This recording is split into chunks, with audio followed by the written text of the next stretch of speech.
Welcome, race fans, to sunny Daytona Beach, Florida. We are getting ready for Sprint Cup Series qualifying at quite possibly the world's most famous beach, and it all happened here, right there at the Streamline Hotel, the birthplace of NASCAR. In a moment, we will set the grid for the starting lineup for Saturday night's 400-mile race. Welcome once again, everyone, to Sprint Cup Series qualifying on this Fast Friday. Tony Stewart climbs the fence and captures the flag. Whoa! That was close. I don't know. Jamie McMurray has won. 18. Win. A hell of a job, Kyle. Busch in the wall. Here comes Stewart to the checkered flag. Harvick wins at Daytona. Reagan with sweet redemption gets the victory at Daytona. No matter what you drive or where you drive it, chances are your dream is to be one of the winners here at the World Center of Racing, the Daytona International Speedway. 44 cars will go for 43 positions today, but the big prize is the pole position. That will go to one driver, along with a pretty big check as well. Hello, everybody. I'm John Roberts alongside of Jeff Hammond. That is the big prize today. That's where the focus is going to be, and that's what every one of NASCAR's best is gunning for, pole position at Daytona. Yeah, right now. And, folks, I want to tell you real quick, when you look and see the speeds that are running in practice to kind of set the lineup for today, we saw speeds of over 201 miles an hour. That's not what they're going to be qualifying, but the thing is, when they get ready to go racing tomorrow night, they'll be right back up there, JR, at about 201 or more miles an hour. And what a great thing it would be for one of these struggling race teams, Jeff, to come out here and get this pole. Yeah, it really would be. And right now, somebody like Carl Edwards, he had basically a disappointing Kentucky, folks. Everybody knew he was up in the top 5. They had to stop for gas. It created some controversy. So right now, this team, in my opinion, is one of the groups that needs to come down here, have a good qualifying effort, and kind of get this weekend where they need to get it started off. And right now, Kyle Busch is in charge of one of those wild card positions. But, Jeff, can the wild thing hold on to it? I think so. I think this team right here showed a little bit of strength the other night, maturity, because Kyle had a fast race car, got in that outside wall, wound up, knocking the rear end out of line, broke the shock eventually, and had to come to pit road and repair it. The team did a great job. They recovered back to 10th. But he's another guy, I think he wants to get back to victory lane. He knows how to win here at Daytona, and they really want to get, I think, the second half of the season started off right. Well, one of Kyle's teammates is going to have a little extra challenge this weekend. He's going to be racing with a sore back. For more on Denny Hamlin, let's go to Wendy Venturini. Hi, John. Thanks. Now, I have checked in with the Denny Hamlin camp. He has not made it to his race car just yet on the qualifying grid. He will go out awfully early because he actually has not stepped into his race car this weekend here at Daytona. We do know Kyle Busch stepped into it for practice yesterday, and it all stems from back problems he's been having since the Kentucky race. But really, in essence, it's about 4 years long this problem's been going on for Denny Hamlin. But he said last week, a very bumpy race at Kentucky Speedway aggravated his back issues, and they opted to sit out of practice yesterday, have Kyle Busch step into the car and take a few laps. Took about 3 laps in the 11 machine, and his feeling is you're going to run what you brought off the hauler most of the times anyway, so he feels pretty good. And he has not even made a test run, Johnny, to get into the race car. So when he comes down the grid, this will be the first time Denny Hamlin steps into his machine this weekend at Daytona.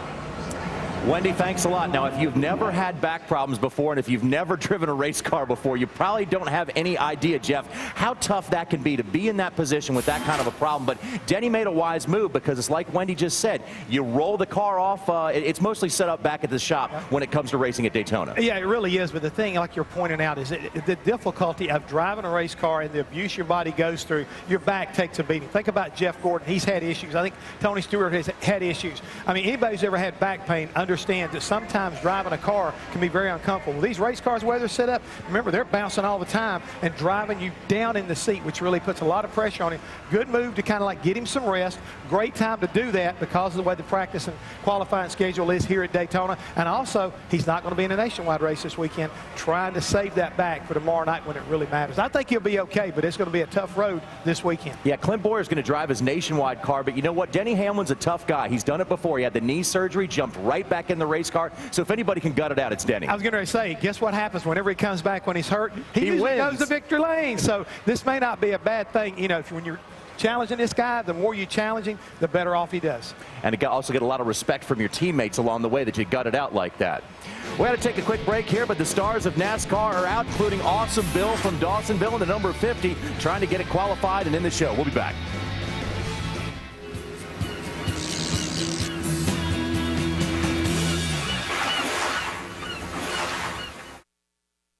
July 14th on Speed. The intensity hits high gear in the Hawkeye State. Oh, contact. Sideways. NASCAR Camping World Truck Series action from Iowa kicks off July 14th at 6:30 Eastern on Speed. The hotter the hot, the colder the cold, the greater the demand, the more you need Duralast batteries built to exceed the need.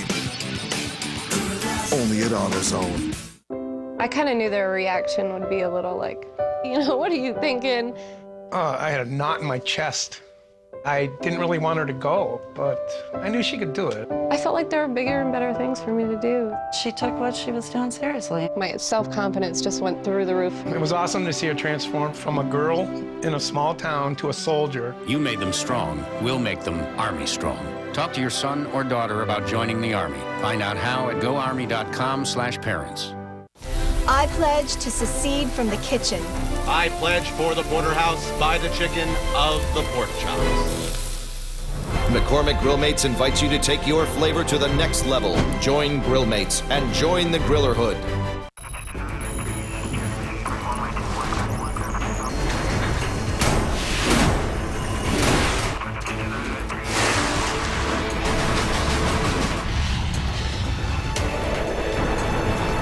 Castrol Edge is tested and perfected to be our strongest oil, no matter what you put it through.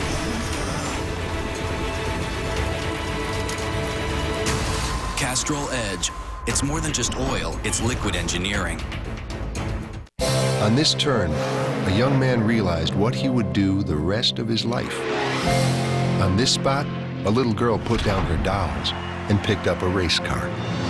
On this site, a weekend endeavor was transformed into a lifelong obsession. NASCAR home tracks, where a single moment can turn a day at the track into a lifetime at the track.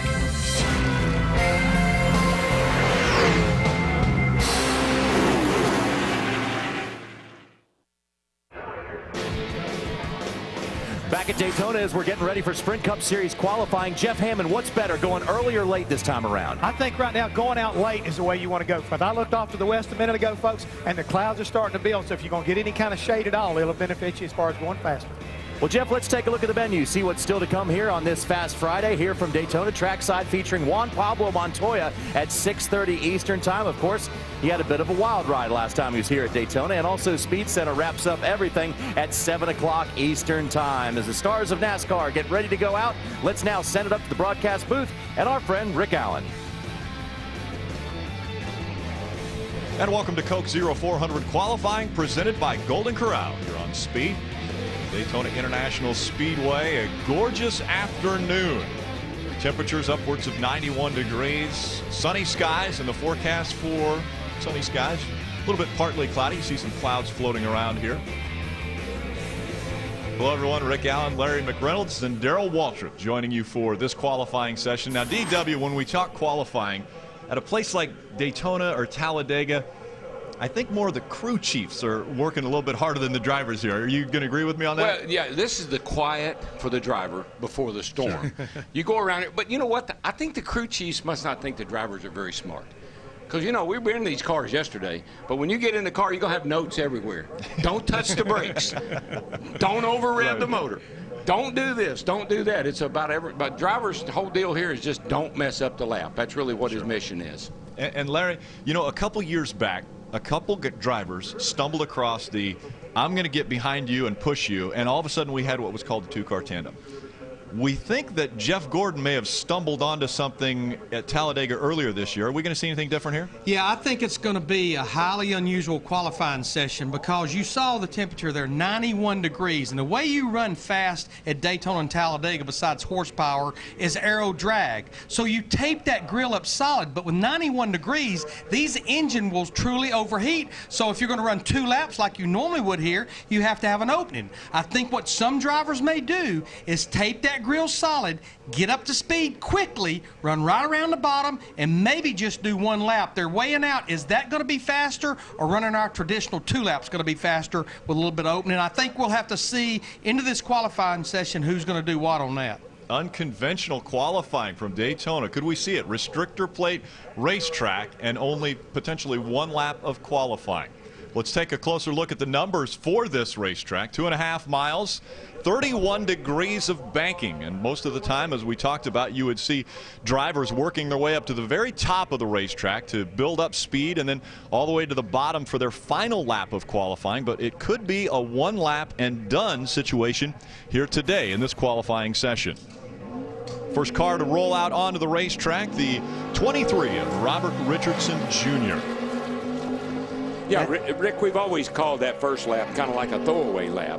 It's the wind-up lap where you get the car up high and use up as much track, get up as much momentum as you can.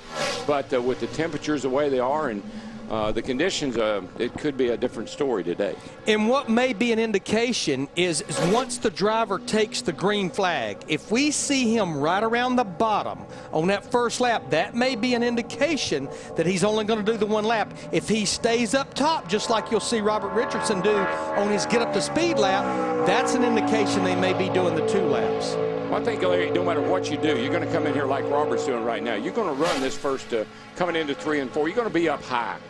And you're going to get that momentum off of turn 4. We know that's the way to go. And then the question is he going to run the high line all the way around on the first lap, or is he going to cut it to the bottom when he gets to turn 1? Now, Darrell, when we saw him in practice yesterday, we saw a lot of smoke out of this 23 car. We thought he had an engine issue. It actually was a transmission failure. They did not have to change the engine, but they did not get a lot of practice with this 23 car. Robert running the high line on this first lap of qualifying. 30-year-old out of McKinney, Texas.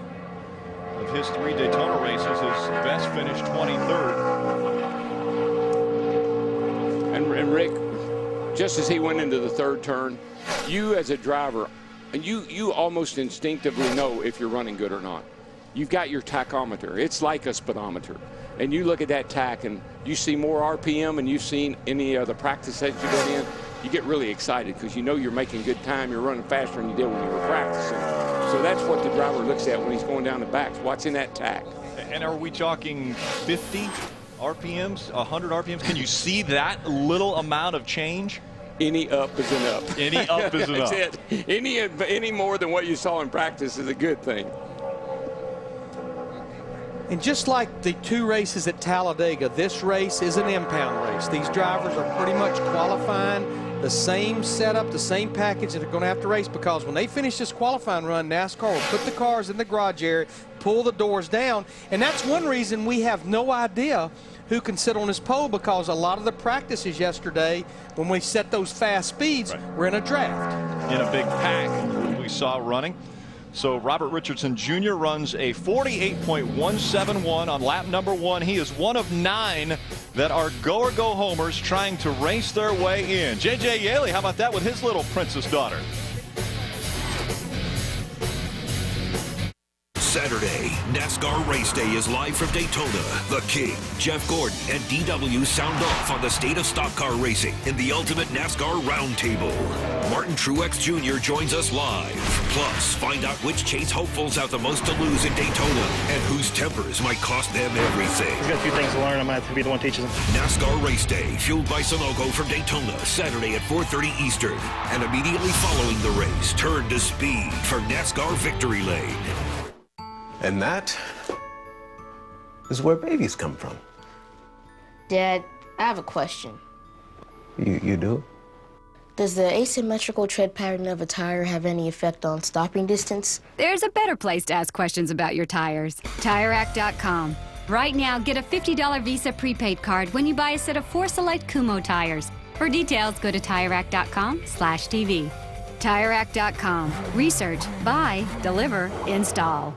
How would you like to put your troubles with the IRS behind you? If you owe back taxes, do not try negotiating with the IRS alone. The IRS can take advantage of taxpayers who don't know the law or collection procedures. Ameristar's team of enrolled agents, tax professionals, and CPAs with master degrees in taxation can go to work to protect you from paying too much. You'll get fast relief with Ameristar Tax Centers. Once the proper paperwork is filed, Ameristar will deal with the IRS directly, so you don't have to. Plus, Ameristar Tax Center is a certified member of the Tax Freedom Institute. We know your rights. We know the secrets to getting you maximum savings. Make the stress and headache of dealing with the IRS a thing of the past.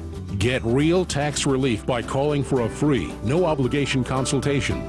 The call is free, the consultation is free, and the feeling of relief is better than you can imagine.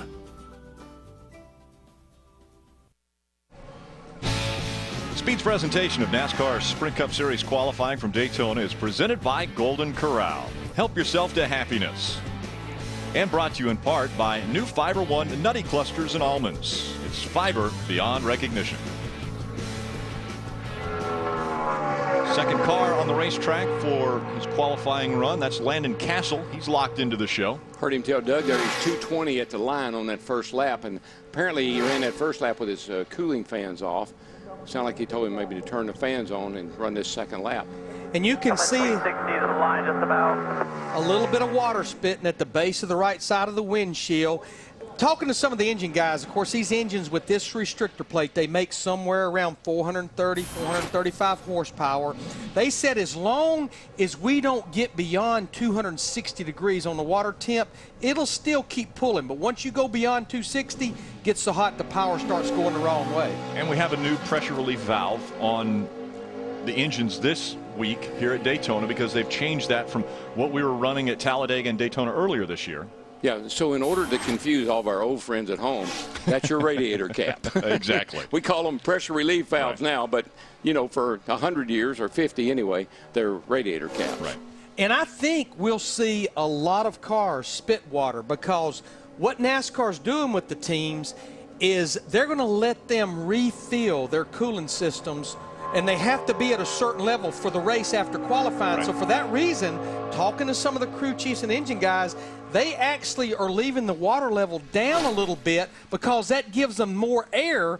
It gives it more room for the pressure to build in there. So you're better off with a little less water with more air in there for qualifying. So once again, NASCAR's trying to help you, and you're going to take advantage of it. Any little opening that you can take advantage of, you will stick your foot in that door. All right, Stephen Light on the clock now in his number 33. He also is going to run up high for his first lap of qualifying. I mentioned earlier 9 drivers are fighting for 8 spots as far as go or go homers here. So once you have been able to outrun one of the other go or go homers, you'll be locked in. And Rick, with this impound procedure, that becomes a bit of a chess match. How aggressive do you want to be with fluid levels, with the weight of the oil? Right. Because you know you're going to have to race pretty much what you're qualifying. So it becomes a bit of a chess match with those 9 drivers. But here, if you get early caution, you can come into pits. You got a lot of time. You can add fluid back. Right. You can, you know, make some changes, whatever things you can do, you know, in the pits. So these guys are going to stretch it. They're going to do everything they think they can get away with.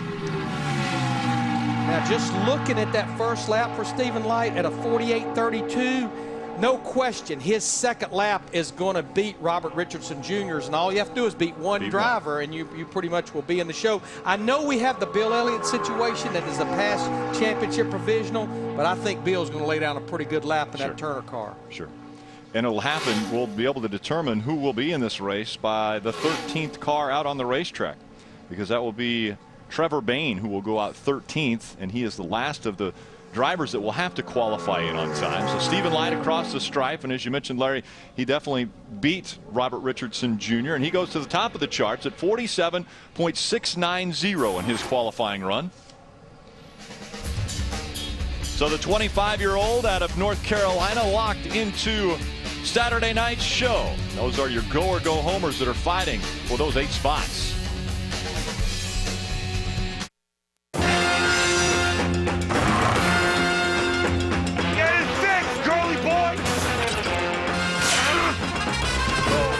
Catch an all-new episode of Hodgepodge South Bronx, Tuesday, only on Speed.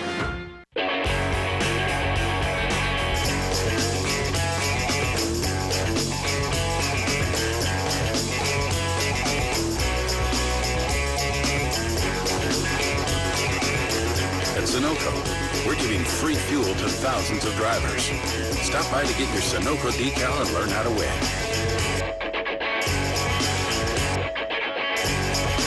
Imagine what 5,000 gallons could take you. Off to work. Did you know Honey Nut Cheerios is America's favorite cereal? Oh, you're good. Hey, did you know that Honey Nut Cheerios is... Oh, you too. Oh, hey, America's favorite cereal is... Honey Nut Cheerios? Okay, then, off to Iceland. This is racing champ Tony Stewart. When Tony goes for a drive, things can get a little dirty. That's why there's new Armor All Extreme Shield Wax. It protects your car and repels dirt, unlike any other wax. That's the Armor All way. This summer, join the entire NASCAR community for NASCAR Unites and American Salute.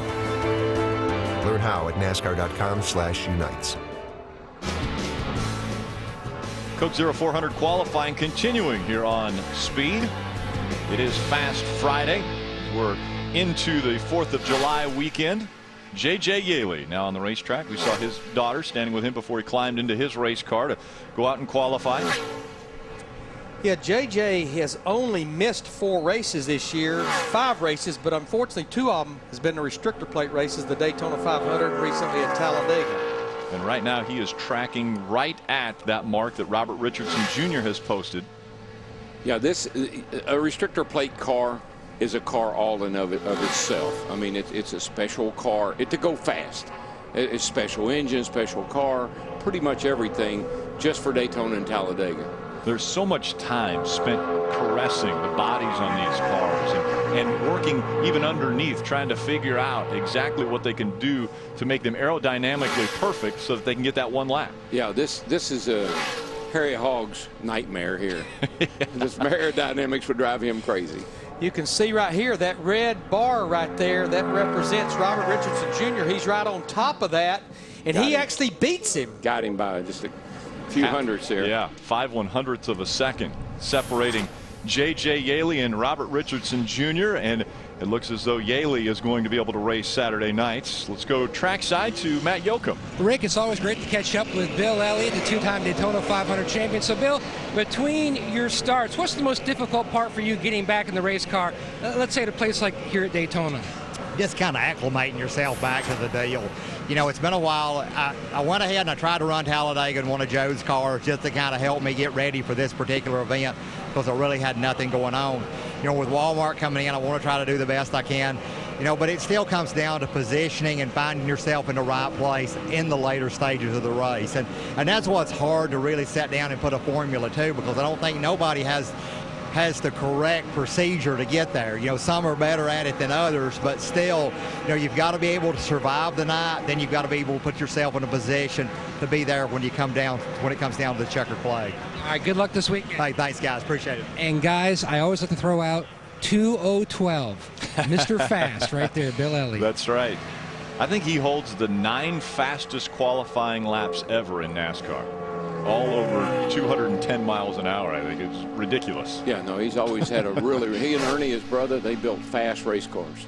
Yeah, the 212, of course, was in May of '87 at Talladega, and then the February before that for the Daytona 500, 210.3 here at this speedway. Very impressive. And this place feels like a short track when you're going that fast. That back straightaway doesn't seem very long at all, and those turns really come up fast. The great thing about about Bill Elliott is his son Chase Elliott following in his footsteps, having quite a bit of success. Actually won his first K&N Pro Series East race this year and was so close to getting another victory in the ARCA Racing Series at New Jersey Motorsports Park just a week ago, but lost that race on the very last lap. The last lap pass by Andrew Ranger got Chase Elliott a second place finish there. Yeah, and he won some big late model race, I guess, this past Saturday night. Yeah, he's had a lot of success behind the wheel. And Hendrick has seen that. Rick Hendrick has signed him to a driver development deal. Guys, David Stremme, he locked himself in on lap 1 at that 47.904. He's going to go ahead and run this second lap. It's going to be a great run. You can see right over here, he's tracking the fastest so far. Good. My boy's been making me nervous last 2 or 3 weeks in his qualifying, but he's got a good car here today. Well, he qualified at Kentucky, but prior to that, this team had missed 3 consecutive races. So Stremme locks himself into the show, and on his second lap goes all the way to the top. 47.203, the fastest lap. Turn to the fine 5 that have been on the racetrack. So Stremme, one of the go or go homers, is smiling at the end of his qualifying run, but a lot of guys still nervous. Fireworks, celebrations, and a hot grill. Is what America's all about. Speed knows what makes your summer sizzle. The world's greatest racing, all weekend, every weekend. Massive fun. And fresh new episodes of Hard Parts South Bronx. Don't even think about slowing down. You are the real deal, brother. They will be lightning fast. Because summer is all about speed. This is the land of giants. Home of the brave. It's where fear goes unwelcome. And certain men find a way to rise above. This is the land of giants. Guts, glory, ram. And that is where babies come from. Dad, I have a question. You do?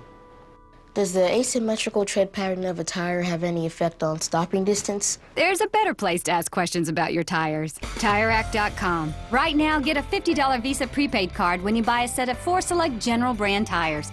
For details, go to TireRack.com/TV. TireRack.com. Research, buy, deliver, install. A little snack on a Wednesday at 2 a.m. Get that great taste anytime with Kingsford Matchlight Charcoal. Introducing new Dentine Split to Fit Pack. It splits into 2 smaller, sleeker packs that fit almost anywhere, so you can take them everywhere. Dentine Split to Fit. Practice safe breath. Welcome back to the beach, Daytona Beach, Florida, and Joe Nemechek on the racetrack for his qualifying run. His first lap locks him into the show. He's faster than Yaley and Richardson. He's digging for his second lap. See where he can slot that 87 car. Funny you said the beach, because back in the day, that's all they ever said. Anytime you talked about coming down here, when we're going to go to the beach. Sure. And I don't mean go over and sit on it. They're talking about coming to the Daytona racetrack. Beach, Everything right. was, you know, yeah, they did that down at the beach. Old Bill went 210 at the beach. Joe Nemechek slots himself in the second position now after a 47.5 or 4.50 second lap. But Darryl, you say that. We did used to go to the beach. Oh, yeah. When is the last time you actually saw the beach here at Daytona that you were down there? I think we did a trackside show down there about I know for 5 or 6 myself years it's been ago. a long time. Yeah. Trackside, maybe a race-up show. You could do a race. Oh, no, that's always in the studio in Charlotte. And Elliott Sadler's going to join the group down there. On Monday, it's NASCAR Monday on the Race Hub. That starts at 6 Eastern, only on Speed. You want to tune in for that. Get all the insight as to what took place here at the Mecca of Motorsports, Daytona International Speedway. Well, there you say that at every racetrack we go to. You know about a very small area. You know about the track and what's right around the track. Very seldom do you venture out into the community and find out what the rest of the city's like. Working on the clock now, Texas Terry Labonte, and while he's making his way around the 2.5-mile super speedway, Ralph Shaheen, who have you caught up with? Well, this is a beautiful young Miss North Carolina, also known as Faith Yaley. Isn't she pretty? That's JJ's daughter. How'd that run go? It went well. You know, the car drove really, really good. You know, the guys did all they could to trim it out. And this is the same car we ran at Talladega, missed the race with. And, you know, the problem with being with a small team and a really small budget is just trying to get the most out of the equipment you got. So, you know, the guys did what they could trying to make the car better. It's the same engine we had. And obviously it was just fast enough to make the race. So that's important. Well, let's get what was really important. Hey, Faith, now, my daughter Olivia is 9, and I know she always wanted me to play dress up and all that sort of stuff with her. Have you ever had Daddy wear your tiara and sash? No. No? Does he ask to do it? No. Maybe we can get him into doing it later, huh? Okay. All right. Faith Yaley going to go back and cool off, I think, with Dad JJ. Nice work, Ralph. I'm sure JJ is very happy with you right now. Yeah, right. Planted that seed. Dad, what was he talking about? I'll bet JJ's playing with the tee set on Monday when he's back home. Terry Labonte, one of the drivers locked in, going early in this one. He is 5th quick on his first lap, just under 48 seconds on lap number 1. You know, Terry, he has 22 career wins. This will be his 880th career start. Won races a lot of places, including Talladega, but Daytona is just one of those places he's never been able to make it to victory lane. But when I stand here today and I look, there's Terry Labonte and Bill's down there, Elliott, and I look next door and Dale Jarrett's over here, and I saw, you know, I see Rusty, and I mean, that's me and my gang right there. Well, that was my era. And you guys talk about so many races that he's run. How about 58 Daytona races and hasn't been to victory lane? I mean, has been close before, has been close numerous times. As a matter of fact, 5 times he's finished second at this racetrack, but hasn't been to victory lane. Terry Labonte second quick. He's That's second right. now. 2 again.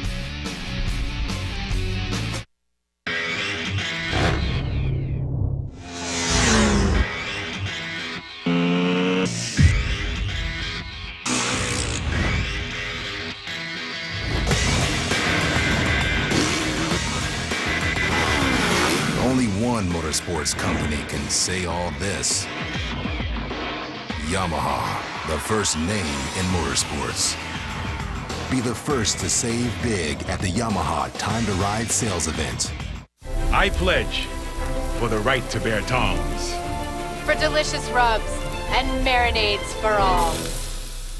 McCormick Grillmates invites you to take your flavor to the next level. Join Grillmates and join the Grillerhood. I kind of knew their reaction would be a little like, you know, what are you thinking? I had a knot in my chest.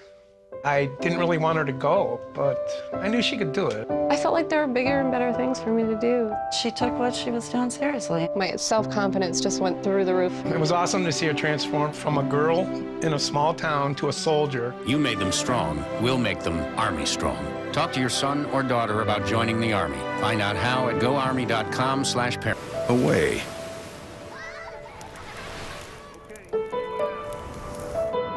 Is the smell of salt in the air.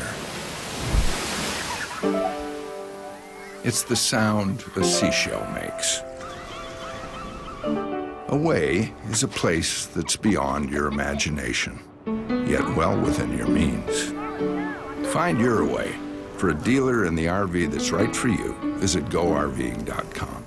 This NASCAR Sprint Cup season, you can follow your favorite drivers' every move with RaceView on NASCAR.com. Listen to strategies for all 43 drivers with live in-car audio. 1.2, bud. Bring it back. Watch every car from multiple viewpoints with exclusive virtual cameras you control. Follow all the action with the most real-time stats and telemetry anywhere. And go even deeper with the new RaceView 360 with more driver and pit stats than ever before. RaceView, only on NASCAR.com.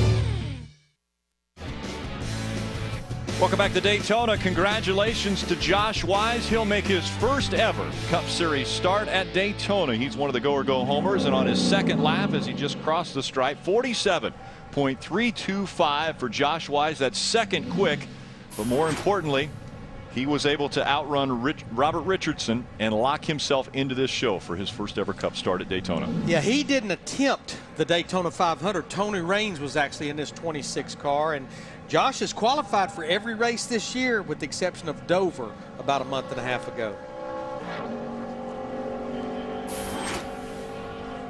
And you're seeing the 98 of Mike Bliss.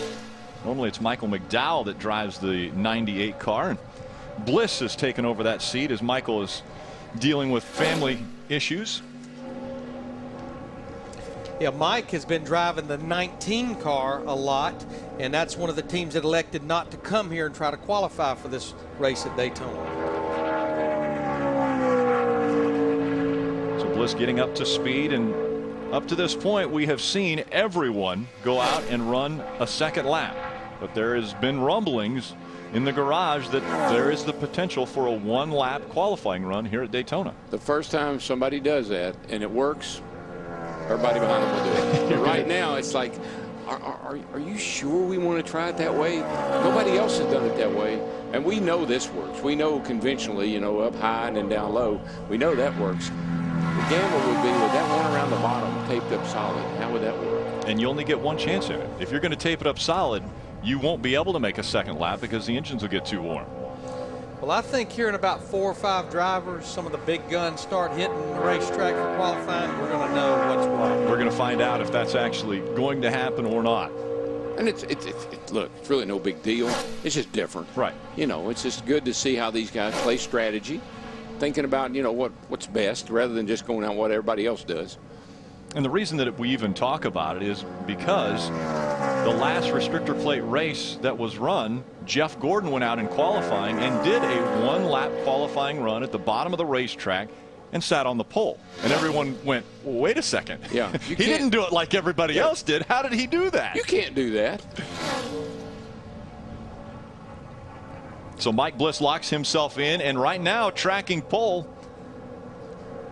Bliss was able to go quicker than Robert Richardson Jr. on his first lap, 47.712 for Bliss.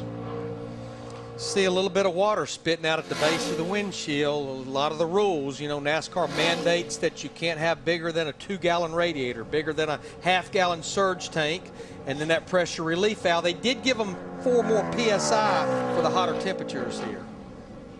And across the stripe for Mike Bliss, he goes 47.124.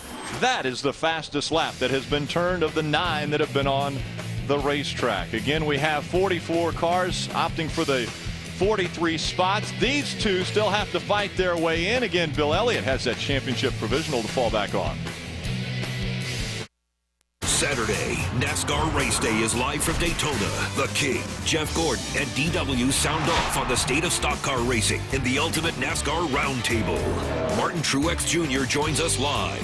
Plus, find out which chase hopefuls have the most to lose in Daytona and whose tempers might cost them everything. He's got a few things to learn. I might have to be the one teaching him. NASCAR Race Day, fueled by Sunoco from Daytona, Saturday at 4:30 Eastern. And immediately following the race, turn to speed for NASCAR Victory Lane.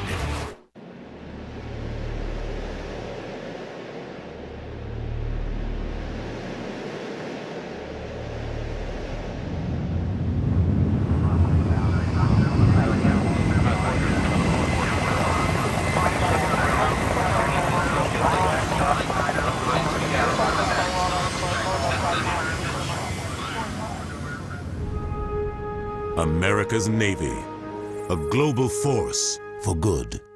So you're living paycheck to paycheck. Guess what? You're not alone. If you need extra cash for an emergency or any other reason, call Money Mutual. Money Mutual has over 100 short-term lenders who can lend up to $1,000, and they can put that money directly in your checking account in as little as 24 hours. That could give you a little cushion, so you're not living paycheck to paycheck. How do you get a loan? Just be 18 or older and have a regular income of $800 a month. So call Money Mutual at 1-800-555-CASH or go to moneymutual.com.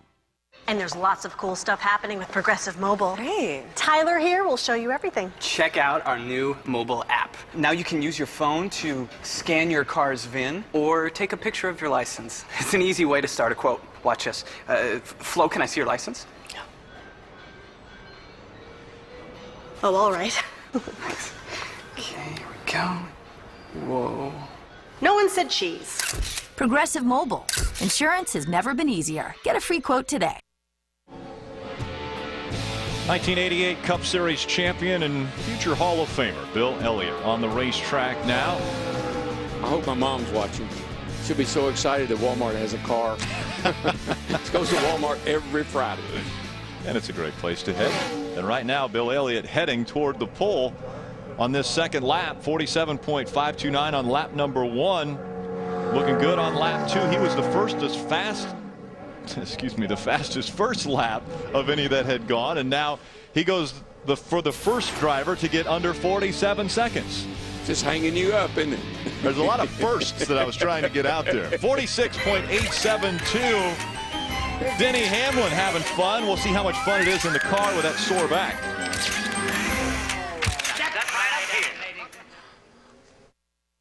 We could have built an off-road vehicle for 4 and called it a day, but we built one that was off-road rated, and a cabin with enough room to fit 4 full-sized adults comfortably.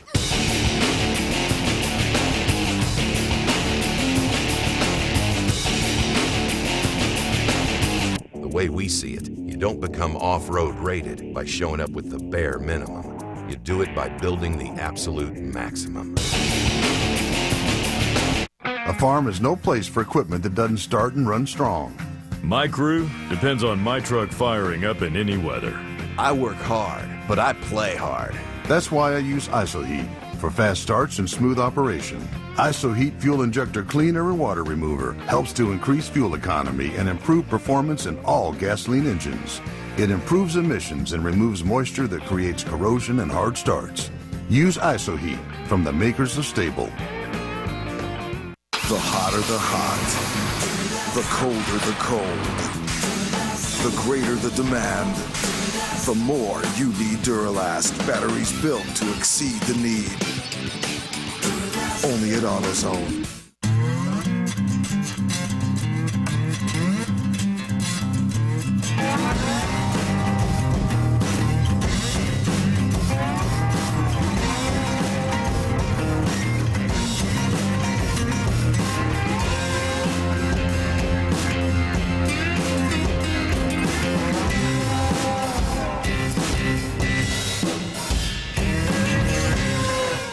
Five-hour energy, when I gotta get stuff done. This is racing champ Tony Stewart. When Tony goes for a drive, things can get a little dirty. That's why there's new Armor All Extreme Shield Wax. It protects your car and repels dirt, unlike any other wax. That's the Armor All way. I'm your dog, holding down the fort while you're out catching a movie. Lucky for me, your friend showed up with this awesome bone. Hey! You guys are great. And if you got your home insurance, or you got your cut rate car insurance, it might not replace all this. So get Allstate. You can save money and be better protected from mayhem, like me. Mayhem is everywhere, so get an Allstate agent. Are you in good hands? Dave Blaney just completing his qualifying run. He is 5th quick of the 11 that have been on the racetrack. 47.339 for Dave Blaney. If it hadn't been for getting that track fixed here in February, you might be looking at a Daytona 500 winner right there. That's right. Not to mention the weather that was moving in and threatening us. You mentioned Daytona 500 winner. I think Matt Yoakum might know a guy that has been to victory lane here before. A very prolific restrictor plate racer, great drafter, Michael Waltrip. I know it. You think that is Christmas in July, but it certainly doesn't feel like it. Yeah, on Twitter the other day I wrote, check out my car. It's the summer in July car. I missed it a little bit. It's actually Christmas in July, but you can go to Aaron's and get some great deals, and they're a great sponsor. I'm so happy they let me race. It is fun to be back. Yeah, it is fun. And I'm not kidding you. I'm on the racetrack, and I'm just thinking, there's Kyle Busch right there. Hey, look there. There's old Kevin Harvick. And just getting to be out there and share the track. Kentucky was a disappointing finish, but in the middle of the race, once we got used to it, I hadn't raced in 2.5 years at a place like that. We ran some really good lap times, and just thankful to be able to do this occasionally. It's what Mark Martin wanted. He wanted to run less races, and I wanted to run a few, so blessed to get the opportunity, and thank Mr. Butler and all the people at Aaron's for letting me. All right, good luck on another Daytona win tomorrow night. That would be special. 10 years ago, I won this race in July, and so maybe I can do it again. There you go. He's been pretty good at 10-year anniversaries. Actually, 10-year anniversary to his Daytona 500 win. He went to victory lane in the Camping World Truck Series. So who knows? Might go back to victory lane again on this 10-year anniversary. It was the weirdest thing because I was doing the 2001 race and I was doing the truck race. That's right. 10 years later, standing in the very same spot. Deja vu. Denny Hamlin on the clock now. The story for Denny Hamlin this last week has been a sore back, and talked about how that was affecting getting in the car and sitting in the car for a long time. He talked about when you pull the straps down so much, it compresses his back, and that's where he's had his issues. So a little bit uncomfortable, but Denny is behind the wheel here. He needs spinal decompression. I did it, and where the seat belts are always pulling down on you, they put you on a table and they pull you apart. Let your spine and the discs and everything kind of regenerate over a period of time. And I did it. It helped the heck out of my lower back. I talked to Jeff Gordon. You know, he had some back issues. He did it, and I suggested to Denny and see if it's kind of can get you through a bad time. Yeah, this is actually the first lap that he's made in this 11 car. He withdrew from the Nationwide Series race later on tonight. Clint Boyer's going to be in that car for Joe Gibbs Racing. And Kyle Busch ran this car about 3 laps yesterday because this is the same car that Denny finished 4th with in the Daytona 500. Pump up your brakes when you come around here. 31-year-old Denny Hamlin goes 3rd quick in his qualifying run, 37.140. He's one of the all-stars of the Sprint Cup Series. Talking about all-stars, how about the MLB All-Star Game that will be on Fox coming up next Tuesday? That game starting at 7:30 Eastern. You see baseball's greats going at it for home field advantage for the World Series. Again, that's Tuesday, 7:30 on Fox. We think it was hot in Kentucky. Those boys are playing Tuesday night in Kansas City. It's going to put a whole new meaning to a hot baseball game. Well, I tell you what, this guy right here, Trevor Bayne, I bet you he lays down a hot one. He was our fastest go-homer guy, 46.22 in practice, and those were laps by himself. Fords have been able to flex their muscle when they come to the restrictor plate racetracks. We'll see if they can do it once again. He just wants to get further than 2 or 3 or 4 laps into the race. You know, he had trouble down here in February.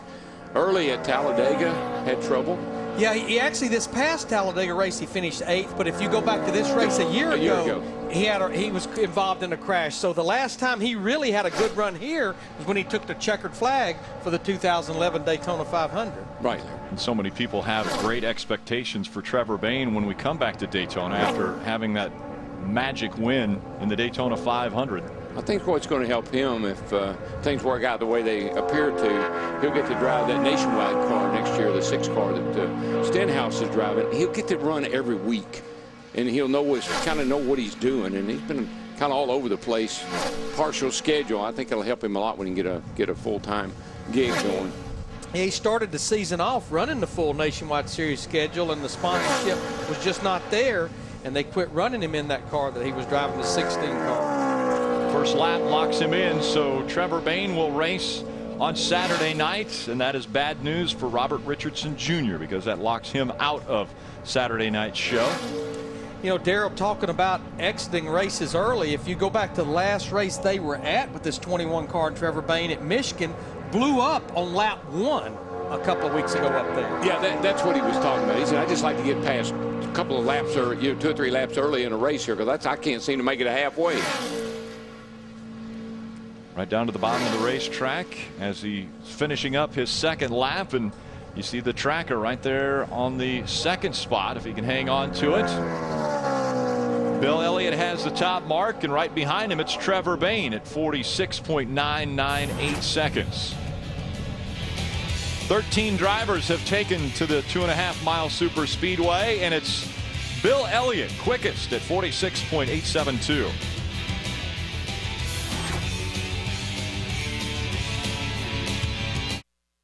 Turn to speed immediately following the Cup race from Daytona.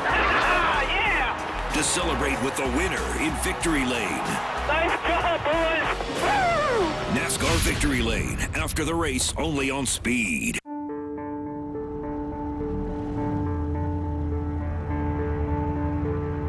For those who dare to be great, who search for answers in uncommon places, for those who build dreams 1 RPM at a time,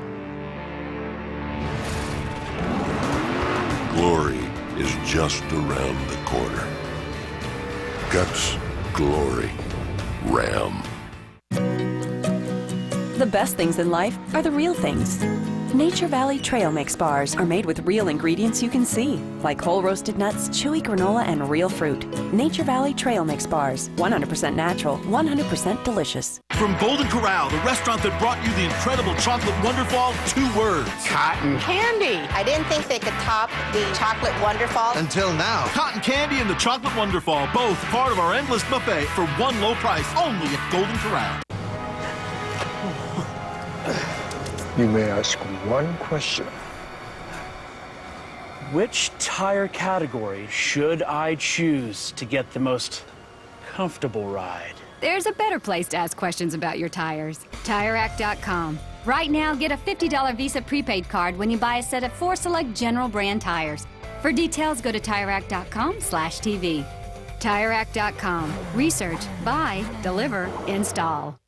Can 13 seconds change the way we think about air quality, inspire pride in American ingenuity, or make us take a new look at performance? After more than 1 million miles racing with homegrown ethanol, we've reduced emissions by more than 20% while stepping up horsepower, helping turn every pit stop into a game changer we're proud to make.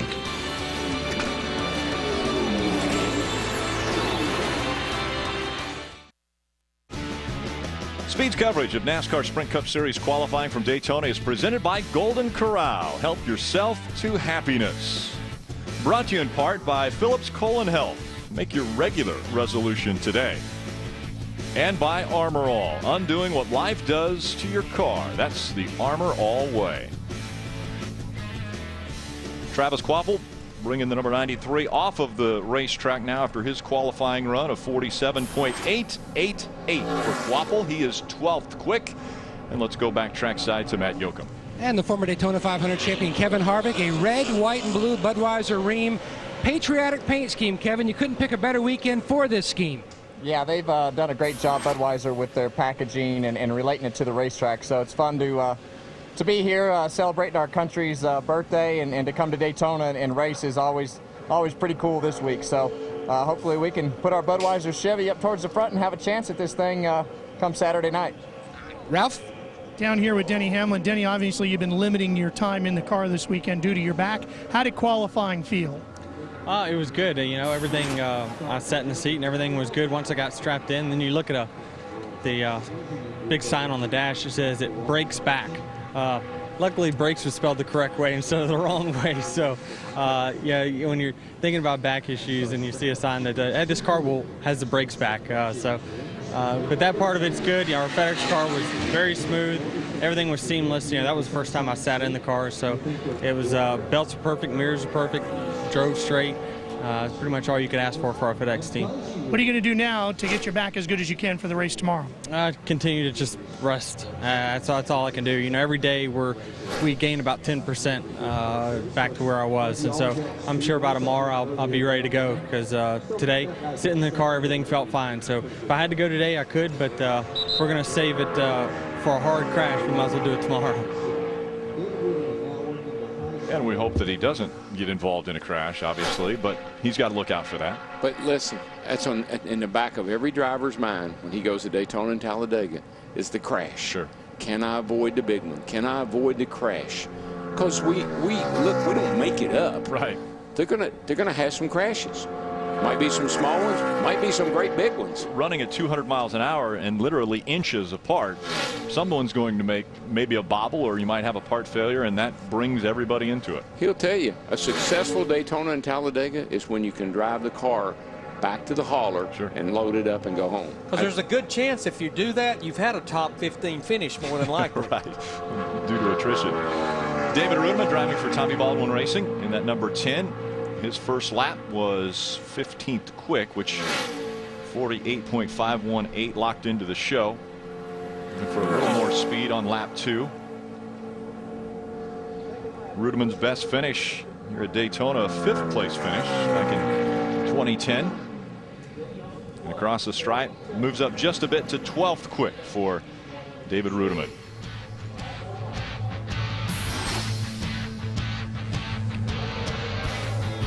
Martin Truex Jr. getting ready to go out onto the racetrack, strapped into his car. Saturday, the King, Jeff Gordon, and DW sound off on the state of stock car racing and the Ultimate NASCAR Roundtable. Plus, find out which Chase hopefuls have the most to lose in Daytona. NASCAR Race Day, fueled by Sunoco, Saturday at 4:30 Eastern, live on Speed. Huh. It says here that Cheerios helps lower cholesterol as part of a heart-healthy diet. That's true. But you still have to go to the gym. The one and only Cheerios. I pledge to secede from the kitchen. I pledge for the porterhouse by the chicken of the pork chops. McCormick Grill Mates invites you to take your flavor to the next level. Join Grill Mates and join the Grillerhood. Most of us have tools. If something's broken, what do? You fix it. Montel here, and I'd like to tell you about a tool that can help fix your financial problems. Money Mutual has a network of over 100 short-term lenders to get you cash fast. Go to moneymutual.com today and you could have up to $1,000 in your checking account in as little as 24 hours. Just be 18 or older and have a regular monthly income of $800. It's no wonder that people from all across America have turned to Money Mutual. I believe it was Robert Frost who said, "I'll take the path less traveled," and that's the path that Michael Waltrip has gone on. He did one and done. I think it was more of a case, let Mikey try it. Mikey will try anything. Michael Waltrip in that Aaron's Camry has decided to do the one lap and done, which he has the front end completely taped off. He got up to speed and went right to the bottom of the racetrack and hugged the bottom on his first qualifying lap, stayed there the whole time. Here's what he just figured out. That's a good move for Talladega. And that's where it worked for Jeff Gordon. Maybe not so much for Daytona, but again, a sixth-place qualifying mark for Michael Waltrip, 47.220. Let's go back trackside to Ralph Shaheen. Hi, we're down here with a Daytona 500 winner. I know you can never say that enough, can you, Trevor Bayne? Right now, number 2 on the board there. What do you think of that? Man, that's not bad. We didn't go as fast as yesterday, so you always want to go faster in the real thing than you do, during practice. But it's a lot hotter out here, and so the temperatures are a little higher on the engine. Probably slowed us down a little bit, but I'm pumped for these guys. They always build me great race cars. But if you notice at the pole here, it doesn't really matter where you start as long as you're in the race, and we're in the show. So we're ready to go here, and I think we can have a really good car in the draft. I only went out and made one run in the draft yesterday, so it's hard to tell. But I think we got a good hot rod again. Not only is it a fast car, man, it's a good-looking car, too. I want to go back to Michael Waltrip's run, because if you think about Denny Hamlin, another Toyota who ran 2 laps, his fast lap was 47.14. Michael only ran 1 lap in his 47.22.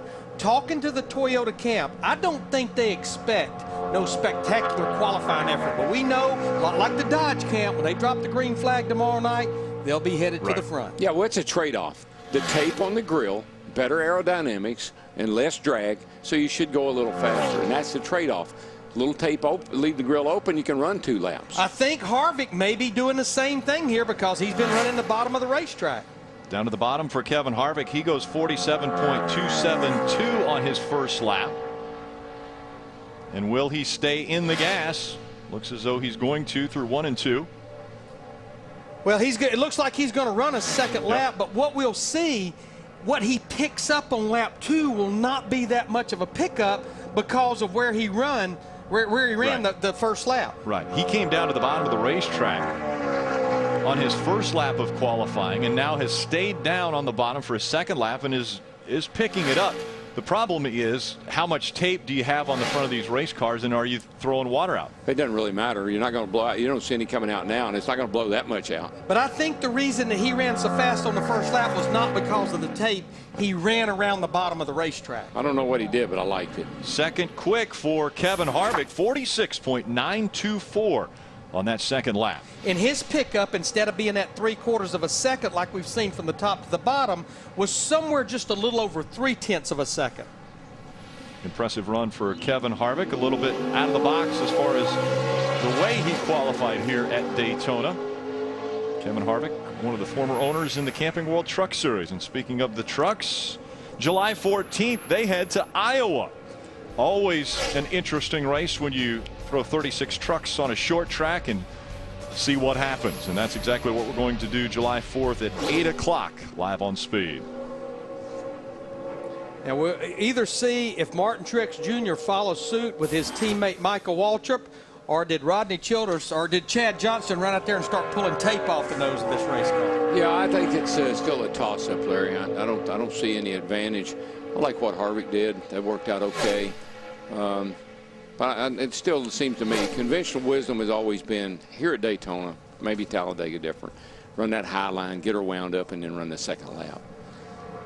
And Michael Waltrip said earlier in the week, and I actually talked to Martin Truex Jr. just this morning, they are very, very close to getting the contract extension put together, not only with Martin Truex Jr., but also with Napa Auto Parts, a package deal.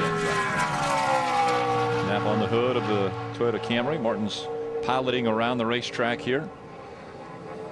On the clock, staying up on the high line through 1 and 2 and down the backstretch. Looks as though he's going to do the conventional style of qualifying here at Daytona. Stay up against the wall, try to get the momentum up, as much RPMs as he can as he comes out of turn 4, and then he'll drop to the bottom of the track. Martin Truex Jr., he's only made the chase 1 year, and right now we're 9 races before the chase, and he's sitting 8th in the points. But the good news is 53-point cushion over 11th, which is more than 1 full race. But looking for that win. Needs Everyone a win. looking for that win to feel like they have a little more security to be locked into the chase. Well, even if you're in top 10, you need those bonus points. So, you know, you need wins. And that's why Keselowski now wants to work so hard, because he has 9 bonus points in his pocket if he can indeed stay in the top 10. If the chase started right now, he'd be the point leader. Right. And that's what he missed out on last year, because he was the wild card recipient into the chase, and you don't get to utilize those wins as far as bonus points if you're in the wild card position. Martin Truex Jr. coming back for his second lap inside the top 5. 18 cars have been on the racetrack. Martin Truex Jr. slotted 4th in the fastest Toyota that has been out there, 47.060 on lap number 2. That's about 2/10 quicker than Michael's run, where Michael ran just a 1 lap on the bottom. Martin ran the conventional way, and he was 2/10 quicker on that second lap. So then Michael's 1 lap run. So that looks like there might still be something to running that high line on the first lap and getting that momentum up. Let's take a look inside what's happening in the NASCAR Sprint Cup Series. How about most laps led among active drivers at Daytona? This guy right here, Tony Stewart, 643 laps. He's been able to be out front and has always been good at the restrictor plate racetracks. Get unlimited access through the NASCAR Sprint Cup mobile app on your Android-powered device. Learn more at sprint.com/speed. And I've said this about a number of the guys that run well here, but Tony's one of them. Some drivers just have like a sixth sense about where to be. They used to say Earnhardt could, you know, see the air. Right. Well, I think that might be a stretch, but I surely believe he could feel the air. That's why Dale liked to lean over on that left door with those bubble goggles and that open face helmet. He could feel that air coming down the side of the car better than he could with a full face closed helmet. So you can feel it. And if you've got that sense and you know where it is, it's kind of like knowing where to throw your fishing line in to catch a big fish, you know. If you got that sense about you, it's going to make you really, really special here at Daytona. And being someone who hasn't been behind the wheel of a race car, I've always asked, is it that feeling when you're driving down the highway and you get behind a big semi and you feel the buffeting? And most of you drivers say, no, you just feel the sucking up behind the vehicle in front of you. It's not that rough, but it is a feeling that you can feel what is happening with your race car as the air is working around you. Yeah, well, you can use the air to your advantage. It'll pull you by that big truck if you time it right. Or you can stall out and sit there and shake behind that big truck like you're talking about. Tony Stewart on his first lap, he was 12th quick. Drops to the bottom of the racetrack for his second lap, and right now tracking pole.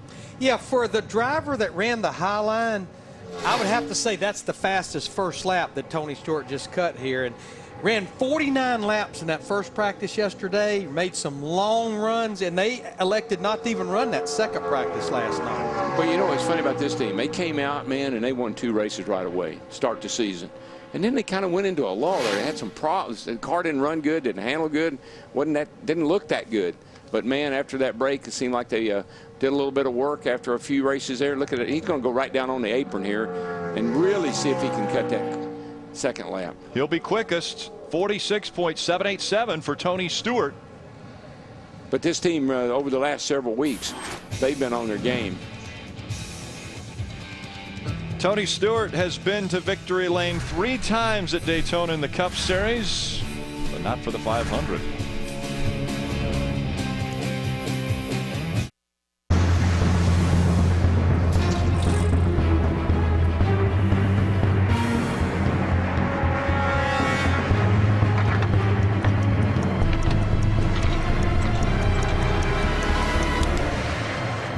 Free-fall training. It's how Advanced Auto Parts trains our staff to install your battery fast and free. Battery testing and installation, fast and free. Advance Auto Parts. Service is our best part. Wipers, go! I kind of knew their reaction would be a little like, what are you thinking? I had a knot in my chest. I didn't really want her to go, but I knew she could do it. I felt like there were bigger and better things for me to do. She took what she was doing seriously. My self-confidence just went through the roof. It was awesome to see her transform from a girl in a small town to a soldier. You made them strong. We'll make them Army strong. Talk to your son or daughter about joining the Army. Find out how at goarmy.com/parents. Guys Weekend. The stuff you can actually remember, you'll never forget. But for your car, it'll be like it never happened. Undoing what life... You have a love for it. When it comes to NASCAR, your passion goes beyond the race. You belong at NASCAR Tech, with hands-on training for a career in motorsports and the automotive industries, and specialized classes for NASCAR training. NASCAR Technical Institute of UTI is about power and performance, and about preparing for your career. They definitely helped get my foot in the door and get my name out there to teams. They know the people that you need to know. Call or visit uti.edu/NASCAR.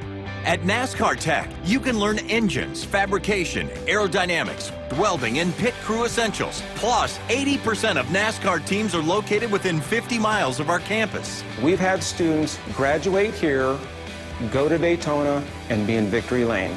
Get connected at the exclusive educational provider of NASCAR training. You can do this. You belong at NASCAR Tech. Call or visit today. Bobby Labonte bringing his Toyota Camry across the stripe for his second lap of qualifying, and probably not something that he is going to be happy about as far as the 20th place qualifying run, and only 20 have gone out there and didn't pick up a lot from lap 1 to lap 2. He ran the bottom both laps, which was actually a pretty slow lap to run the bottom, especially when you look back at what Kevin Harvick ran on the bottom on his first lap. Well, the guy who is fastest in qualifying, Tony Stewart, I believe, is with Ralph. We're just joking around down here. What'd you tell me they did? What did they do to the car this time? Well, you asked me if I did anything different. I said I held it wide open, and you asked if they did anything special. I said, yeah, they gave me full throttle this time. So my reward is I get a Coke Zero for this. So nice. We're the sponsor there. You're getting good at this. That's well worth holding it wide open for. Okay. Well, thanks for pimping our coverage coming up this weekend. Tell me about that #1 time up there. You think it's going to be good enough when we're all done? There's a lot of faster cars behind us, so we'll see. I'm proud of our guys.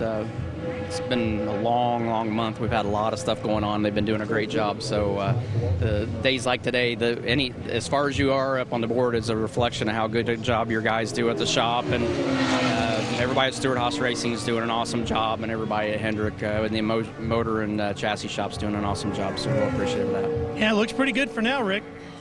Yeah, Ralph, and the other thing that comes into play, normally in these qualifying sessions, it's the slowest to the fastest from the first practice. And that's similar here, but the numbers are a little tainted because that first practice there was drafting that took place. So a guy that may have been in the back of a draft and got a run was able to get to the front and put up a good lap. He might not be the fastest car, single car runs, but in that draft situation, he posted a big number. Oh, yeah, there was a guy on Twitter yesterday.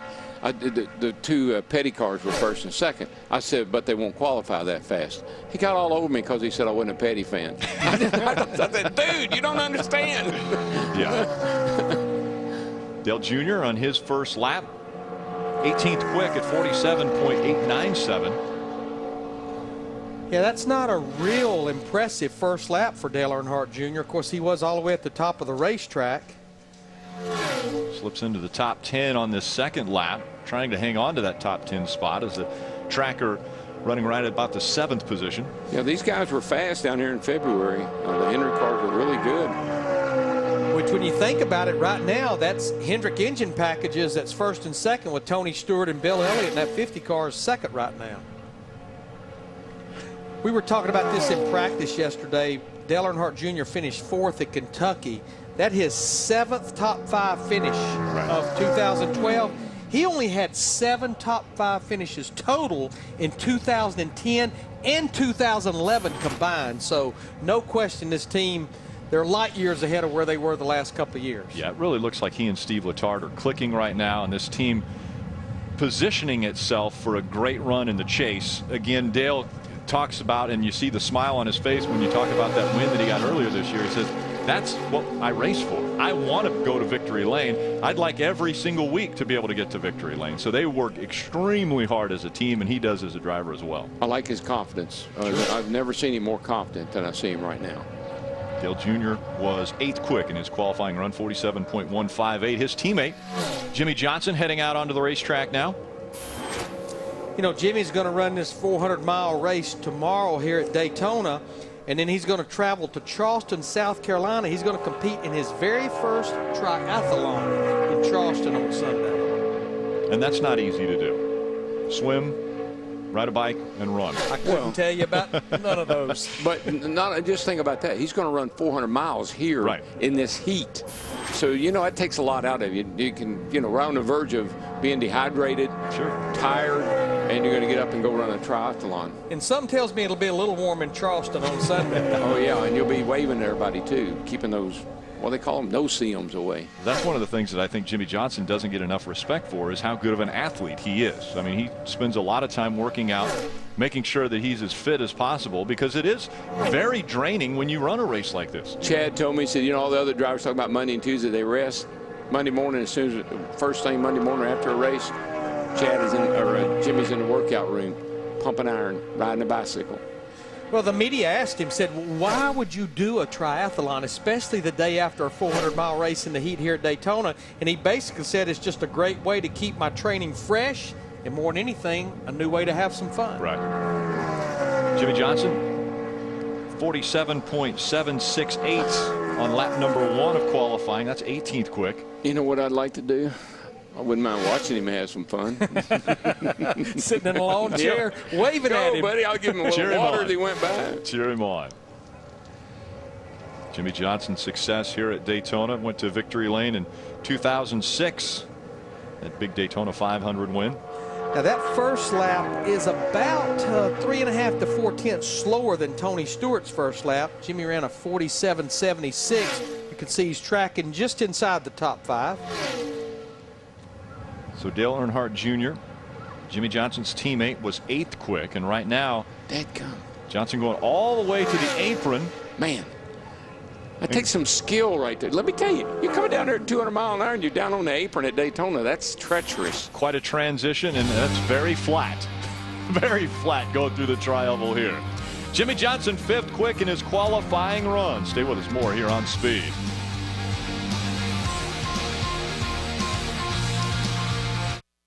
July 14th on Speed. The intensity hits high gear in the Hawkeye State. Oh, contact! Sideways! NASCAR Camping World Truck Series action from Iowa kicks off July 14th at 6:30 Eastern on Speed. Emily's just starting out and on a budget. Like a ramen noodle every night budget. She thought Allstate car insurance was out of her reach until she heard about the value plan. See how much you could save with Allstate. Are you in good hands? Think the IRS can't send you to prison? Hi, I'm Richard Hatch. The IRS sends people to prison, and they're not just celebrities. If you owe the IRS over $10,000, call for your free tax consultation right now. Listen, I went to prison for over 4 years, and you don't want to. Don't wait.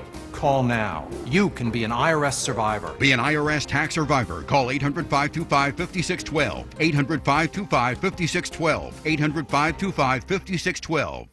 The hotter the hot, the colder the cold, the greater the demand, the more you need Duralast batteries built to exceed the need.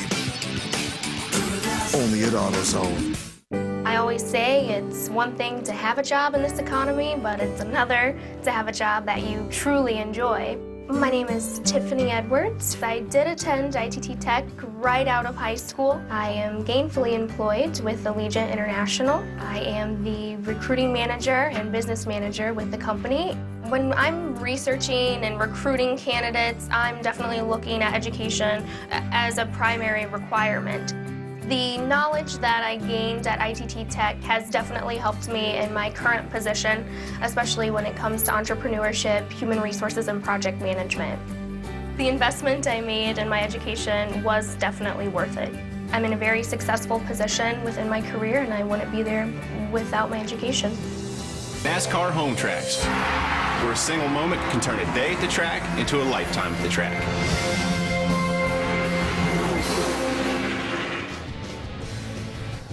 Clint Boyer after that big win out in Sonoma. Now taking on the 2.5-mile travel here. Daytona International Speedway for his qualifying run. His first lap, 47.899. 20th quick. You know, he had a little bit of a hiccup at Kentucky last week. He ended up finishing 16th. He was kind of a victim of the whole Ryan Newman, Joey Logano. But Brian Patty did tell me they had another tire going down when all that was going on. But aside from that, during the month of June, Clint scored 191 Sprint Cup Series points, second only to Jimmy Johnson during the month of June, and climbed from 12th to 7th in the points. Yeah, anytime you can get inside the top 10 in the point standings with just under 8 laps or 8 races remaining before we get to the chase, you've got to feel a little more comfortable about you're headed in the right direction. Yeah, I think he and Brian Patty are just starting to really come together and working well together now. And a little getting to know each other at the beginning of the year, but they're there now. Definitely. Clint Boyer, 12th quick in his run. Tonight, get fired up for NASCAR trackside, and I use that word fired up. Juan Pablo Montoya is going to be joining the group and having a little fun as they talk about, well, his hot ride back in that Daytona 500 earlier this year. Again, that's trackside tonight, 6:30 Eastern. Ralph Shaheen, who have you caught up with? Down here with Jimmy Johnson, who's talking more about getting ready for his triathlon than his car's performing. He must be going pretty good in the car then, huh? Yeah, well, there's only so much we can do here. But decent lap. You know, we're not really sure what to expect. Speed-wise here, we really don't work on speed for the pole, but we're going to have a great race car come race time. So excited about Sunday. It's going to be fun. There's a big group of guys going to go and see what we can do in our first try. And until then, we'll go fast in the slow Chevrolet. Okay, so I know Chad and the guys got the car good. Are you ready? Are you organized for this triathlon? It's going to be interesting. I feel like we're organized, but for a group of rookies, there's bound to be a few mistakes along the way. And I'm sure the transition areas will be quite entertaining, watching our group come in and out, trying to change from one discipline to the next. It should be pretty entertaining. Been a while since old 5-time called himself a rookie. Don't those guys, don't they shave their heads and like shave so they're aerodynamically or slicker and get through the water better? Sometimes, yeah. I don't know. I think when you're competitive and you do that on a regular basis, maybe you do that. I don't think a guy that's doing a one-off is going to shave. You don't think so? Shave the hair and everything else to try to streamline himself. Juan Pablo Montoya streamlining that 42 to 19th quick on lap 1, 47.733. If it's me, I'd at least put 5-time in my beard. You think? Yeah. Maybe you could do that 4-5-time. No, not me. Not me, brother. You don't mess with another man's beard. That's just not possible. And Juan's first lap, 47.73, but it definitely jumped to the left on the tracker on this second lap. Got 4 out of the top 5 right now is out of the Chevrolet camp. Juan Pablo Montoya finishing up his qualifying run. We see potential top 5 starting position for him. He crosses the stripe. A big pickup for Juan Pablo Montoya. 46.978 for JPM. Still to come in this qualifying session. We got Kurt Busch, Brad Keselowski, and Ryan Newman coming up.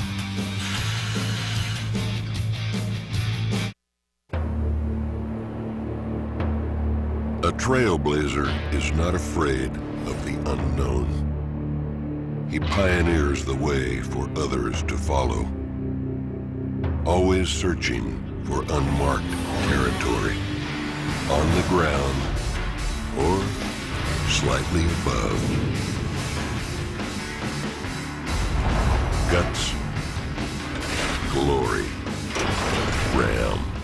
From Golden Corral, the restaurant that brought you the incredible chocolate wonderfall, 2 words. Cotton candy. I didn't think they could top the chocolate wonderfall. Until now. Cotton candy and the chocolate wonderfall, both part of our endless buffet for one low price only at Golden Corral.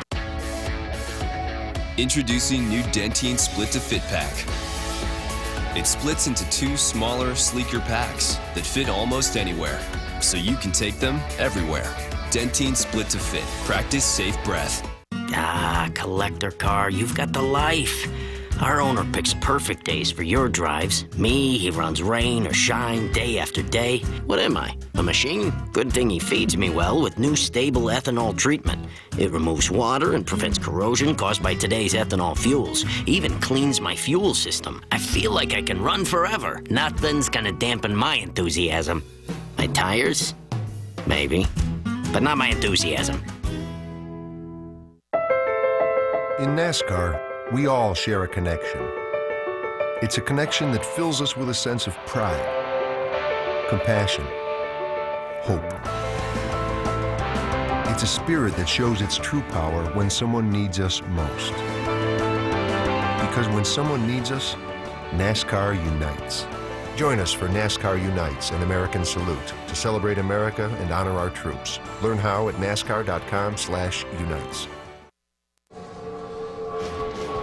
Kurt Busch currently 22nd in Coke 0400 qualifying, presented by Golden Corral here on Speed. His first lap 48.081. Again, we mentioned that the guys going out later might not be faster just based upon how they ran in that first practice yesterday. If they were in a big pack and were able to get a good lap posted, that's why they're going out later in this qualifying session. You know, Rick, you were talking about Terry Labonte finishing second here at Daytona 5 times. Now, Kurt Busch doesn't have near the starts that Terry Labonte, but 23 starts. He's finished second here 3 times. All of those second-place finishes were in the Daytona 500. The fall race here, or excuse me, the spring race here at Daytona. Pushed his old teammate to victory, though, here, Ryan Newman. Take a look at our American Ethanol Fast Fact. Ford has won the last 3 Sprint Cup races at Daytona. Can they make it 4? Heck yeah, Jack, you know, won this race last year with David Reagan. Right there. There he goes. Yep. And won the race here in February with Matt Kenseth. Just a note we want to pass along to you. Nationwide Series qualifying took place just a little while ago here, and Austin Dillon turned the fastest lap in that qualifying session, but in post-qualifying inspection, which seems to be a little bit of a trend we're seeing here, they failed post-qualifying inspection, and so his pole run was disallowed, and Ricky Stenhouse Jr. will be awarded the pole for the Nationwide Series race. So that means Austin second in the points, I think, right now, behind his teammate Elliott Sadler. He'll start this 250-mile race tonight at the back. And just coming off of a 6-point penalty for being too low in Kentucky when they were able to get to victory lane there. So the hits keep coming for Austin Dillon and that 3 team. You know, you look at David Reagan, who's been in this 34 car for Front Row Motorsports all year long. The one top 10 finish that he's had this year was he finished 7th at Talladega back in May. That's the great thing about these 4 races at the restrictor plate.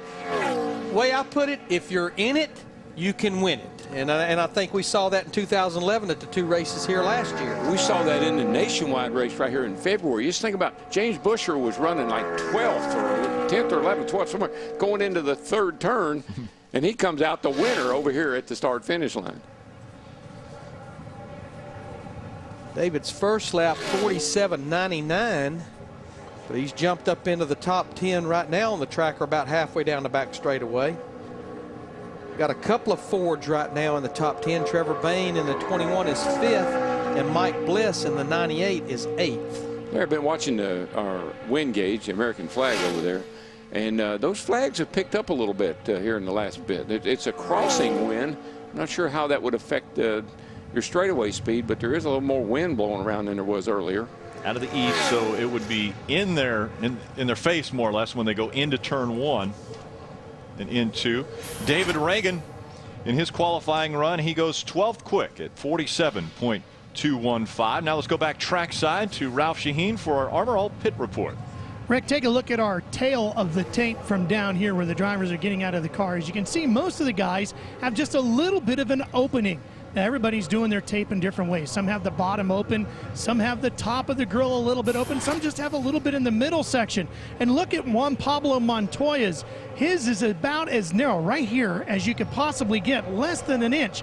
The only one I've seen completely sealed off was Michael Waltrip's car. The entire front of the grill completely sealed off. Now, Larry, as you know, what we're talking about here is a difference in temperature in the engine over aerodynamics. And when you build the temperature in the engine, well, then you start to drain away the horsepower. And in talking to some of the crew chiefs, they've told me that a little bit, about an inch of an opening in the gap, can make a 20-degree difference in the temperature and that engine. And that's the battle. How much heat do we want to build up? Yeah, Ralph, especially as we talked at the top of the show with 91 degrees ambient temperature when this qualifying session started. Now, just to clear things up, because we talk about grill openings a lot at Daytona and Talladega, that full opening is 2.5 tall by 20 inches wide. You only get the option of this tape in qualifying. For the race, everyone has to run that 2.5 by 20 wide open. And the thing about the configuration, you figure that out in the wind tunnel. A lot of it has to do with ductwork. Where's your ductwork and how is it in the car? Some of it even has to do with fins in the radiator and what kind of radiator you got. And one area open will create a little bit more downforce. One area open a little bit more. There are pressure areas on the front of the car, on the nose of the car. You put the anemometers in the grill inside the ductwork and blow air in there, and you kind of figure all that out in a wind tunnel. How you can get the air to travel over these race cars gives you the streamline ability to either go fast or have downforce. And what they want is that perfect match. Jeff Burton in his first lap goes 22nd quick at 47.722.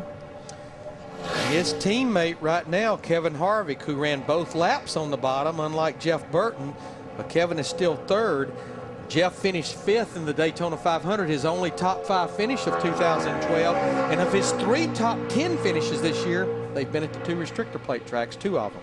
And Jeff Burton has won here before in this summer race.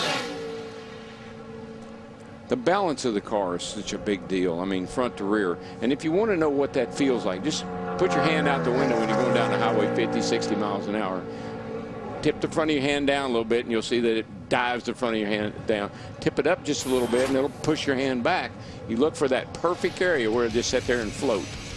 Jeff Burton goes 8th quick in his qualifying run of the 27 that have been on the track. Tony Stewart still quickest.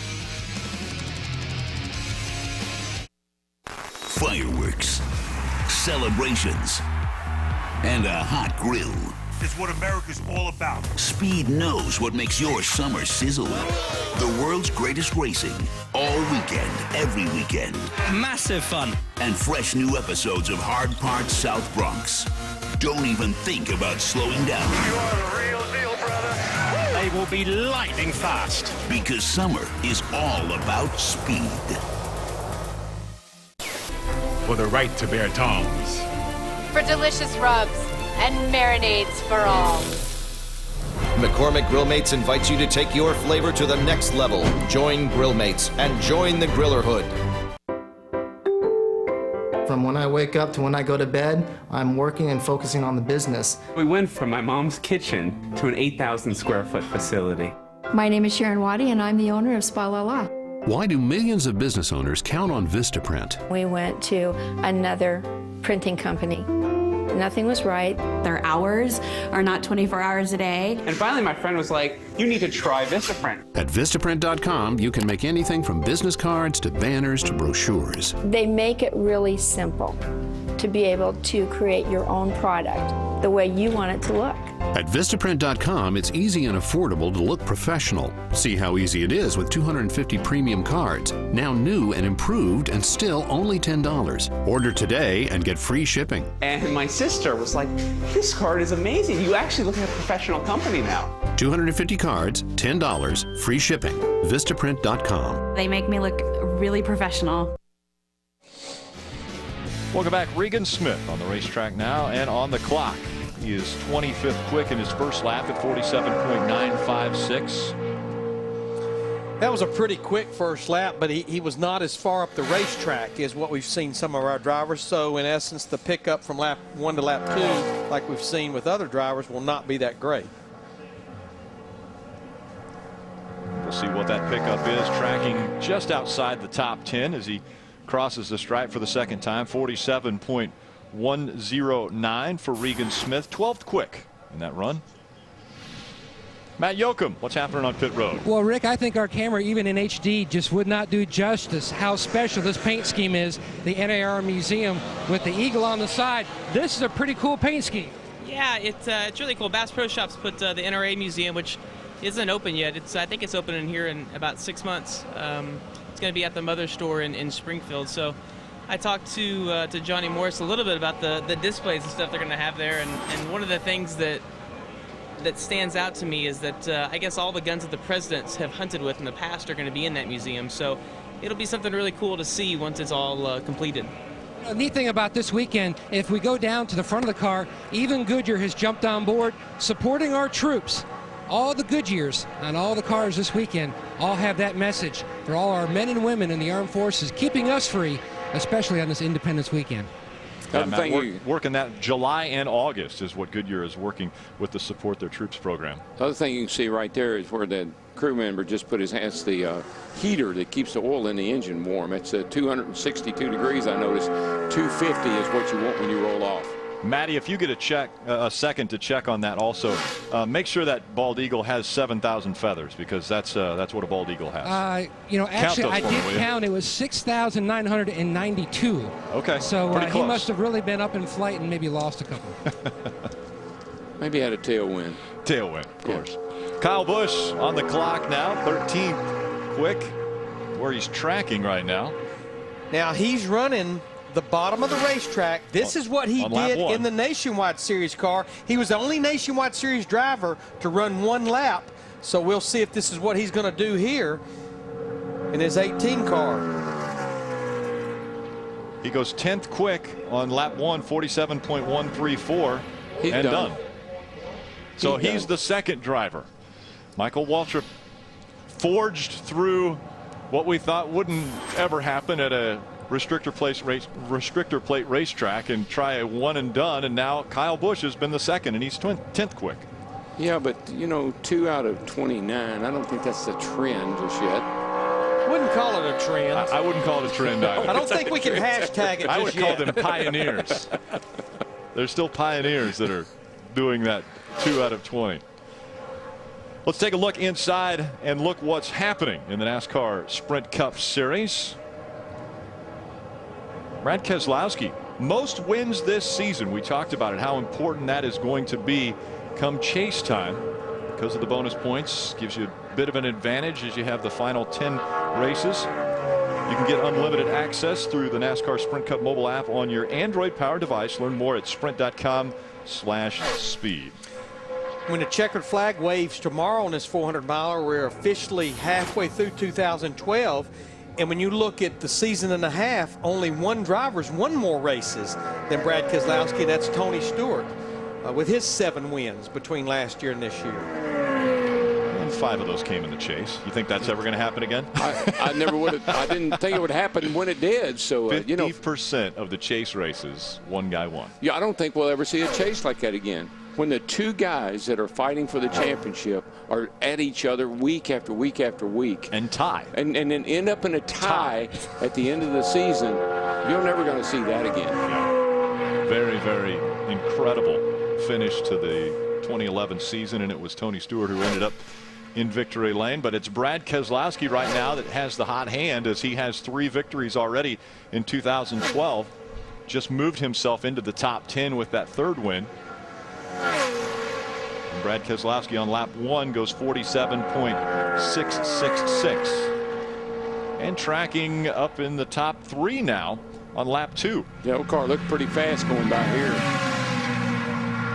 And I know we still got a number of drivers to go, but I think this would be really huge for the Dodge camp, because I know talking to the 2 Dodge teams this morning, the 2 Penske teams, they were not that optimistic that they were going to lay down a really fast qualifying lap, but right now looking pretty sporty here on lap 2. But I think it just says a great statement about Roger Penske. You know, they're leaving the Dodge camp, going to Ford next year. They haven't given up on anything. Engines, cars, championship. That's Roger Penske. He's a classy guy, and he'll fight to the bitter end. And across the stripe, spewing water out at the base of the windshield there. Keselowski goes third quick, 46.910. So just over a tenth and a half behind what Stewart was able to post. Yeah, he breaks up that little Chevrolet party there because of the top 5, 4 Chevrolets and now the Dodge in third. And quite honestly, you know, people talk about, well, they're going to throw away you don't throw away the cars. You just change the sheet metal. I mean, they probably can just change some parts of the sheet metal. Won't have to change it all. So it's not, you can build a brand new car for Homestead if you want to, and you'll be able to use it next year with no problem. Yeah, changing the sheet metal, which everyone's going to have to do for the 2013, and then adapting their chassis to go from the Dodge to the Ford engine. Yeah, and that was the other thing. Like, I mean, this year, everybody's got to change sheet metal. So it's really not that big a deal. We'll stay on the theme of change right now as we have Matt Kenseth on the racetrack, and the big story coming into last week was Matt Kenseth no longer will be with Roush Fenway Racing at the end of 2012. He is heading off to a different organization. Hasn't answered the question as to who it will be, but has said he has a deal in place that he will race for someone else in 2013. I think we know who it's going to be. I just don't know if we know how it's going to be.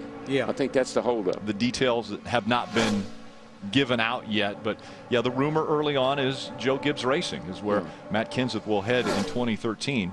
Yeah, I think it, you know, trying to work things out with Joey and Home Depot and the whole 9 yards. I think that's where maybe some hangups are right now. Get that resolved, we'll know what Matt's going to be doing.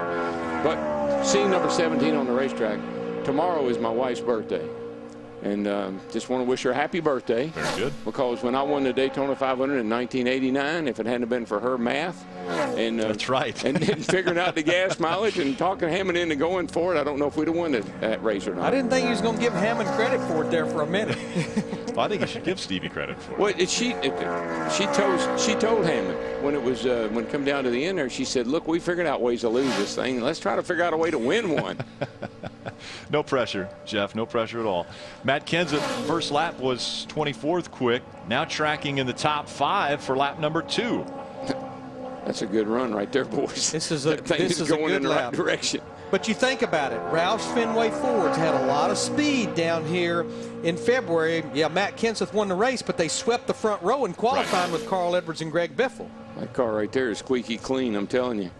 She's Take a look coming. at this. She's coming, boys. Out of turn 4, can Kenseth take the pole away from Tony Stewart? Yeah, baby. Down to the apron he goes. Yes! Does he get it? Yes, he does. 46.781. It took him 6/1000th of a second to outdo Tony Stewart, but that's exactly what he has done in that run. And that's not the car he won the Daytona 500 in either. That one's parked over in right behind us. Yeah, back here in the parking lot. Wow, Daytona, USA. A couple more big names coming out on the track next.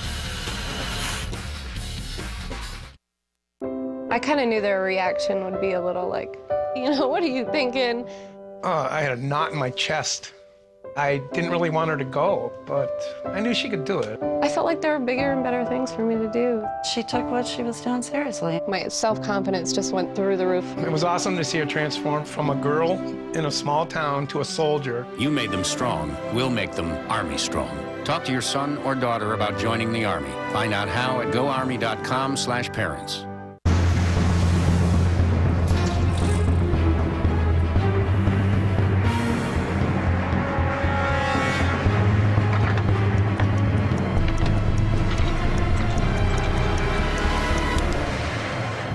Free fall training. It's how Advanced Auto Parts trains our staff to install your battery fast and free. Battery testing and installation fast and free. Advanced Auto Parts. Service is our best part. Wipers, go! And a meat and potato sandwich. Thanks. Kids, do you know what it is that makes this country great? The Constitution our forefathers wrote, our unified belief in the American dream. Our melting pot heritage that proves our differences really are our strengths. It's our right to bear arms. Yes. Those are some of the great things I was thinking of as well. Denny's Tour of America menu is back and open to celebrating 7 dishes from around the country, like the Midwestern meat and potato sandwich. Denny's, America's diner, is always open. Bear arms.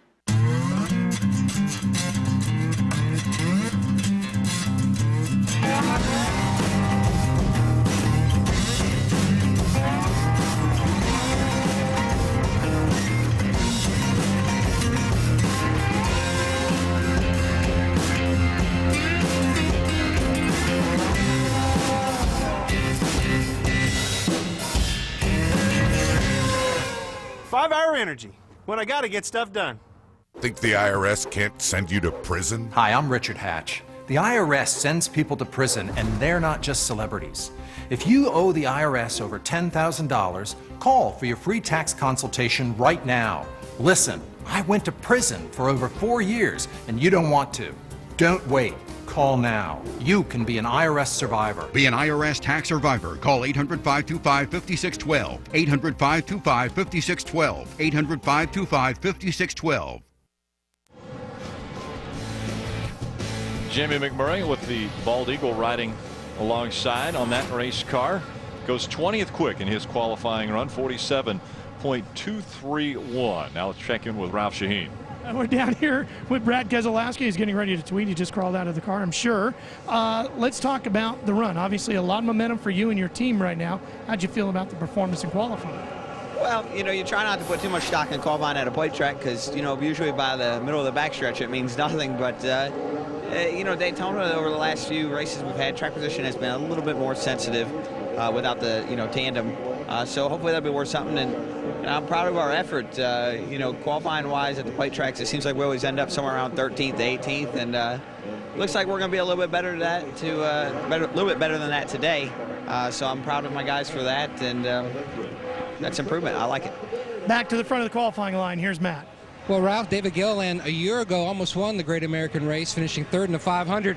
So how impressive was this car in practice yesterday? Confidence appears to be high all around the team. Yeah, practice was really well yesterday for us. We got Glory Foods on board this weekend. I think the car looks good. We were talking earlier. I think if the car drafts half as good as it looks, we'll be looking really good. So our car had really good speed. We ended up 8th, and just kind of went out and shook it down. We have pretty good confidence in our Speedway package, and everybody at Front Row Motorsports works real hard on our Speedway program. So we're excited. Excited to have our new partner, Glory Foods, on board this weekend. Hopefully we can come out here. This is one of the weekends that we feel like we come to the racetrack and have a shot at winning, so got to capitalize on it. It felt like they could go from the front to the back and make their way back to the front at ease. This car sucked up so well, guys. Thanks, Matt. Now on the racetrack in that Subway Ford Fusion, Carl Edwards, his teammate, currently on top of the charts at 46.781. But maybe not the first lap that Carl Edwards was hoping for there, 47.712. Now, I know he was all the way up the top of the racetrack, but still a ways off of what Matt Kenseth ran. I was going to tell Rick that it's good to have a car that'll suck up. Yes. You need a car down here that'll suck up. Well, all I know is that tracker is definitely moving to the left. Not sure he's going to get to where Matt Kenseth, his teammate, is at. Seeing a lot of water coming out the base of the windshield. You can also see the tracker going to the right. Real quick, NASCAR race day that comes on tomorrow afternoon on Speed at 4:30. I'm being told they're going to interview Carl Edwards about that whole post-race interview from the TNT broadcast last week, where he was talking about they were starting to not be on the same page with each other as a race team, and then I'm sure Darrell and the boys will break that down. So Carl Edwards, after being 27th quick on lap 1, improves to 6th quick, 46.946 for Edwards. His teammate still on top of the charts, Matt Kenseth up there.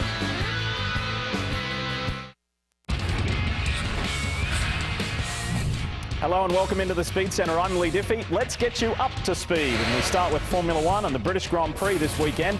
2 practice sessions already completed, both rain-soaked. How about Bruno Senna here? He aquaplanes into some barriers in free practice too. Lewis Hamilton, well, he was the man. He set the fastest lap of the day in front of his home fans. Qualifying tomorrow on Speed here at 8 a.m. Eastern. MotoGP right across the English Channel in Germany. Winner of the last 2 Grand Prix here, Dani Pedrosa, led the way in both practice sessions.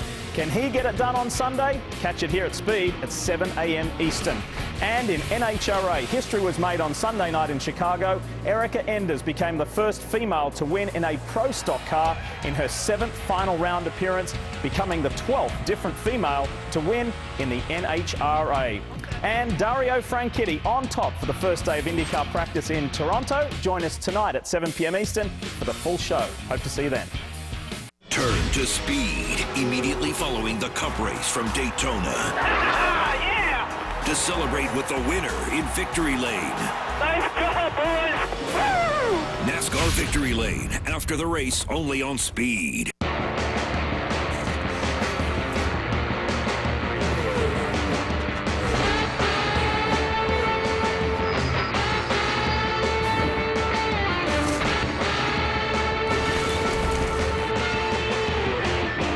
Goodyear, for drivers like these who demand the most from their tires.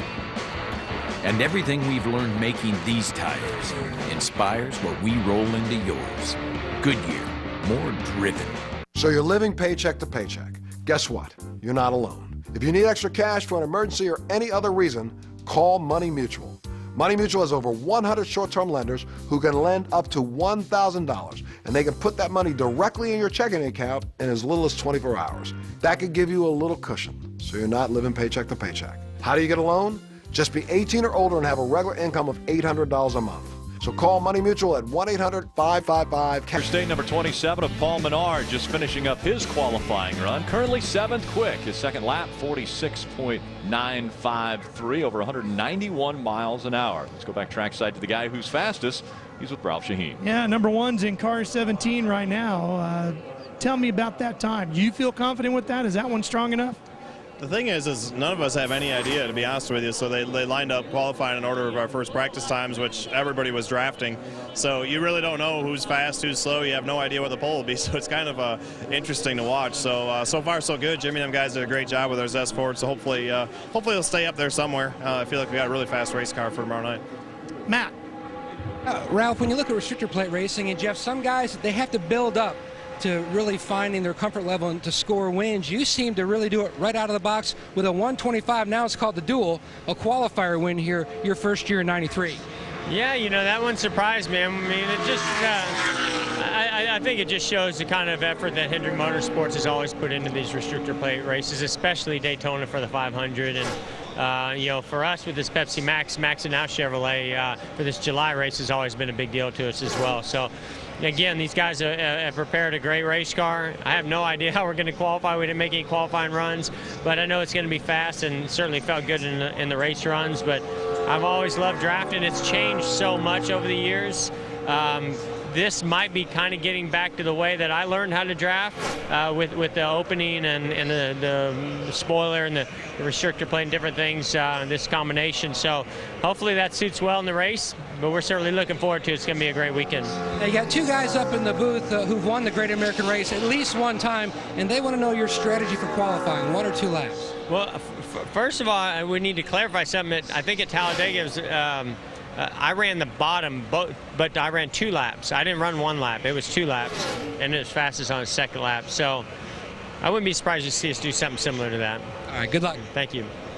Okay, so he clarified. I'm glad he did that. No, that's good. Down to the bottom of the racetrack for the first lap, and then it was fastest on his second lap. And we see his teammate Casey Kane now tracking pole. You know the moral of this whole story? You cannot go visit Michael Waltrip before a qualifying session anymore. You got a lot of bad information. How about this, though? Good information for Casey Kane. Oh, he goes to 3rd quick. Drops back just as he came to the stripe. 46.804, but a great qualifying run for Casey. He's the fastest of the Hendrick Chevrolets. Yeah, it's so tight right there. 47. A 46.78, 46.78 with a 7, and a 46.80. So that's why the tracker is kind of not sure where it wants to be. It's so tight.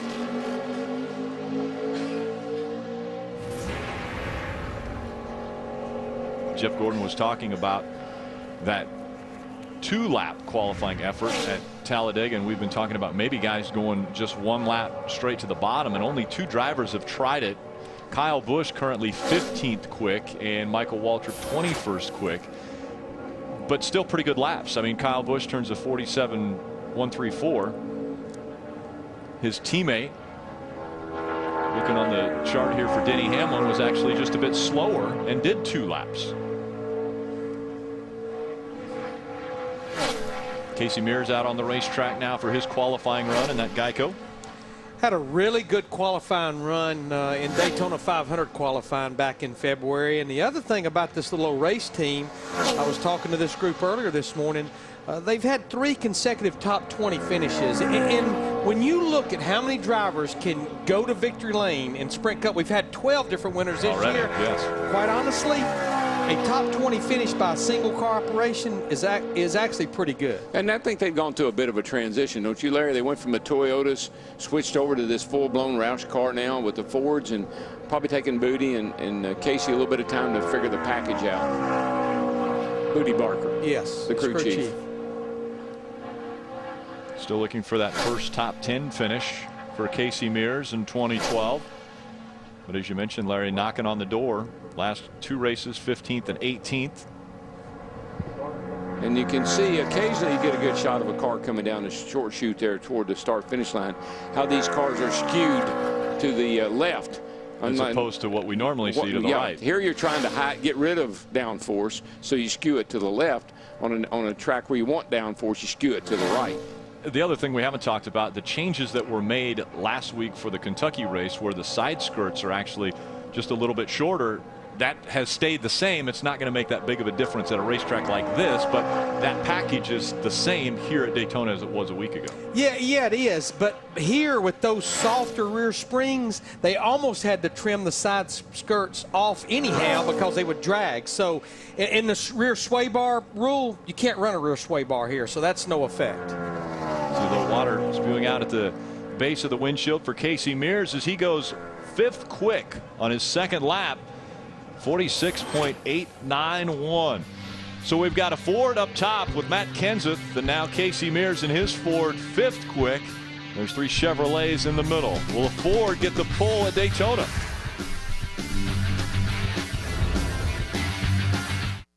Saturday, the King, Jeff Gordon, and DW sound off on the state of stock car racing and the Ultimate NASCAR Roundtable. Plus, find out which Chase hopefuls have the most to lose at Daytona. NASCAR Race Day, fueled by Sunoco, Saturday at 4:30 Eastern.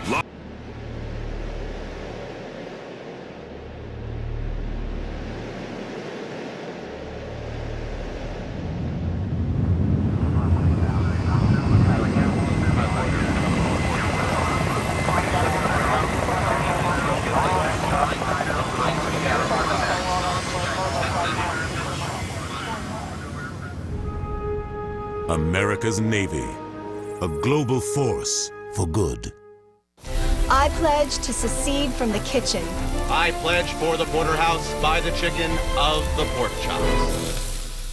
McCormick Grillmates invites you to take your flavor to the next level. Join Grillmates and join the Grillerhood. Emily's just starting out and on a budget, like a ramen noodle every night budget. She thought Allstate car insurance was out of her reach until she heard about the value plan. See how much you could save with Allstate. Are you in good hands? Okay, go. Trying to hang tough on the inside of the racetrack. In some sports, playing rough can get you sent to the showers. Same here, in a manner of speaking.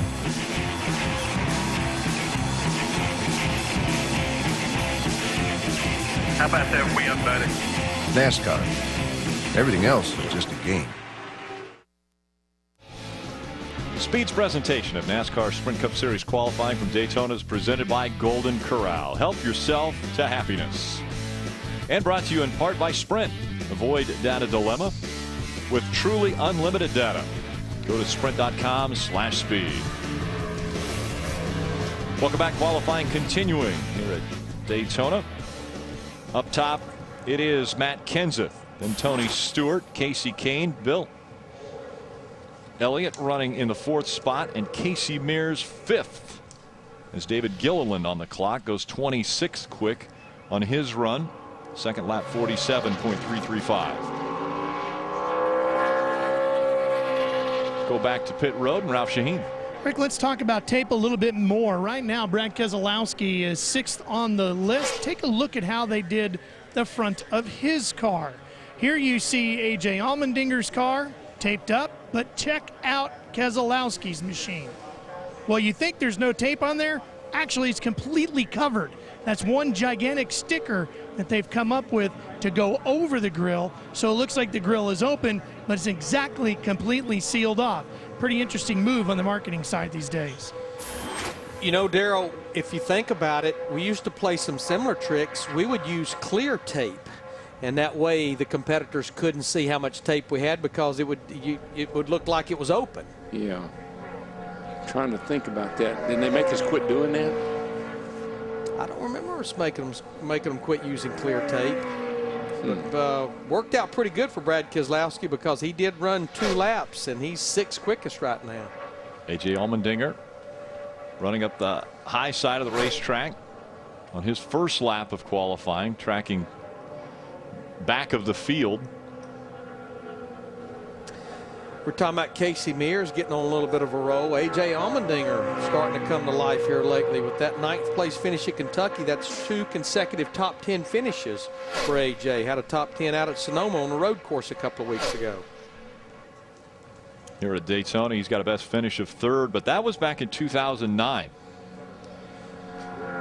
Yeah, it looked like he had a good race car for the Daytona 500 and was caught up in an accident on pit road with Ryan Newman. Had to go to the garage area and replace the radiator and a lot of other parts of the front end.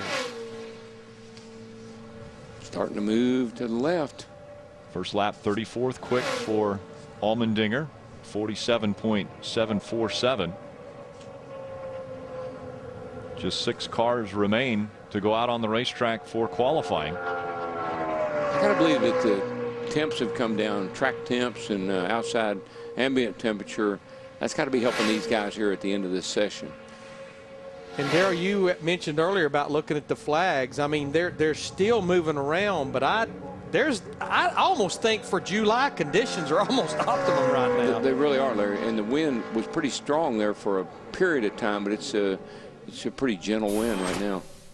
And A.J. Allmendinger goes 6th quick on lap 2, 46.901 for A.J. Yeah, 9 1,000ths separate the 2 Penske Dodges. That's teamwork. The last of the Hendrick cars going out as you talk teamwork. Tomorrow, NASCAR race day, it's a must-see as our own Darrell Waltrip sat down with Richard Petty, the King, and Jeff Gordon, 4-time. As the Ultimate NASCAR Roundtable took place, we're going to break down the race and make who will make the chase. NASCAR race day, that's fueled by Sunoco, tomorrow 4:30 Eastern, live on Speed. He's not even doing his coming to get the green. He's on the bottom from the get-go. He's committed. Yeah, he's not even going to wind it up at the top, but I know we'll be getting ready for our TNT broadcast, but I'm anxious to try to catch that segment on race day, because when you think about those 3 drivers, 14 Sprint Cup Series championships, 369 wins. Sprint Cup Series wins, Yeah. and I think it's 17 wins at Daytona between those 3 guys. That's not too bad. Not a bad track record. It was one of those interviews that you just didn't want to stop. Sure. I mean, we I don't know how much they'll use, probably 2 or 3 minutes, but we talked for, I bet, close to an hour. And that's the key right there. It wasn't really an interview. It looked like you guys were just sitting there talking at the table, talking racing. And Richard is so much fun when he's in a good mood and wants to talk, like he was that day, and Jeff was the same way, and we just had the best time sitting there telling stories and talking about racing. When I look at where this tracker's at right now, about halfway through Jeff Gordon's first lap, this is going to be a pretty sporty first lap. He's running the bottom of the racetrack, but he pretty much told Matt Yoakum that's what he was going to do, is something similar that he did at Talladega. Now, he'll pick up a little bit on the second lap. That's going to be the big question, though, is, yeah, you're going to have a good first lap, but where's it going to go from there?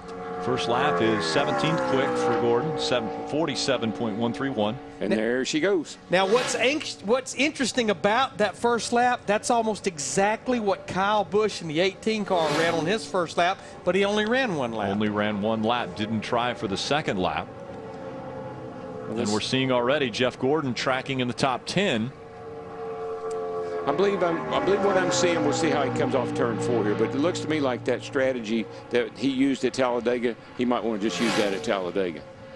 And potentially it doesn't work at Daytona like it did at Talladega, where you run both laps on the bottom of the track. See what he gets up off 4 here, if it picks up anything. It's going to be in the top 10, but I don't know if it's going to crack the top 5. It did crack the top 5, though. Goes to 4th quick for Jeff Gordon, 46.860. So a top 5 qualifying run for Gordon.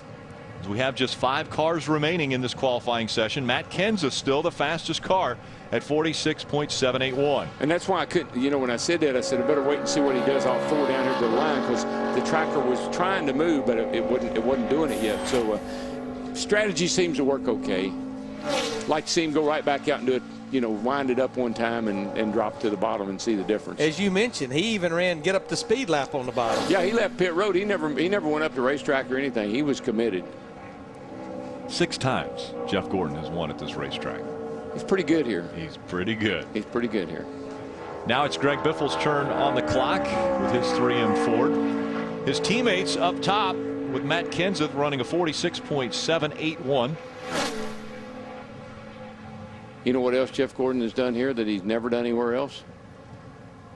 Turned over. Which I don't think any driver likes to do anywhere. I think he said, I have to check with him, that he never even turned over in a sprint car. Yeah. I believe I remember hearing that where he said that's the first time I've been upside down in a race car. In the Budweiser shootout just this past February. Yeah. Yep. A very impressive career, and for it to be just in this most recent year that he had for the first time ever been upside down in a race car is pretty amazing. Greg Biffle tracking back in the mid-30s on lap number 1, again running that high line for his first lap. Greg sat on the outside of the front row for the Daytona 500, ended up finishing 3rd. This is the same car that he ran in the 500 and also finished 5th with this car at Talladega back in the spring.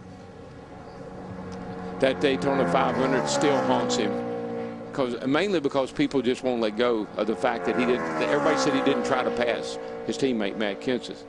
And they asked, so why didn't you try to pass Matt? He said, because he was faster than I was. Because I couldn't get to him. Catch him. Couldn't catch him. And right now, tracking top 5 for Greg Biffle, and a big surge to the left for that 16 car. We'll see if he can catch up to his teammate.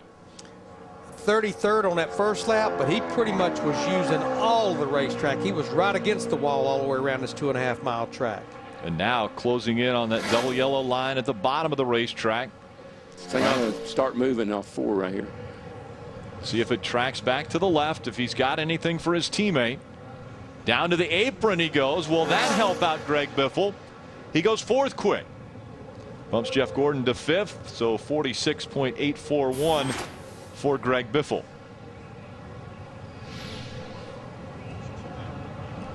Let's go back trackside to Matt Yoakum. Rick, back in May, Eric Almirola had the Air Force colors on the pole at the Coca-Cola 600, another event that's very patriotic for our country. You are the last guy to go off. Right now the sun is out, but judging from my Florida State meteorology class, you're going to get the money cloud by the time you go out. We'll see. Mike Ford and all the guys on this U.S. Air Force team have done a good job. We got a really fast Ford Fusion, so all that goes back to all the guys at the shop at Richard Pay Motorsports and all the guys at Roush Yates Engines giving us a lot of horsepower. So we'll see what we got. I think we got a shot at it. These deals, you never know. You just go out. We didn't make a qualifying run yesterday, so we don't really know. But just proud of all the guys at Richard Pay Motorsports. I think we got a shot at it. How has Mike Ford helped elevate your program? He's just made everything better. I've been able to lean on him from his experience and his leadership and stuff. So he's helped me a lot, not just a crew chief, but just as a leader and somebody to lean on that's got a lot of experience. So he's been great to work with, and hopefully we'll go out here and get him a pole. Mike Ford, a wealth of knowledge, got quite a few wins with Denny Hamlin, who's with the JGR team. Now we see Ryan Newman on the clock. Ryan has a win here as well, the big Daytona 500 win back in 2008. Now it looks like Ryan Newman's going to run this first lap high, and we talked about this earlier, and I know we've got 3 or 4 drivers to go.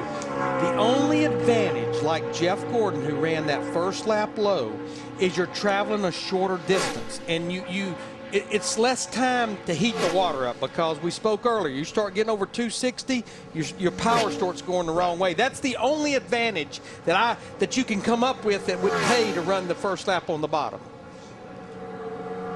I just like if people want to try something different. Sure. Like you said, conventional wisdom is you run a high one and a low one. But I just like when somebody says, I don't think I'll do that. I think I'm going to try something different. How about this little tracker on Ryan Newman? Think about it. His teammate Tony Stewart right now in the 14 car is 2nd quickest, and you can see right here that he is tracking all the way over. Ryan's been trying for a while to get that 50th career pole in Sprint Cup. Well, Larry, I think you said a second ago, though, I don't think the weather could be any better for July down there than it is right now. The track temp's got to be way down, the ambient temp's down, and Ryan's was on a pretty good run. Yeah, fell back the wrong way as he started off into turn 3, especially in the middle of turn 3 and 4. Third quick for Ryan Newman. That could end up being his best start ever at Daytona. Coming into this, it was 7th. We'll see if he can hold on to a top 5 starting spot. He and his teammate, 7.87, 7.89. 2/1000th of a second separating Tony Stewart and Ryan Newman. And the two Dodges are teammates. They're 901 and 910. So teammates working pretty good together today. And Casey and Kenseth and Biffle pretty close together. Race fans, Speed has teamed up with your favorite tracks to offer amazing ticket deals you can't get anywhere else. Go to speed.com/deals. Check out our incredible inside deal for Watkins Glen International. I'll tell you what, I've been watching, you know, Bill Elliott went out real early. Yep. One of the first cars out, and he put up a lap, and he's still sitting right there in 7th place. That's a pretty good effort by that team, by the Turner Motorsports boys, to put Bill up there like that. One of the go-or-go homers was Bill Elliott, and he posted that big mark, as you mentioned, currently 7th. Now it's Joey Logano's turn on the clock. And again, we talked earlier about Matt Kenseth leaving Roush Fenway Racing, and the early stories are that Matt will end up at Joe Gibbs Racing, and the question mark now is, will it be in the 20, or will Matt end up in a different car and Joey stay in the 20? I know in the perfect world, with what Joe Gibbs said in the rain delay at Michigan, that I think he'd like to see enough sponsorship in place to run all 4 drivers, because right now you get a feeling he has 4 drivers and the ability to run 3 race teams right now, as far as in Sprint Cup. Right. Joey Logano, first lap, tracking just in the 40th range. His first lap 38th quick at 47.746. Now a strong move to the left as he drops to the bottom of the racetrack into the top 15. We see sparks out of the back of that car, and that's something you don't want to see at a place like Talladega or Daytona, because that scrubs speed off of what you're trying to do. It's just like hitting the brakes.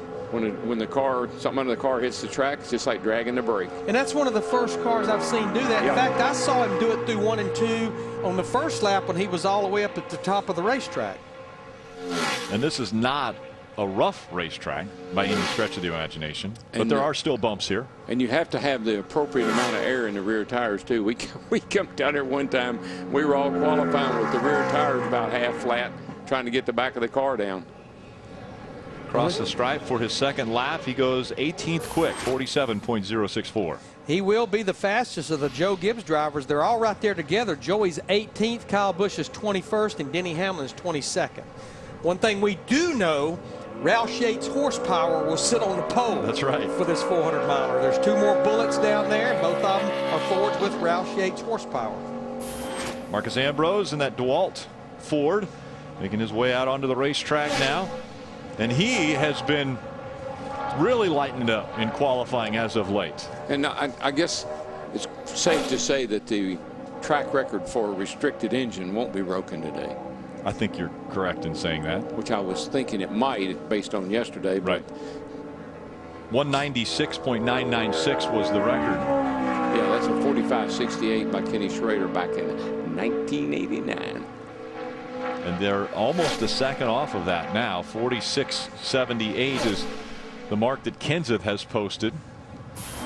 But the things we could do to those race cars then to make them go down a straightaway. Big difference. I could go down there right now and just, we ran the spoilers on 10 degrees. I mean, they were laying, it looked flat. It looked like you wouldn't even need one. You go down there and take the rear blade on these cars right now and do that, just lay the spoiler down, they'd probably run that fast. Second faster. Marcus Ambrose's best finish here at Daytona, 6th back in 2009. The best he's ever qualified here has been 7th. That was earlier this year. Right now, I think to be a pole effort, it's going to need to be a little further to the left of this first lap, just with what we've seen so far. And Joey Logano was hovering around this same area on his first lap. Yeah, 39th on that one. 38. 38th for Ambrose, goes 47.703 on lap number 1. Logano just picked up to 18th quick. We'll see if Marcus Ambrose, who's now tracking in the top 10, can hang on to that and actually move a little bit closer to the left. Well, it's going in the right direction as he heads onto the back straightaway with this number 9 Ford. He'd have to pick up a second. Right now we've got 3 Fords in the top 10. Kenseth at the top, Greg Biffle 5th, and Casey Mears at 13 and 8th. Well, one thing he and Almirola both know is they got fast race cars because they led the practice speeds, both of them did, at over 200 mile an hour. Out there in the draft. And Ambrose across the stripe moves all the way up to 11th quick. Lost a little bit as he came through the tri-oval. So Ambrose at 46.918. Currently your top 16 have all broken the 47-second mark.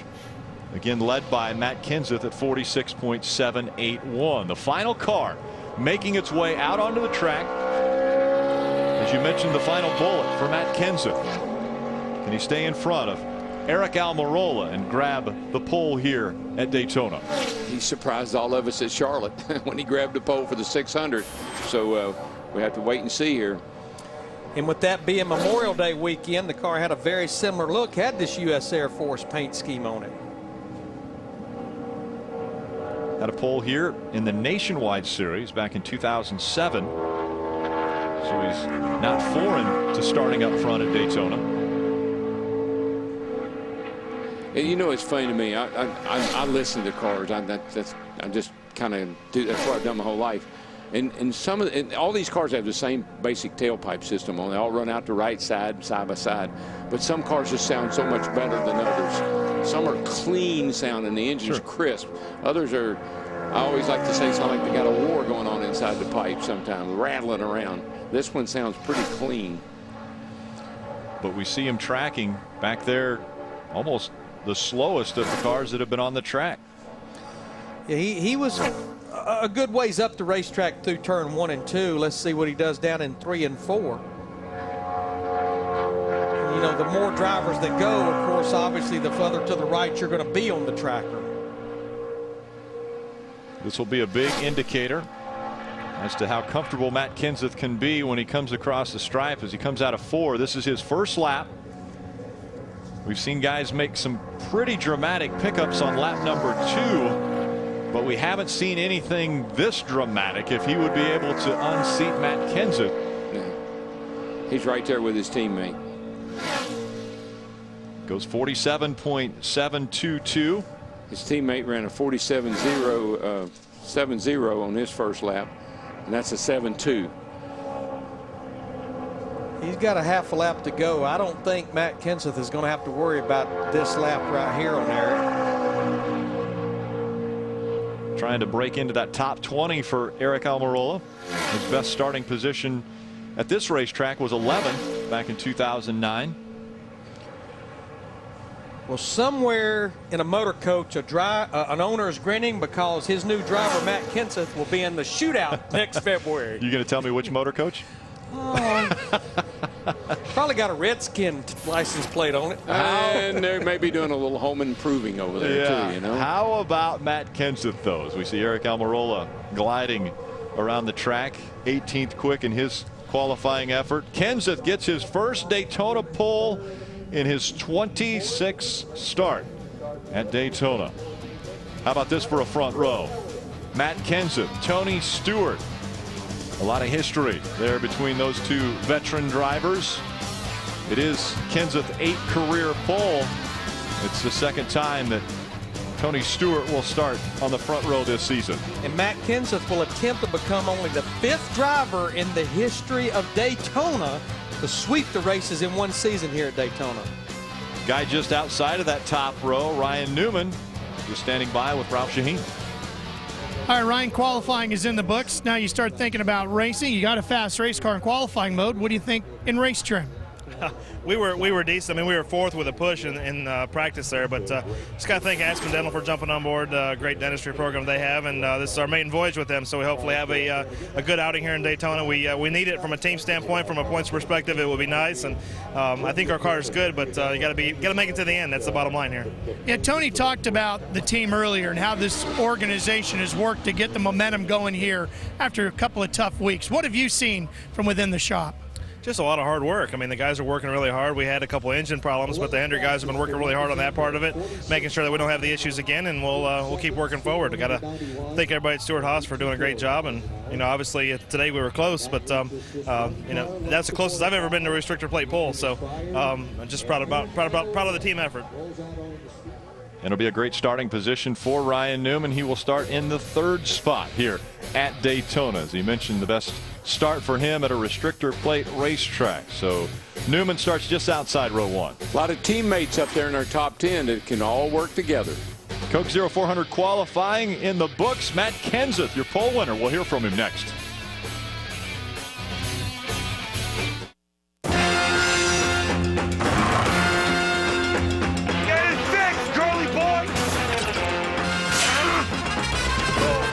Catch an all-new episode of Hodgepodge South Bronx, Tuesday, only on Speed.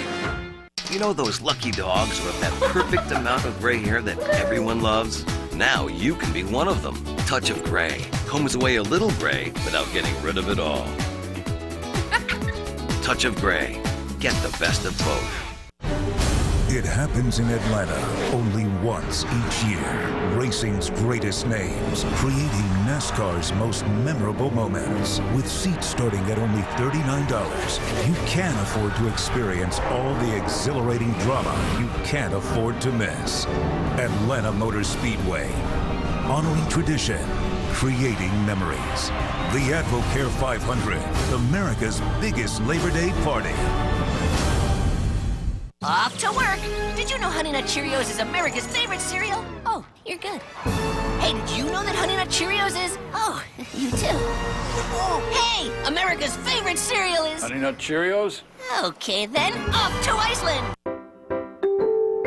From when I wake up to when I go to bed, I'm working and focusing on the business. We went from my mom's kitchen to an 8,000 square foot facility. My name is Sharon Waddy, and I'm the owner of Spa La La. Why do millions of business owners count on Vistaprint? We went to another printing company. Nothing was right. Their hours are not 24 hours a day. And finally, my friend was like, you need to try Vistaprint. At Vistaprint.com, you can make anything from business cards to banners to brochures. They make it really simple to be able to create your own product the way you want it to look. At Vistaprint.com, it's easy and affordable to look professional. See how easy it is with 250 premium cards, now new and improved and still only $10. Order today and get free shipping. And my sister was like, this card is amazing. You actually look like a professional company now. 250 cards, $10, free shipping. Vistaprint.com. They make me look really professional. Welcome back to Daytona International Speedway, where Matt Kenseth has just won the pole for the Coke 0400, which will be run tomorrow evening. Let's hear from him. He's with Ralph Shaheen. First time he's won a pole here at Daytona. Congratulations, Matt Kenseth. That's got to feel pretty good.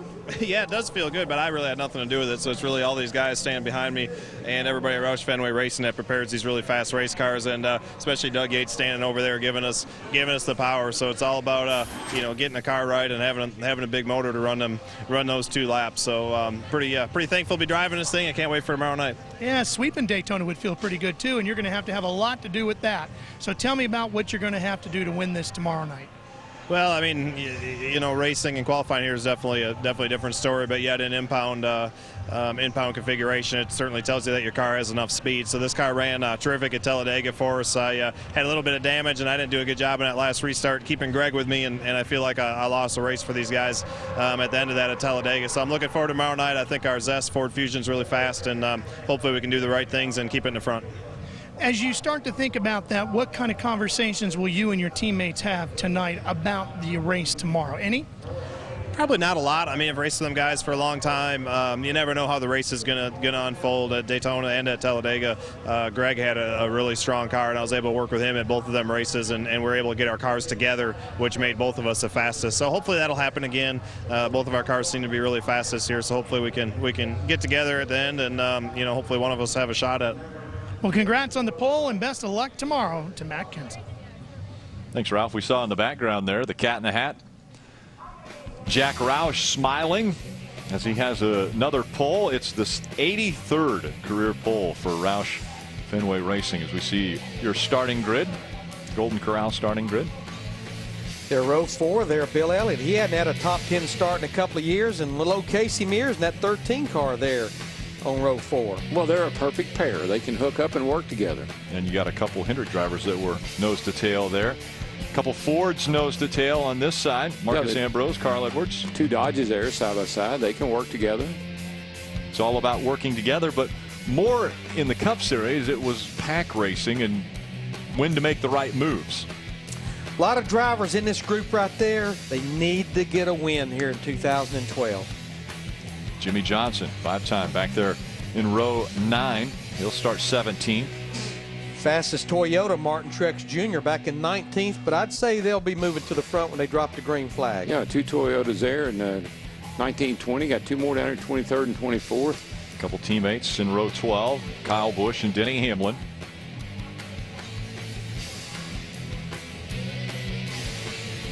Dale Earnhardt Jr. so good on the restrictor plate racetracks, and he starts in row 13. I thought he would be a lot better than that qualifying. He was so good down there in February. And he practiced a lot, and I guess he's working on his race setup. There's David Reagan, won this race a year ago, of course driving for Roush Fenway back then. Brother Mikey back there ran his 1 lap of qualifying like he said he was going to. He stayed true to his word. Just no one followed other than Kyle Busch as far as the Pied Piper. Joe Nemechek, Stephen Light, Landon Castle, David Rudeman. Kurt Busch, we've said all along here in 2012, driving for James Finch, a restrictor plate track or possibly a road course, be a place he could sneak up there and get a win. Well, you think about Kurt at Talladega. I mean, he ran up front that whole race, so he got punted there late in the race. So we know he'll be in the he'll be up there mixing it up. Sure. In the back of the field here, Travis Kvapil, Bobby Lalonde, and J.J. Yaley making up the 43-card field. The one not making the field, Robert Richardson Jr., one go-or-go homer that will not race on Saturday night. 44 cars attempting to make the race. And again, the 23 won't run tomorrow evening. Let's go to Ralph Shaheen. Craig, qualifying is one thing. Racing is where your attention is turned now. Tell me what your thoughts are as you prepare for tomorrow night. Well, I'm pretty happy with the car. The car drove really good in practice. Actually, the first practice, it was a little bit tight. We made some adjustments, put a little downforce in the front of the car, which hurts overall speed, and we knew it would. We were going to pay for it today qualifying. So we're pretty happy with, the car's 5th on the pole right now. That's pretty decent compared to what we put in it to get it to drive good. I think we'll have a great car for tomorrow night. Strategy-wise, as you start thinking about how the race could unfold tomorrow, should be a pretty warm evening.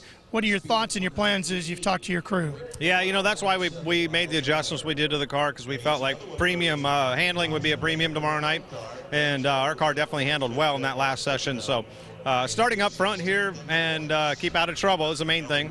And, we'll be up and back through the field, but I feel good about 3 and Ford Fusion car. Tonight, get fired up for NASCAR trackside as Juan Pablo Montoya stops by in the fun and talks about his hot ride back in February here at the Daytona 500. Don't miss NASCAR trackside. That's tonight, 6:30 Eastern, only on Speed. There's your pole winner, Matt Kenseth.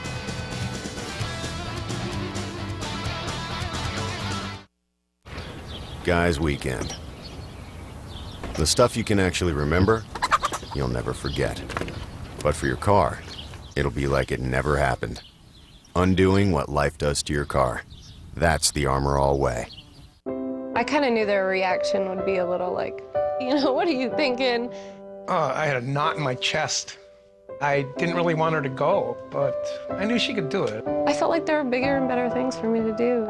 She took what she was doing seriously. My self-confidence just went through the roof. It was awesome to see her transform from a girl in a small town to a soldier. You made them strong. We'll make them Army strong.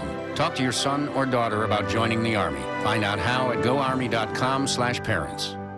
The American Garage, the Taj Mahal of overhaul. Whether it's your place or the pro's place, more of them count on the trusted advice at AutoZone than ever before. Parts are just part of what we do. Get in the zone. AutoZone. I almost got it, honey. I'm never gonna get out of here. Don't worry. You're covered with Good Sam Roadside Assistance. Watch this. Good Sam Roadside Assistance for cars, trucks, motorcycles, and boats will have you back on the road in no time. Great. Can you do anything about them?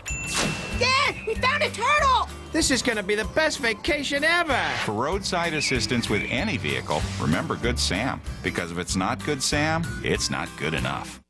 I pledge to secede from the kitchen. I pledge for the porterhouse by the chicken of the pork chops. McCormick Grillmates invites you to take your flavor to the next level. Join Grillmates and join the Grillerhood. It doesn't matter how much paint is traded or how many fenders get bent along the way.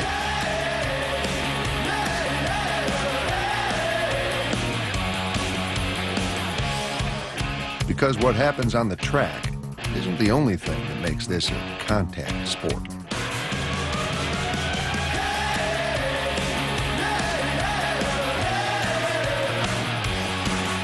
NASCAR. Everything else is just a game. New England, if you like extreme racing, then get to New Hampshire Motor Speedway on Saturday, July 14th. Featuring Danica Patrick and X Games star Travis Pastrana in the FW Web 200. Sunday, July 15th, it's the Lennox Industrial Tools 301. NASCAR's best in an epic battle. Get your tickets at NHMS.com. They're going fast. This copyrighted telecast may not be reproduced, retransmitted, or used in any form without the authorized written consent of NASCAR Broadcasting. NASCAR would like to thank all of our loyal fans for your continued support, and we hope you enjoyed today's broadcast. Welcome back. Coke 0400 qualifying just finished, and now the crowd coming in for the nationwide race about to take place here at Daytona. Tomorrow, immediately following the Cup race from Daytona, make sure to turn to Speed for comprehensive post-race coverage. JR, Kenny Wallace, Jeff Hammond, they're going to celebrate with the winner. Who will that winner be?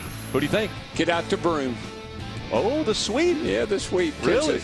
My man Tony Stewart, he has 3 wins in the 400. Oh, by the way, all 3 of those wins from the front row. All right. I think the momentum that Dale Earnhardt Jr. has this year, and as good as he is on this racetrack, I think you'll see Dale Jr. back in victory lane in 2012.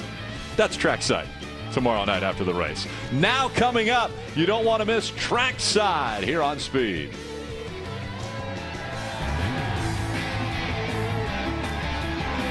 Juan Pablo Montoya qualifying 15th for tomorrow's Coke 0400. Looking for his first career win at Daytona, and Earnhardt Ganassi Racing's first win of the 2012 season. JPM is our guest tonight right here on Trackside.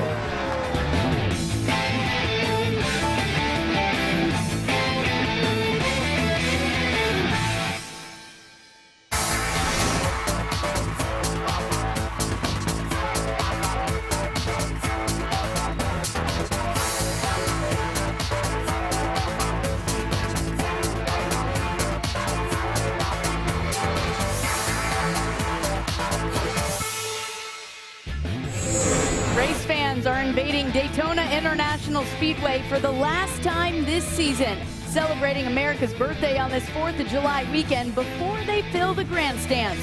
For tonight's nationwide race, we're glad they stopped by the speed stage and glad you're joining us for the next half hour on this Fast Friday, where your Daytona 500 winner and points leader Matt Kenseth is on the pole for tomorrow's Coke 0400. Welcome to Trackside. I'm Danielle Trotta, filling in for Chris Devoda. Our guest tonight is driver of the 42 Target Chevrolet, Juan Pablo Montoya. You may remember that Juan made headlines around the world when we last raced here in February in the Daytona 500. It involved a jet dryer and an explosion. We'll ask him about that and much more, plus play a game or two with our crew. Time to welcome him in. You know him, you love him. Rutledge Wood and Marianella Pereira. Woo. Guys, Hey, Trackside has been working you to the bone all weekend. It's been great. Especially you. I'm not sure who comes up with the ideas to make us do physical fitness tests outside in the heat, but earlier we did one. You'll see. Yes, I'm still recovering from dropping stuff off the backstretch. Yes. Rudd had 4 wardrobe changes just today. Let's take a look at the fun we had last night. You only wore one outfit, but you sweat through it pretty good on this challenge with Cole Witt. What struck me is it took you 32 seconds for a 2-tire stop. You know, for the record, I am not on a professional pit crew team. Thank goodness. Keep your day job. We're throwing stuff. I mean, you guys love to throw things. I'm much better at dropping things from a high elevation. I did that really well. Plus, it was Phone Call Friday, which is where I just started calling people off Twitter. That is so much fun. Phone Call Friday with Rhett and Kyle was insane. Rhett has been in the back of our stage here for 2 hours talking to fans on his cell phone. Quite a treat. It's a great We also love when we test your speed, your strength, and your agility, really testing your manhood. Oh, boy. Goodyear took a part in that in their tire challenge. It's part of their Support the Troops initiative. They have an obstacle course right over here away from our speed stage. They invited Rut and Kyle Petty to take part. Not only did they have to go through a couple obstacle course events, but they had to do it one-handed. Take a look. All right, we're out here at the Goodyear Throwdown. Now, this is something fun for fans to do. It's a little bit of an obstacle course. You've got to run through 8 tires, pick them up, set them down, then roll a tire past the orange cone. Then what you have to do is stack the tires on a tire cart, just like they use, just like the Cup guys use to haul tires back and forth to pit road from Goodyear. Bring those back across the line, run up the steps, and then you drop a tire down this obstacle course and you win something. The faster time wins here, obviously. The faster time wins. And the best person wins something cooler than the worst person. So let me just go ahead and say that. You want to go first? That's kind of time. I'll go first, okay? Go for it. All right, I'm going. This is going to be great. On your mark, get set, go. All right, through the tires, looking good so far. Oh. You still got the mic. I got the mic. What are you talking about? All right, so you got to stack those up on the tire carrier, then drag them all back. There you go. Nice move so far. Are you talking or you just holding? Look at that. All right, keep it going. Hey, got that part. All right, he's on the move. Watch that GoPro. Okay, now, all right, that's good. He's going to run up the stairs. Yes. Woo! They're taller than they look, don't you? All right, come on down here.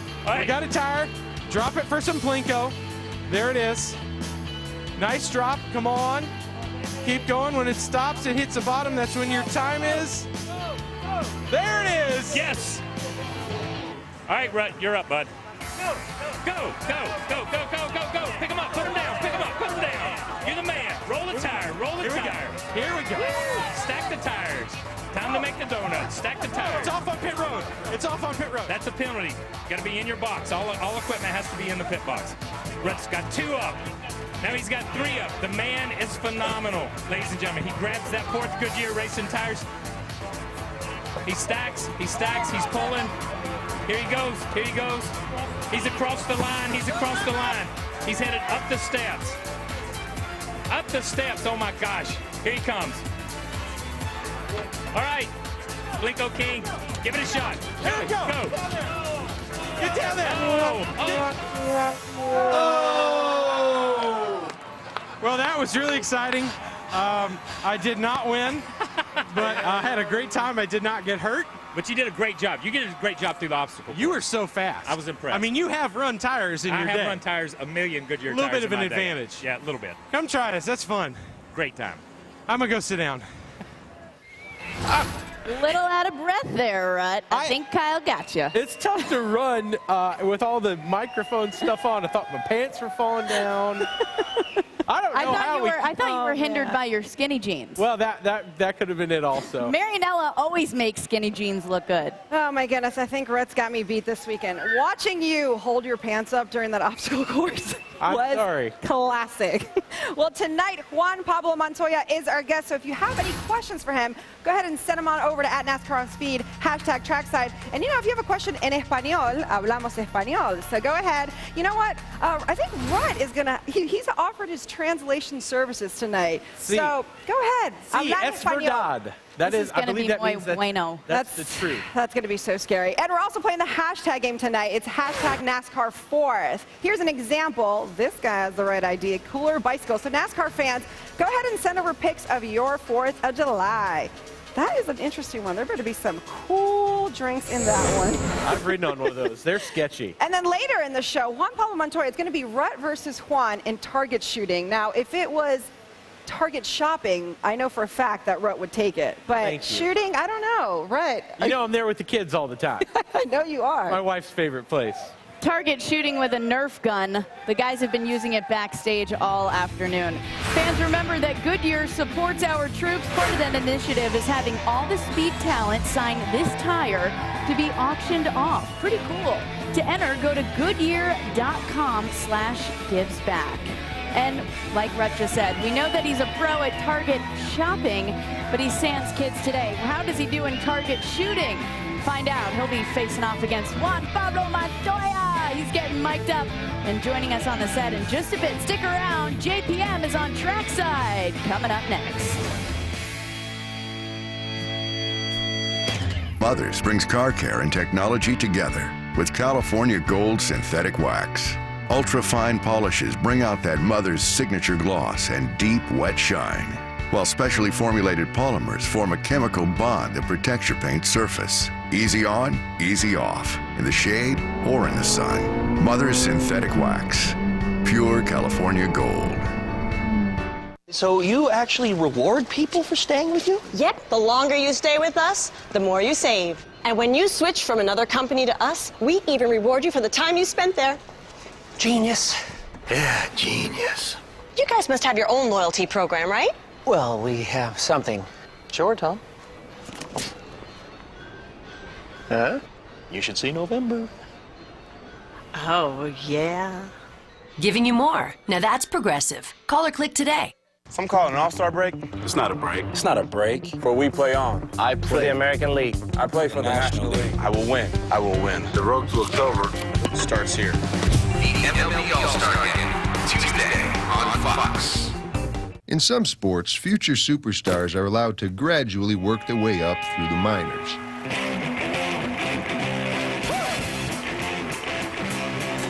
Here comes Justin Allgaier.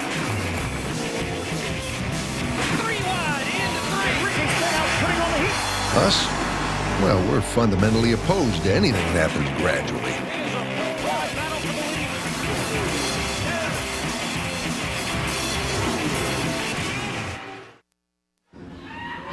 Race fans, Speed has teamed up with your favorite tracks to offer amazing ticket deals you can't get anywhere else. Why pay full price? Before you buy, go to speed.com/deals and see how much you can save. Be sure to check out our incredible inside deal for Watkins Glen International.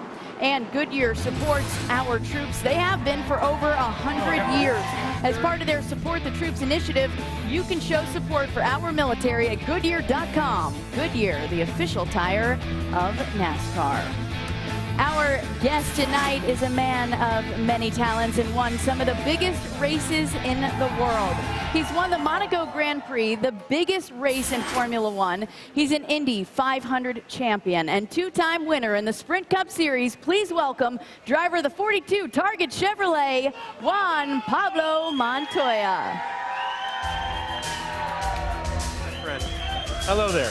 Oh, that's funny. Your pants are falling down. I get it. It's hot out here. My dress is sticking to me. Hello, sir. Thanks for being here. Thank you. That thing's harder Is that the air conditioning that you were using earlier? It's a secret vent. Yeah, I noticed. How you doing, buddy? Not so good. secret anymore. Nice to see you, man. I need to be a little taller here. Look at me. You're fine. I'll just slink down. There you go. There you go. We're just chilling. How you doing? We like to keep it laid back. The last time I saw you, we were drifting at Charlotte Motor Speedway. Yeah, that was fun. That was fun. You showed Dale Earnhardt Jr. what was up, by the way. Well, I don't know. It was. And we were talking about your season a little bit too, and you told me the biggest challenge of your team so far is that you weren't unloading well once you got to the racetracks. How have you guys been doing? Can you assess where you're at at this point in the year? But we've been getting better. Last few weeks we've been running actually pretty strong. We had a couple, we finished 8th in Michigan. We had a pretty good car in Pocono. And I feel like in Sonoma we had it's the best car I ever had in Sonoma. And being a road course racer, that's a place where I normally struggle. So we were running really good. We had a fuel problem there. Michigan, a top 10 finish. Yeah. Kentucky is told a 14th place finish. It's told because we're not running that good. And I think here it's always pure luck, Well, last time you were here, that pure luck was not, as you recall, on my side. I'll tell you the truth. Actually, last week I nearly did a combo. Really? Yeah, last week I was on the lead lap and I was just about to get lapped. So I was quite a ways back when we pitted. So I think the car in front probably left like 5 seconds ahead of me. And I'm going down, below the line. And a truck's coming and he was... Did you feel like it's coming? And I thought, I'm sure he's seen me because you're just rolling down the bottom and he's coming and I gassed it and I missed it probably about 5 inches. I'm like, because everybody, that's what they want to talk to you about. Think about it. Two freaking trucks in a year. That would be insane. You've had such a good sense of humor about the whole thing. Well, what can you do? You know what I mean? It's like the crazy thing is a lot of people think, oh, you just lost control on the straight. A lot of people actually think that happens. If you watch the video, you can see the car brake, and you're just along for the ride. That's, in racing, you go from being a driver to a passenger really, really fast. When you drive over it now and practice and qualifying out there's some patchwork over where it exploded in turn 3. First time I went by, I said, oh, there you go, that's my patch. That's me, putting my stamp on Daytona. Yeah, there you go. You also put a stamp on a lot of great causes. You and your wife, Connie, obviously started Formula Smiles. Tell the fans a little bit about that and how they can get involved. Well, we started that foundation nearly 9 years ago when I was in Formula 1, and the idea was we call it Formula Smiles because we wanted to find a formula to give kids smile. Okay, the kids off the street. Right now we look after about 5,000 kids. We got about 5 or 6 different centers where we have teachers, and the idea is we help actually the public schools during the mornings with their PE classes and everything, and in the afternoon we help the community as well. So it works really well. That's so cool, man. And a lot of people may not know the impact that you still have at home is huge. Kyle loves to tell the story when you took him back there to do that charity event and what it meant to him, and to still see you as such that hometown hero that knows where he's from. Yeah, you know what I mean? I think I've been very lucky to be able to get where I got and everything that happened to me, including, you can discount the jet dryer actually, but everything else has been pretty good. But, I feel that, if I can give back something to Colombia is very important to me, so it works pretty well. Sure. Juan, we asked you some questions. Now it's the fans' turn. Ooh. It's not too late. Send your questions for Juan Pablo Montoya on Twitter. Marianella may ask them in English or Spanish, and then Rut's going to try to translate. Also, Juan and Rut will face off in a little game of target shooting. You don't want to miss it, Nerf style. Stick around. It's all coming up next on Trackside.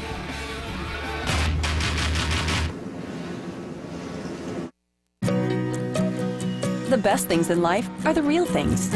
Nature Valley Trail Mix bars are made with real ingredients you can see, like whole roasted nuts, chewy granola, and real fruit. Nature Valley Trail Mix bars, 100% natural, 100% delicious.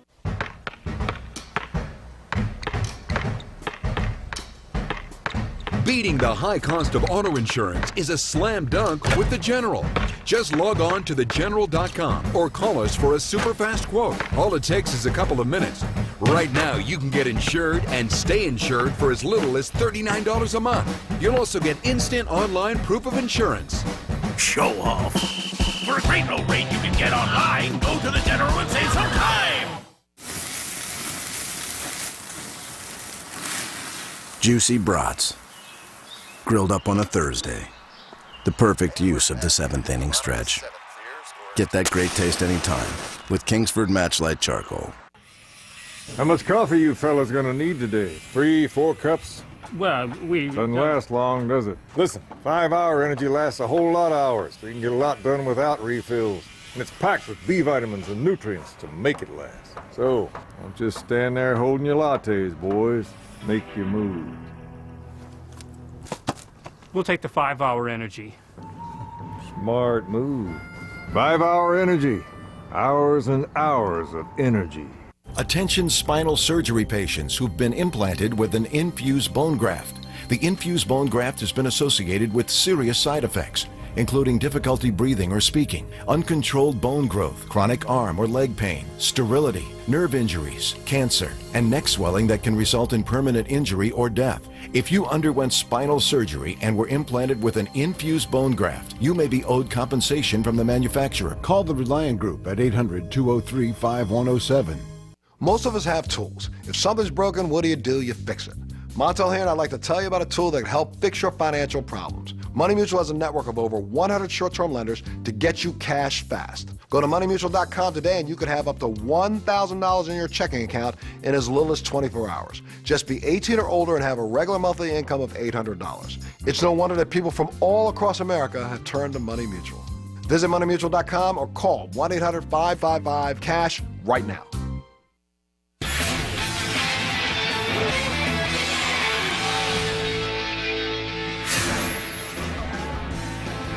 Tomorrow, NASCAR race day is a must-see as DW sits down with the King and Jeff Gordon for the ultimate NASCAR roundtable. And we'll break down the race to make the chase. NASCAR race day fueled by Sunoco tomorrow at 4:30 Eastern. Live on Speed. Welcome back to Trackside. Oh yeah, it is time to test Rutledge Wood and Juan Pablo Montoya's shooting skills. Luckily, we are using Nerf darts. Thank goodness for that. Okay, boys. It's every man for himself. This is how it's going down. As many Nerf darts. So we gotta get one on each one? Yeah, get them in the carts. Yeah, but go 1, 2, 3, 4. Exactly, and then this will go. We're bringing the big guns for the end. Don't listen. This one's worth. Don't start yet. 10 points. See, here's how this is going to work. I'll hand you the BFG here, and then you can shoot that into the targets. This one's worth 10 points. This one's worth 10 points. Those are worth 1. We'll save the big guns for later. This, I shoot those. No, we'll both shoot those. You shoot that, then the big cannon, then it'll be my turn. Are you ready? Yeah, we'll go through the little one. Let's hit it. Boom. Oh, it's in and out. It's in and out. That doesn't count? That was really close. You got to get it in there. It's got to stay. Oh, there it is. He's on the board. I think it goes 1, 2, 3, 4 points-wise, so I think you're sailing at 2 right now. I thought, yeah, just keep going further back. I like your stout. Oh, look at that. He's in there. Well done. That's a hard one. Oh. Are you ready to try this one? There's a camera right there. Oh, my goodness. All right, now you're pumped up. You're on high pressure, so you just... Am I? This is worth 10 points. This could make or break you here. Oh, you're okay. Yeah, you're gonna send that to Port Orange, huh? I don't know how far is it gonna go, but we're gonna try the no pressure. This one or that one? That one. Okay. No pressure, but you might get beat. 10 points right now. Oh, look at that! Wow, that flew. We lost that one for life. That goes a long way. you may have. I need to get one of these for home. You may have given that too much juice. Here, let's switch places. I need. I'm gonna steal. Oh, here. Juan, so peligroso. You're dangerous. So you got. Wow, you got. All right, Juan Pablo Montoya. You got 2. That's not terrible. It's a good start. Okay, go. All right. You know how good I am? But you get... Oh, what a show off. I can't even. Okay, yeah, you were so fun. Did it make it? No. Keep going. Keep looking at me. Come on. Just right here. Because I have such good peripheral. I could really do that. Oh, look at that one. This is harder than it looks. Okay, I gotta get on the board here, so I'm gonna go for 2. Yeah. Keep going. Didn't, I got a kid, remember. Come on. Yeah, that's true. Talk the talk. Let's my little some girls action. are too young for that. Oh, he's on. That should be worth money, right? I believe that's. I'm going to go one more for the back. Come on for 4. Oh, I'm 1 up, so you got to go. This is really good. Can I borrow that missile? Let me just look out. All right. Oh boy. Can you hold You got to that? hit the last one, yeah? It's time to redeem yourself. Is that what you went for? Yeah, you got to go for the last one. You're down 2-1, Rhett. America! Here we go. America. In 3. He's going to hit the spit sign. Watch it. 2. You pumped it up enough? Yes, I think I did. No, you didn't. He's going to hit the camera. What are you doing? Oh, my God. Just purposely Everything lost. just like that? Listen, I didn't want to beat you terribly. I think technically I still beat you with just on the cart, so I was trying not to just rub it in your face. You? Yeah. Here, I'll let you boys hold the guns. All right, remember, we're still playing the hashtag game. Hashtag NASCAR4. Send in your picks. Juan Pablo Montoya will be picking his favorite. And there's more craziness occurring on trackside. We'll be right back. I want to shoot something. Excuse me. Don't point that at it. Where's my gun? Where's my gun? Don't point that. I don't. It's down there. All right. Oh. All right, there are some hashtag NASCAR4 examples. We got some good ones. Oh, thank you, sir. You got to pump it. Sorry, I'm busy shooting. I'm a very busy girl right now. This is going to be embarrassing if you don't pump it because it's going to go like... All right. That's true. Danielle, I wish you were here, but for right now, look at this. It's me and the boys. Really funny. I liked my view, actually. And from anywhere you took a look at it, Juan spanked Rutledge Wood. When we come back, Juan Pablo Montoya gets personal. He'll answer your questions and take the hot seat with a round of rapid fire. Coming up next.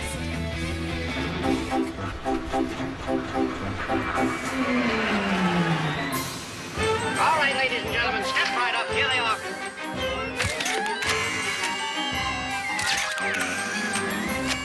Step right up here. Hello and welcome to the Speed Center. I'm Lee Diffie. Coming up on the show tonight, Daytona, baby. Who doesn't love it? Hermie Sadler joins us and we talk qualifying for tomorrow night's Coke Zero 400. And IndyCar in Toronto this weekend. Push to Pass is back, street course racing is back, and Robin Miller has the inside line. Formula One at the Silverstone Circuit in England, MotoGP in Germany and Sachsenring. We've got the world covered. We'll see you soon. Away from your favorite driver at winmyfusion.com. Introducing new Dentine Split to Fit Pack. It splits into two smaller, sleeker packs that fit almost anywhere, so you can take them everywhere. Dentine Split to Fit. Practice safe breath.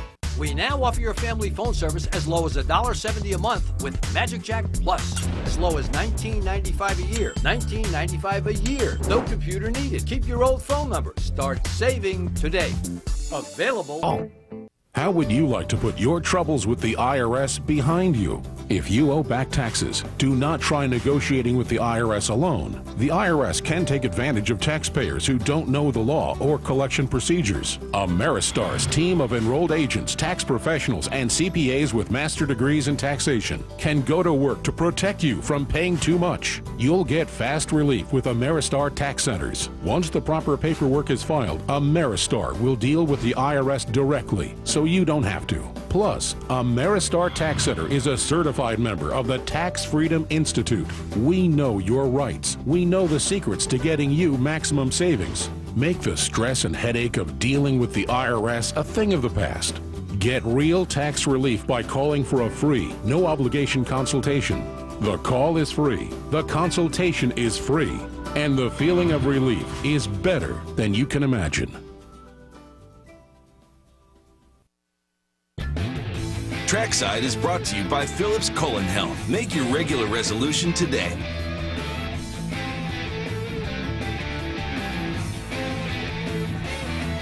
Tuesday, don't miss the biggest event of the summer as baseball's greatest stars battle for home field advantage in the Fall Classic. The road to the World Series begins with the 2012 Major League Baseball All-Star Game, Tuesday at 7:30 p.m. Eastern, 4:30 p.m. Pacific on Fox. Sunoco's Free Fuel 5000 is back. Stop by your favorite Sunoco station, get a decal, and stick it on your bumper. If we got you filling up at a Sunoco with the decal on your ride, you win a Sunoco gift card instantly, and you'll be automatically entered to win 5,000 gallons of free fuel. Visit GoSunoco.com/Free Fuel 5000 for more information. Alrighty, welcome back to Trackside. Juan Pablo Montoya is hanging out with me in the social garage. And we've got fans that want to ask you questions via Twitter. Some may be in English, some may be in Spanish. Yo no sé. Let's take a quick look. Let's get to our first Twitter fan question. And Red's going to do some help. If there's one in Spanish, he'll translate. All right, this one's in English. Melody Girl. Are there any drivers that have learned Spanish from you, including the bad words? Naughty. To be honest with you, a lot of the team guys know a lot of bad words. Of course, I would expect that. No, but it's in Spanish. I'm pretty like... You're surprised? Yeah, they actually know all the bad words. They pick up quickly. Yeah. I tell you, in Formula One, when you used to travel all over the different countries, you always learn the bad words. Make sure you could swear in all the right languages in the cars. All right, let's take a look at our next question. A ver. Oh, this one's in español. Cristina, ¿cuántas veces te han recordado lo del jet dryer truck ayer y hoy? And let's get Rutledge in for some insight here. Let me take that. My mom minored in Spanish. My mother-in-law, former teacher. I believe their question is, if they were to make a competitive jet dryer racing series, how many races and approximate cost would that be? And the fuel. Okay, how much fuel they're burning both on the track and off the, on top. Upon ignition. Exactly. Okay, not even close, but thank you, Rutledge, for that insight. You're answering that question? Yeah, you can answer in Spanish too. The question in English is, how many times have they brought up the jet dryer incident yesterday and today? I'll tell you the truth, it's actually not this weekend, it's every weekend. Somebody will scream, jet dryer! Every week. It's that's like a common denominator now. It's a run-on. It's just the run-on joke. All right, now we're getting to our hashtag. We're doing a little hashtag game. I'm going to pick it for you because it's so adorable. I'm sorry. I'm just taking over. This was Blaine's outfit on the 4th of July. He loves Kyle Busch. Hashtag NASCAR 4th. How adorable is that munchkin? That's cute. You have a son, Sebastian. I got son and 2 girls. Oh, adorable. All right, you ready for some rapid fire? Go. Get on over. Get in the hot seat. Come on over, Juan Pablo Montoya. Don't worry, it's all English. First thought after you hit the dryer, the jet dryer, your first thought was? I can tell you what I was thinking before. Just censor it slightly. I'll tell you the truth, it's like when the rear broke and the car spun, I hit the brakes, and the first thing you do is look left or wherever you're sliding. And I'm like, oh no, I'm not going to hit that, am I? That's it. Yeah, that was... Oh no. Oh no. All right, Juan, you're a big movie buff. Your favorite movie all time and the last movie you saw in the theater? Star Wars. All the Star Wars movies. Big fan. Last movie was with my kids movie right now. Madagascar. Madagascar, yeah. Oh. Good one. Juan, I have to know, is Colombian coffee really that great? It is. You're sure? Absolutely. I don't drink coffee, but everybody says that. I don't know from experience, but everyone tells me. I really don't. It's kind of crazy. Best. You know, everybody thinks, especially in Europe, because in Europe they drink a lot more coffee than here, I think.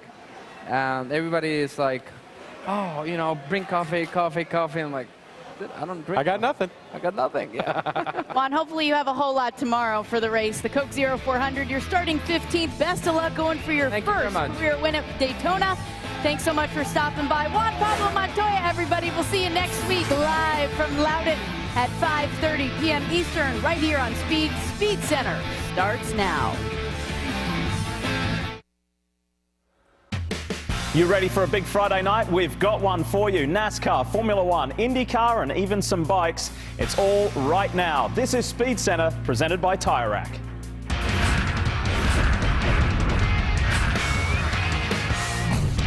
Hi folks, Lee Diffie with you here. Glad to be in the Speed Center to tell you what's happening in the world of motorsport. Let's start with Sprint Cup as NASCAR is back at the big house, Daytona.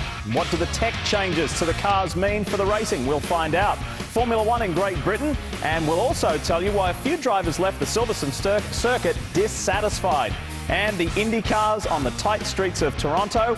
Will we see a little argy-bargy? Speed's Robin Miller checks in after the first day on track. But first, let's talk Sprint Cup qualifying at Daytona International Speedway. With the 500 and the last restrictor plate race at Talladega in mind, NASCAR made a minor tweak to the car's radiator pressure relief valve to assist with overheating and also try and enhance the racing. Now, we're not ready to race just yet, but Cup did qualify today in Florida. And how about a little blast from the past? Awesome Bill Elliott running in the 50 car and making the first ever Cup start for Turner Motorsports, and he ran well. He will start in the 7th position. What about Dale Jr.? Earnhardt has had some memorable moments at Daytona, as we know. He's having a memorable year. 7 top 5s this season. That's more than he's had in the past 2 seasons combined, and Jr. starts 24th. Let's go to the man who is in the pressure cooker, Carl Edwards. Maybe nobody in the garage area needs a win more than the 99. Remember, he won the pole for the 500 back in February. Tomorrow night, though, he starts 13th. Kevin Harvick, another driver who could use a win. He's got none in 2012, but he is 6th in points. The 29 will go out 12th tomorrow night. There's Matt Kenseth and crew chief Jimmy Fennig. Last time they were here, the 17 won the Daytona 500. Kenseth made some waves last week when he announced he would not be returning to Roush Fenway Racing next year. However, he will start on the pole for the Coke Zero 400. You know, I think we're okay. I was real happy with our car in practice yesterday, so speedway races are really a crapshoot. Anything can happen. You get caught up in wrecking the first lap. You just don't know what's going to happen. So a lot can go on, but I feel like our car definitely has the speed and the potential. Daytona is not one of Matt's better tracks when it comes to qualifying. You can see his average starting position there. It's in excess of 20. The positives, though, it's his first Daytona pole, and he has had a couple of important wins here at this track. How about the rest of the grid? Well, we'll show you the first 4 rows anyway. And Tony Stewart, Ryan Newman. This is good. It's a strong performance from Stewart Haas Racing. Tony has won this event several times, and interestingly, those wins have come from the front row starting position. Casey Kane, solid. Biffle has had success here back in 03. He's in a strong spot, but what about this interesting 4th row? Bill Elliott and Casey Mears. Chase contender Denny Hamlin sat out yesterday's practice sessions due to back trouble. He says running on the bumpy surface last week at Kentucky Speedway aggravated back issues that he's been dealing with for several years. Now, JGR teammate Kyle Busch drove Hamlin's car in practice to put some laps on it. Hamlin doesn't plan to have a relief driver standing by for Saturday night's race. He also pulled out of tonight's Nationwide Series event to rest up for tomorrow. Looks like, I've got a couple torn discs and some bulging discs, and stuff that people live with really every day with no problem. So I think in a few days I'll be probably fully recovered from it. With 2 more extra days of rest, I should definitely be good for Saturday night. And luckily we are at Daytona where practice isn't as important. However, the risk of getting in an accident is greatest at somewhere like Daytona. So it wasn't in my best interest or the teams for me to get into the car before race time. Plenty of speed and storylines at Daytona. Aric Almirola was the top gun in this opening session as he ran a fast lap of nearly 202 miles per hour to lead 6 drivers who crossed the line over the 200 mark during practice. Thursday afternoon's opening session featured huge packs of cars circling the 2.5-mile track. Everybody keeping their noses, though, also trying to get a handle on cooling and car setup after those technical changes made by NASCAR.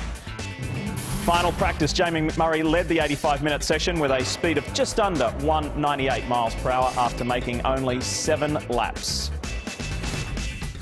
It's definitely going to be different. We're all going to watch our temperatures, of course. It's going to be a big pack race, and that's a good thing, I think, for the fans and for the majority of the drivers out here. I think we'll all enjoy the big pack a little better, and you just got to make sure you keep all the water in for the last 4 or 5 laps and get after it. I couldn't push Carl about a half a lap, and I was pushing water out. So certainly that's not going to work. You could push for half a lap, and then you got to get off them. That's not going to do you any good. It works well for trying to make a pass or something. We're not going to see pack racing, I don't think. Got what you got when you get here, so just fine-tuning on everything, just making sure it's all good and everything's comfortable inside, and kind of figuring out whether you can run in the pack, how much do you run in the pack, trying to get cooled, how much can you get cooled off. On to nationwide qualifying now, and Eric McClure will make his first start at a super speedway since his Talladega wreck in May. He grabbed the 27th starting spot. It wasn't Elliott Sadler's best outing as the Nationwide Series points leader starts in the 14th position. And Danica Patrick had a strong outing here in February. She'll keep that momentum going. When the green flag drops, she starts in 4th. But it was Austin Dillon who ran the fastest lap in the number 3. So he grabs the pole, right?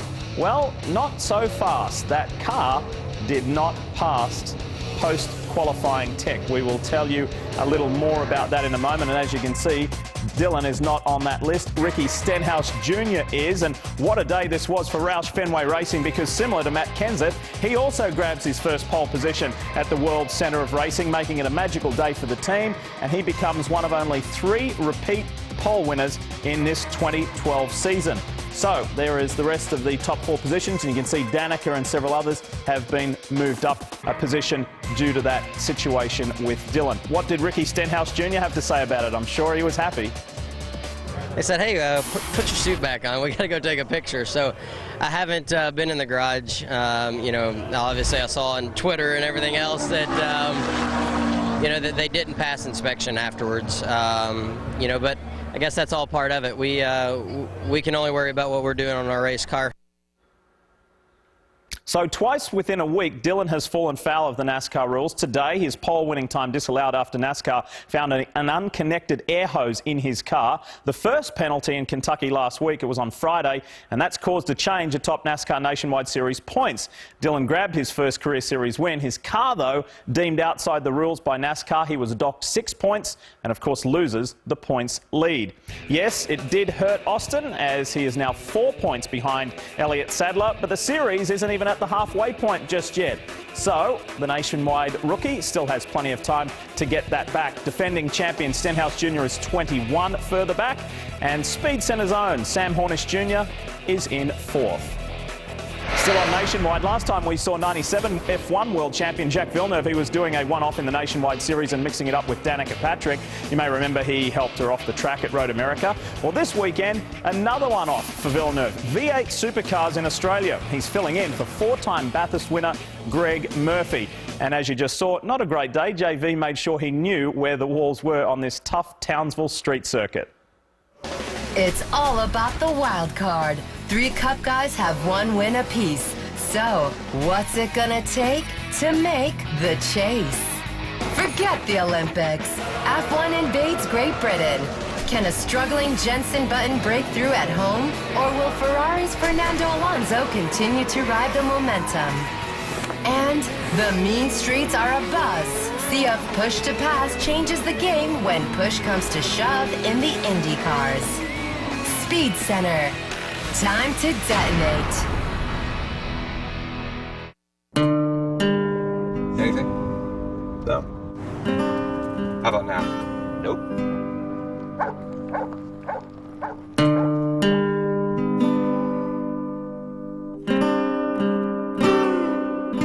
The Chevy Silverado. With best-in-class 4x4 available V8 fuel economy. Finally! From getting there to getting away from there, Chevy runs deep.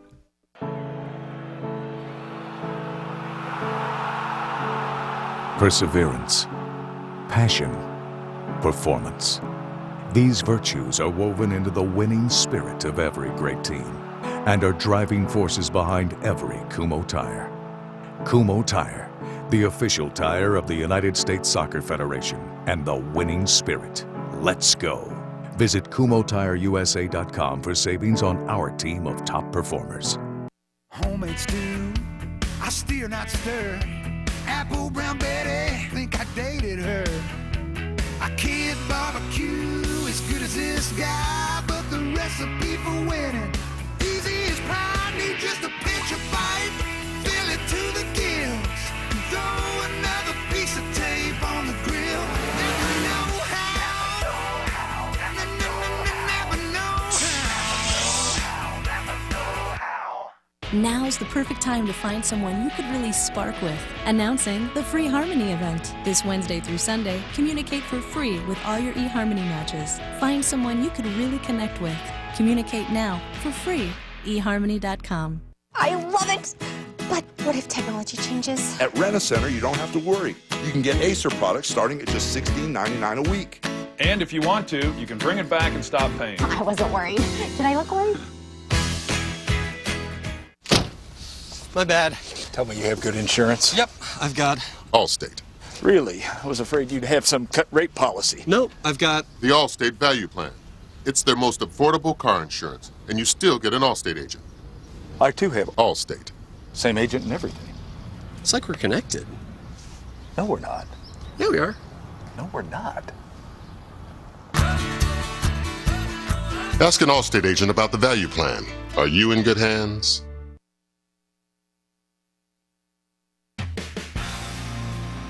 Speed Center is presented by TireRack.com. We'd like to change the way you change your tires. TireRack.com. Brought to you in part by Allstate, the only car insurance with a claim satisfaction guarantee. And by Honey Nut Cheerios. Try America's favorite cereal today.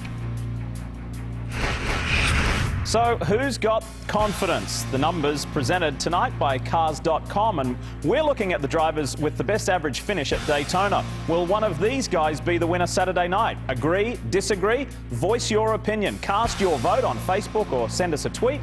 Get the confidence with Cars.com. Just 9 races until the cutoff for who'll be in and who'll be out of the chase for the NASCAR Sprint Cup. Remember, this is the sports playoffs period, if you wish. Currently, 3 drivers, Ryan Newman, Joey Logano and Casey Kane, are tied for 14th in points, each with a win, and their focus squarely on those wild card positions. It's still business as usual. I mean, it's our job to go out there and do the job each and every week to the best of our abilities, and where we end up is where we end up. We'll see what we're capable of, and we know we've done that before. We've been in the position to make it to the chase, and we have. So may the best team win. I think all 3 of our teams are capable of winning even more. I mean, we've proven that we've done it once. We can do it again. You got to go out there and race and get the best finish you possibly can. But the other side of it, you need another win. I think at our point, we need to get another one. So there's a good group. It's a heck of a race to make the chase right now, and it's pretty awesome. So it's entertaining for the fans. I think that guy that gets that next win is going to really have the upper hand. So we got to get that. You know, you never know what's going to happen. As well as Keselowski's run and Tony Stewart's won some races, as well as they're running, they could also drop out. So then you got guys with more wins than any of us. They could drop out, and then we'll be beat there. So it's really hard to tell exactly what to do, other than just go. And I like trying to win. I want to go as hard as we can, and I just want to keep doing that till the end. Taking a look at those points, Carl Edwards remains winless in 2012 and is 34 points out of the top 10. Now, from Carl to Joey Logano in 16th, there are 4 drivers who have scored at least 1 win. Kyle Busch, Casey Kane, Ryan Newman and Logano. Now, what does this mean? Well, it shows how tight the fight is, but it also increases their chance to snatch one of those wild card spots. It also puts heightened pressure on Edwards to break the winless streak sooner rather than later. Time to welcome in Speed's Hermie Sadler from Daytona now. And Hermie, we just saw the points fight, and for the wild card positions, it's all tense, it's all there to play for. And we're going restrictor plate racing again. What are we talking about in the garage area? What's making the guys tense in Daytona? Well, Lee, if you're not in the top 5, top 6 in points, you're really feeling the pressure right now, because you either need to stay in that top 10 in points, or to be eligible for that wild card, you've got to have 1, probably even 2 victories to qualify for the chase. And all the drivers know the type of racing we have at Daytona with this new car, the big hole that punches in the air, and the draft being that big equalizer. It brings a lot of teams into play, and you can get that 1 victory that could turn your season around, even turn your career around. So a lot of drivers feeling a lot of pressure this weekend. There's so much to talk about at this time of the season, isn't it? It's almost like the silly season has started prematurely. Another one of the headlines this weekend involves Denny Hamlin. That back injury seems to be plaguing him again. What's the latest with Denny? Well, Lee, obviously he sat out practice yesterday. He did qualify his Sprint Cup Series car today. He will not run the Nationwide Series race this weekend, but I think tomorrow night he'll be fine. But the long-term effects of back problems, we saw Jeff Gordon have some similar issues in years past. That may be something that Denny has some issues with down the line, so he needs to get that looked at as soon as possible. And of course, Sprint Cup qualifying finished not that long ago. Matt Kenseth grabbing his 8th career pole, his very first one at Daytona. Should we be surprised considering what the guy did in February?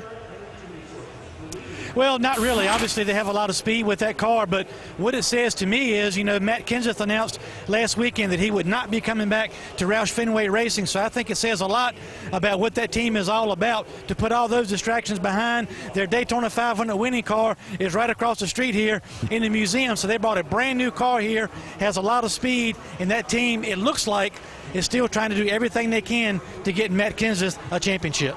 Hermie, thanks so much for checking in with us, and enjoy the rest of the weekend. Okay, Lee, enjoyed it. Thank you. Soggy at Silverstone. Formula One is back on track and some big names finding trouble. See who was humbled by the conditions. The order of the day, we've got it next, plus the IndyCars in Toronto. This will be another street fight. And Robin Millett tells us more. TireRack.com is the smartest way to buy brand name tires affordably and quickly. Saturday, the King, Jeff Gordon, and DW sound off on the state of stock car racing and the Ultimate NASCAR Roundtable. Plus, find out which chase hopefuls have the most to lose at Daytona. NASCAR Race Day, fueled by Sunoco, Saturday at 4:30 Eastern, live on Speed. This is the land of giants. Home of the brave. It's where fear goes unwelcome. And certain men find a way to rise above. This is the land of giants. Guts, glory, ram. Jessica, there's something I want to ask you. Yes? When I'm switching to winter tires, do I have to change all 4 or can I just put 2 on the front axle? I don't know. There's a better place to ask questions about your tires. TireRack.com. Right now, get a $50 Visa prepaid card when you buy a set of 4 select General brand tires. For details, go to TireRack.com/TV. TireRack.com. Research, buy, deliver, install.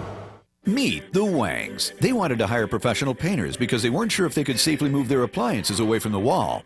But they bought our 4-arm forklift lifting straps, decided to do it all themselves, and saved big. Meet the Tiptons. They're getting their floors refinished. The flooring guys wanted to charge them extra for moving their furniture off the old floors before they started. The Tiptons bought our 4-arm forklift lifting straps, moved it all themselves, and saved big. Meet the Smiths. They wanted to have their rugs professionally cleaned, but the carpet cleaners wanted to charge them extra to move their furniture off first. The Smiths bought our 4-arm forklift lifting straps, decided to move the furniture off themselves, and saved big. Meet the Bernardos. They paid professional carpet cleaners.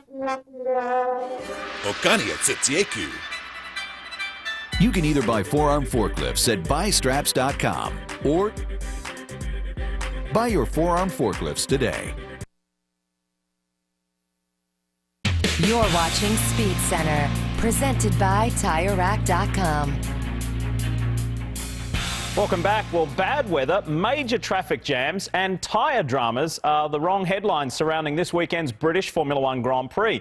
The poor weather has created major headaches, particularly for the teams who are allocated just 3 sets of wet weather tyres per weekend as per F1 rules. Problem is, when the weather is so bad as it is, the drivers were reluctant to take to the track today in case they need to use those wet weather tyres for qualifying and then the race. When it was time for practice, the rain was already bucketing down, completely soaking the track, making things extremely challenging, and the weather was not looking encouraging. Some, like Fernando Alonso, opted to save some of his tyres and not try to put on a flying lap. Guys who did go out found out just how tough it was, like Pedro de la Rosa, and then Timo Glock also got beaten by the rain. Romain Grosjean would set the fastest lap in the opening session, but immediately following that would take this ride through the slop. And that's probably the best adjective to use to describe it.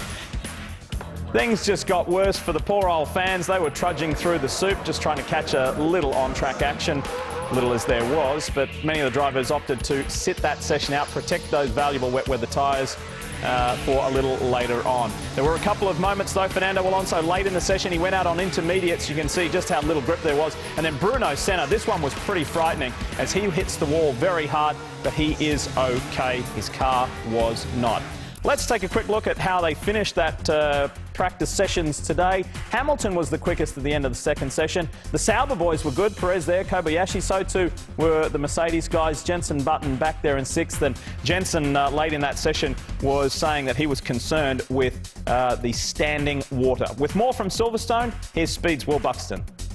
First day of practice for the 2012 British Grand Prix has been all about the weather because, yeah, you guessed it, the British summertime is here in full effect, which means that, obviously, I'm in my rain jacket. 2 completely washed out practice sessions, though, weren't entirely useless. We're expecting the Grand Prix on Sunday to be very wet as well, so a lot of running was actually done to figure out setup for the race itself. Now, the final practice day on Saturday, that could be a little bit drier. Qualifying itself could be dry. Thing is, we just don't know right now. The weather looks set to play its hand all the way through this weekend and could yet play havoc with strategy. Qualifying live tomorrow morning on Speed at 8 a.m. Eastern. And the race, a reminder, the race on Sunday, Fox at noon Eastern. Now, still on F1, and earlier this week, Marussia team test driver Maria de Villota suffered a life-threatening injury when she was conducting straight-line aero testing work in the UK. She lost control of the car when attempting to return to the temporary pit area. The car was running slowly, and then inexplicably it sped up, forcing de Villota into the back of the team's hauler, where her head took most of the impact. The 32-year-old Spaniard lost her right eye and remains in a serious but stable condition in a Cambridge hospital. To two wheels now in MotoGP in Germany, and it was a super day for Repsol Honda. Danny Pedrosa, who has won here the last 2 years, he led the field in the, as you can see, very sunny, dry opening session.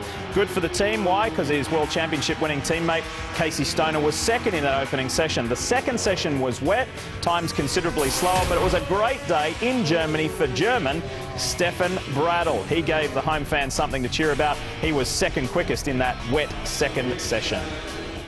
Now, a reminder, don't miss the MLB All-Star Game on Fox as the stars of the American and National Leagues battle for home field advantage for the World Series. Coverage of this Midsummer Classic begins Tuesday, July 10th at 7:30 p.m. Eastern, only on Fox. A busy opening day on the streets of Toronto for the IZOD IndyCar Series. Who had a rough start? Robin Miller joins us to break down the day, and we're talking history. See why one NHRA run will be etched in the record books forever. You're watching Speed Center, presented by TireRack.com. July 14th on Speed. The intensity hits high gear in the Hawkeye State. Oh, contact! Sideways! NASCAR Camping World Truck Series action from Iowa kicks off July 14th at 6:30 Eastern on Speed. Dear Left Brain, I bought us a car that has class-leading 35 mpg and a 5-star crash test safety rating. Dear Right Brain, I bought us a car with a 274 horsepower turbocharged engine and panoramic sunroof. Now both of you shut up and let me drive. The Kia Optima, not your average midsize sedan.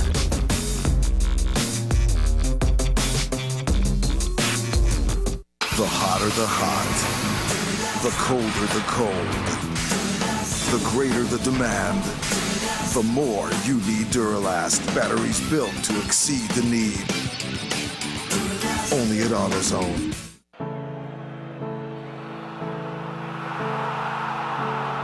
Perseverance, passion, performance. These virtues are woven into the winning spirit of every great team and are driving forces behind every Kumho tire. Kumho Tire, the official tire of the United States Soccer Federation and the winning spirit. Let's go. Visit KumhoTireUSA.com for savings on our team of top performers. Another cup of coffee? How long is this one gonna last? 45 minutes? An hour? Well, Listen, 5-hour energy lasts a whole lot of hours. Take one in the afternoon and you'll feel alert and energized till the cows come home. And it's packed with B vitamins and nutrients to make it last. So, what's it gonna be, partner? 5-hour energy. Wise choice. 5-hour energy. Hours and hours of energy. Energizer Ultimate Lithium AA batteries now last up to 9 times longer versus Energizer Max, which means up to 9 times less waste. Improved Energizer Ultimate Lithium. That's positive energy. Is there a specific car you're looking for? Hey, you, Mr. Dealer Man, I know what I want. I know I don't want that one. Yeah, I want this one. You probably noticed the hair. This is because of Cars.com. I've been checking car prices and reading expert and consumer reviews. My confidence has just been coming out of me ever since. That's right, Mr. Dealer. I've been checking out cars. I know which one that I want. That's right. That's why I'm confident. I want this one. Cars.com. Speed Center is presented by TireRack.com. We'd like to change the way you change your tires. TireRack.com. Brought to you in part by Phillips Colon Health. Make your regular resolution today. and by Cars.com, where confidence comes standard. When the IZOD IndyCar Series went to Toronto last year, Dario Franchitti was in a comfortable position at the top of the points table, relishing the opportunity of another street fight with Will Power. This time round, Dario is 8th in points and trying to catch leader Will Power. Speed's Robin Miller breaks down the day in Canada. Friday's first day of practice for Sunday's Toronto Grand Prix was all about the title sponsor, Honda. Honda-powered drivers had the 4 fastest positions, led by Dario Franchitti in both sessions. Justin Wilson was 4th fastest, but he had a pretty forgettable day. It started out with a stuck throttle as he came into the pits. He quickly turned right into the wall, but he still banged into 4 crewmen, one of them which is still hospitalized with some leg injuries. Then he finally gets to go out, and as he's making his first hot lap, the car crashes right in front of him, so he turns into the tire wall to avoid that. When he finally does get some practice in, he's the 4th fastest guy, and as he's going to try and get the fastest lap of the day, he crashes by himself on the last lap. Then we've got James Hinchcliffe, the local favorite, taking over for Paul Tracy. Hinchcliffe doesn't even run the second practice session. He has engine issues. And for the first time in 20 years, no PT at the Toronto race. Thanks, Robin. The combined times from Toronto today, defending race winner Dario Franchitti atop the chart. Rookie Simon Pagenaud continues his amazing season. He was second quick. The top 21 cars separated by just 1 second. 2010 pole sitter Justin Wilson had an eventful day, as we just heard, but ran a good time to grab 4th overall. And so what exactly went wrong for the Brit on pit road? Here's Justin. You know, once it denied my downshift into neutral, I tried again and still denied, and the only thing left is hit the wall. You know, at least that way buy some time before I hit them. So that's a horrible feeling, and knowing that you're going to hurt someone and you know, there's not enough time to fix it. Some of the guys here on our team have been texting Chuck, who's in hospital, and he's responding. So that's a good sign. I don't know exactly the condition of his leg, but that's generally positive. Time now for tonight's final lap, brought to you by TireRack.com, and our subject is a piece of NHRA history being made. Last weekend in Chicago, 28-year-old Texan Erica Enders became the first woman to win in a Pro Stock car in NHRA. She follows in the footsteps of her heroes Shirley Muldowney and Shelley Anderson-Payne and etches her name in NHRA history. She is the 12th woman to win in the series. This weekend she goes for 2 in a row. She is currently qualified 6th. 3 sessions remain.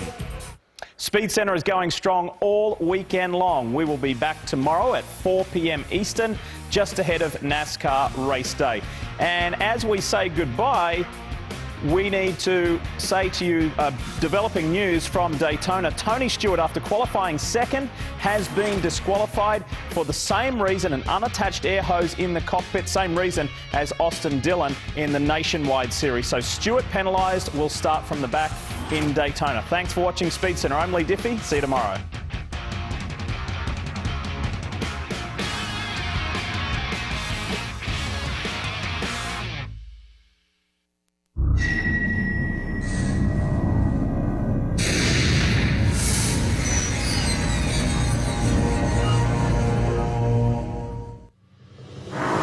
Racing full speed on a closed road is every driver's dream. Today, we're heading out west for a wild ride on one of the most breathtaking roads in America. Plus, we're upping the stakes as we get behind the wheel of not one, but 2 incredible high-performance vehicles from Lexus. This is Shut Up and Drive.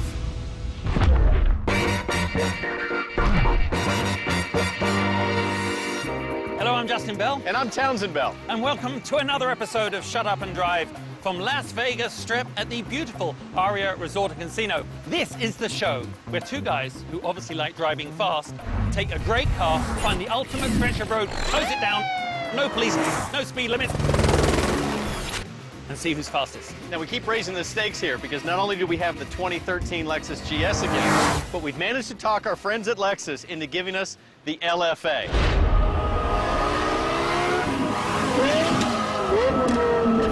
Now, this is a V10 supercar, carbon fiber chassis, full-blown racing engine, and it should be because it's $375,000. All of that design DNA really transfers over to the 2013 GS. Justin, just looking at you here, we've done one of these sort of one-on-one things once before, haven't we? He would bring that up. Yes, the last time we went head-to-head, we were in atrocious weather in the Pacific Northwest on the Rowena Loops, where I'd like to blame the result of the race on awful cloud cover, but I can't. I lost. Now, if you missed it, check this out. 3, 2, 1, go!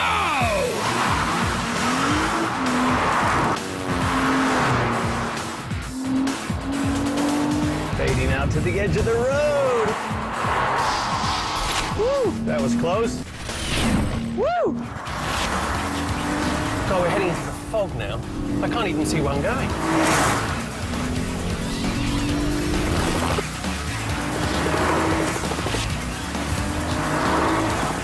A nasty piece of work. As we cross the finish line 2.3 miles later, do you want official steak? Nice! It was such an amazing experience. I think in the end, we were both winners. Yeah, whatever floats your boat, Haas. Now listen, tomorrow, we're going out to the Valley of Fire. This is an amazing stretch of road in the middle of the Nevada desert.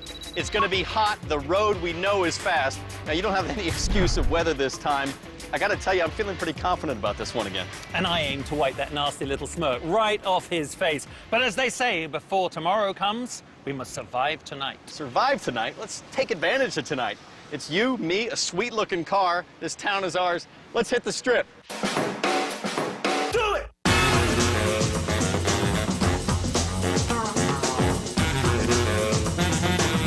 No matter how many times I come to Vegas, there's always a little bit of a buzz to drive around the strip, isn't there? There really is. You know, the inside of this car reminds me of what we see outside the car right now. Really cool lighting, kind of the sexiness, the glossiness of Las Vegas. I love the way this thing looks at night.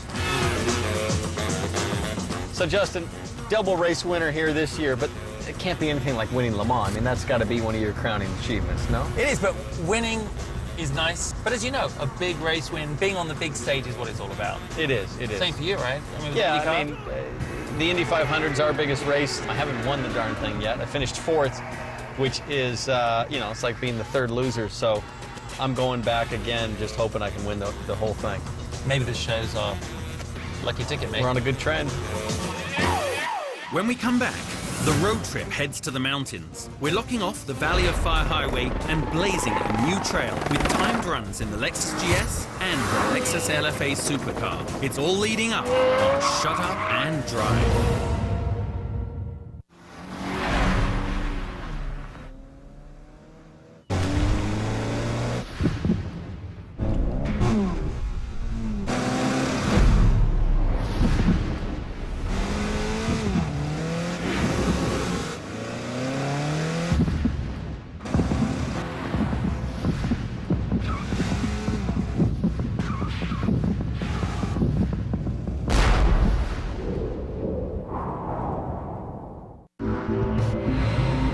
Be one with it, and it will be one with you.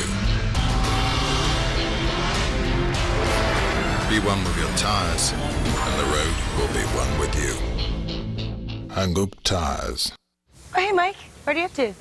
Just diagramming this accident with my State Farm Pocket Agent app. You can also get a quote and pay your premium with this thing. I thought State Farm didn't have all those apps. Where'd you hear that? The internet. And you believed it? Yeah. They can't put anything on the internet that isn't true. Where'd you hear that? The internet. Oh, look. Here comes my date. I met him on the internet. He's a French model. Bonjour. State Farm. More mobile than ever. Get to a better state. There you go. Mike's. It's different. Sometimes you gotta change things up. Hey, Jim. Did I leave my shoe here? I don't know, let me look.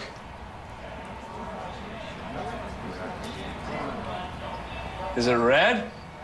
Mike's Hard Lemonade. Always different, always refreshing.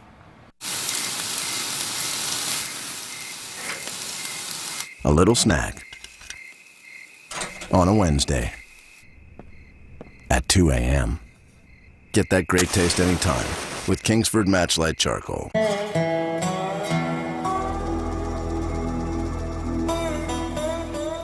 Well, as far as first nights in Las Vegas go, I think Townsend and I represented pretty well. Yeah, that was a lot of fun, except Misty, the cocktail waitress, keeps calling me. She really thinks you're a talent agent. That's very funny. You know, it's easy to forget when you're in the luxurious decadence of Las Vegas that, in fact, the city is built in the middle of a very harsh desert. I took you out last night because I wanted to maximize my chances to beat you today in the famous Valley of Fire. Well, the Valley of Fire, Rowena, Oregon, you bring me to all of these crazy locations only to get smoked like you did last time. So I'm tired of listening to you talk. Let's shut up, let's drive. By the way, that's not happening this time.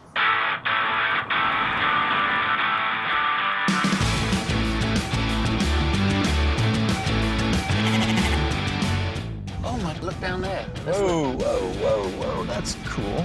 That must be the road winding through the bottom of the valley there. That's where we'll start the race. I wonder if traction off the line is going to be an issue. This car gives me a ton of confidence on the brakes and transition. One thing I'm noticing is this has a really fine little dust in the asphalt. The grip is not quite what I would expect. Our dynamic stability control is going to be working overtime. Now this is challenging. These S-turns, I mean, it's just one after another. Let's jump out real quick. I want to just see, maybe we can get up on one of these rocks and just look down. This looks fun. Oh man, these S-turns are gonna be sweet at speed. It's got a nice flow to it. Let's go and have a look from up here.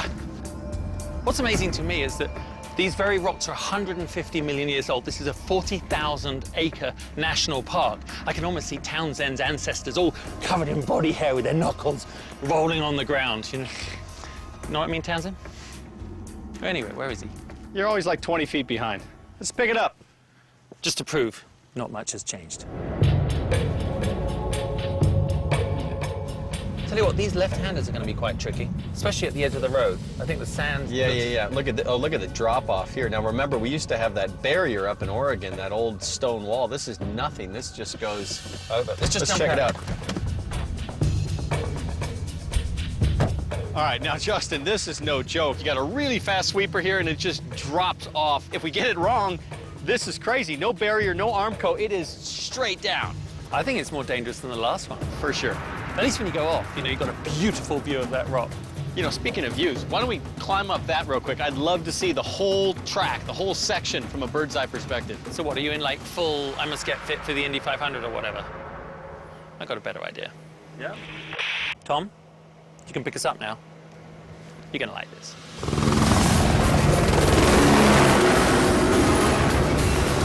have now entered the belly of danger. We are flying here with Captain Tom, high above the Valley of Fire. Well, I said I'd give you a better view of the track, but do we look like a bad episode of The Bachelor right now? So, what will you do different to me than the other girls? Get on with it. Oh, this is fantastic. Watch this. We're coming right over the rise, and the road's going to be directly beneath us. Oh, my gosh. What speed do you think we'll be doing just then?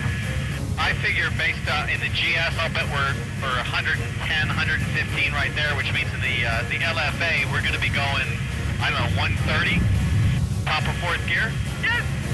That's proper. That is proper. God, this is absolutely bloody brilliant. Anyway, when we come back, it's time for the head-to-head in the new GS 350. If we get back.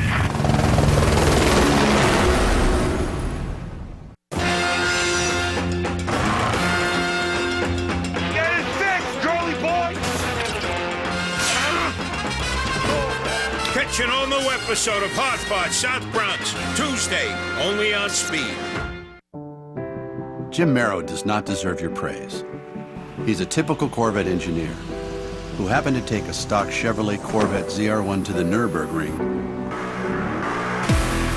and shook the automotive world with a lap of under 7 minutes and 20 seconds. He was only doing his job. Get back to work, Jim. See the full lap at Chevy.com/ZR1.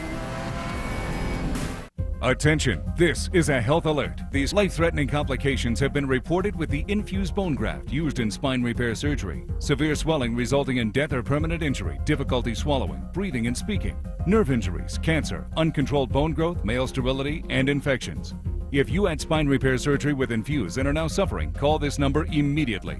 Put Parker Wakeman to work for you. Don't wait. You may be entitled to compensation. Call Parker Wakeman right now. 800-423-1743. So you're living paycheck to paycheck. Guess what? You're not alone. If you need extra cash for an emergency or any other reason, call Money Mutual. Money Mutual has over 100 short-term lenders who can lend up to $1,000, and they can put that money directly in your checking account in as little as 24 hours. That could give you a little cushion, so you're not living paycheck to paycheck. How do you get a loan? Just be 18 or older and have a regular income of $800 a month. So call Money Mutual at 1-800-555-CASH or go to moneymutual.com.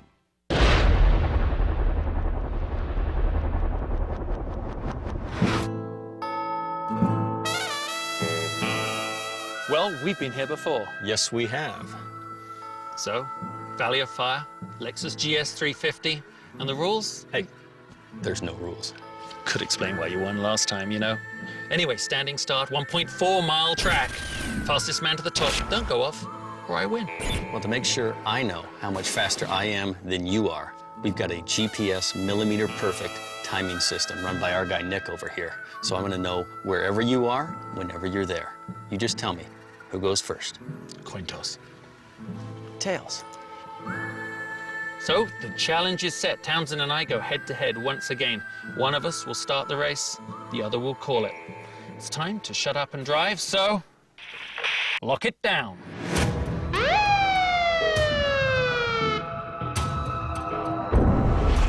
Northbound, locked down. Helicopter 19 on scene. Southbound, locked down.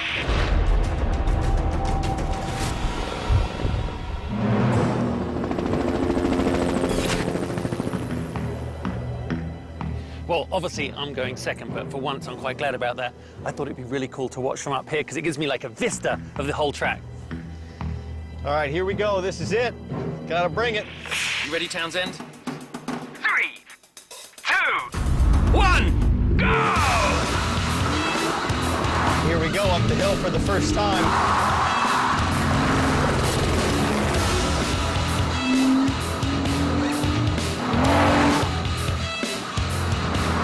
Going through a fast left-hander. Look, now we can see him coming down.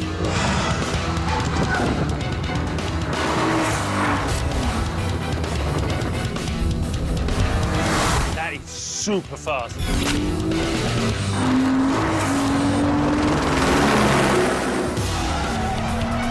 This is much harder, actually, than it was at Rowena Luke's because we're downhill. She's so difficult on the suspension.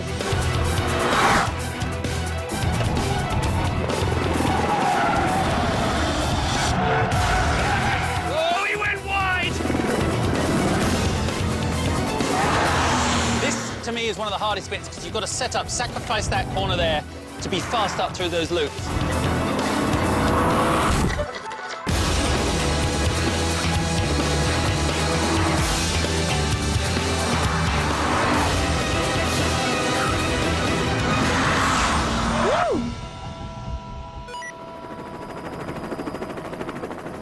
That's all right. You know what I mean? It's all right. Woo! That was really good, man. Man, scary. Was it? Super scary. There's so many blind corners here. I'm sitting there going, gosh, I don't remember this section. I don't remember if I go flat here. Wait, no, wait. Is there going to be somebody there? Oh. It was really, really tough, but... car was good? Car was great. Just like Oregon, it gives you so much confidence, especially in this unknown. All this off-camber stuff is just crazy. So, good luck. Thank you. I don't know why I'm so excited you did well, but I'm up. All right, I'm hiking. Yeah, you are. Go.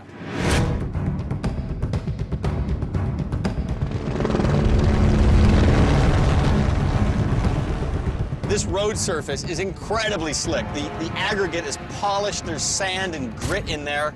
It's a bit like driving in the snow, frankly. Have to do a check of whether it's in Sport Plus mode, which it is, whether the air conditioning's off, which it wasn't. Justin, this is Townsend. I'm at the top of the hill. This is your big chance. 3, 2, 1, go! It is my big chance. I need to redeem myself.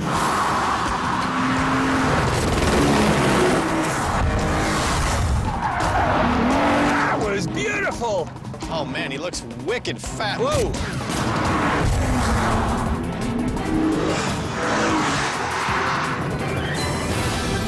Oh, I can see those LEDs just pop over the hill. He is flying. Good gosh.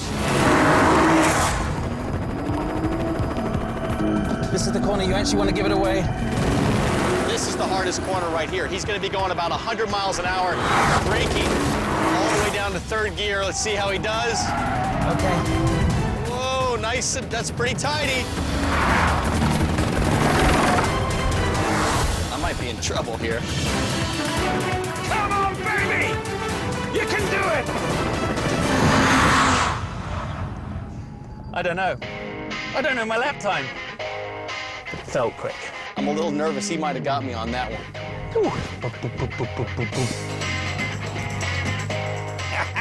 Hey! Dude, how was it? I had so much fun. I don't obviously know what the time is yet, but I felt good. I mean, I just had these perfect drifts coming. It looked good. It looked good. Now, this corner you nailed. The road's really slippery, kind of a polished aggregate. How did it handle for you? That mid-corner balance, thanks to the wider front track, was really good, and the brakes were killer. I think we're going to be really close, which we're going to find out when we come back who was the winner of this round. Then we're going to do it all again in the LFA Supercar. It's going to be sweet. July 14th on Speed. The intensity hits high gear in the Hawkeye State. Oh, contact! Sideways! NASCAR Camping World Truck Series action from Iowa kicks off July 14th at 6:30 Eastern on Speed. Olympic One. Paint and primer in one with incredible stain-fighting power. So it's not just guaranteed for life. It's guaranteed for real life. Rated best by Olympic One. Insist on Olympic. Exclusively at Lowe's.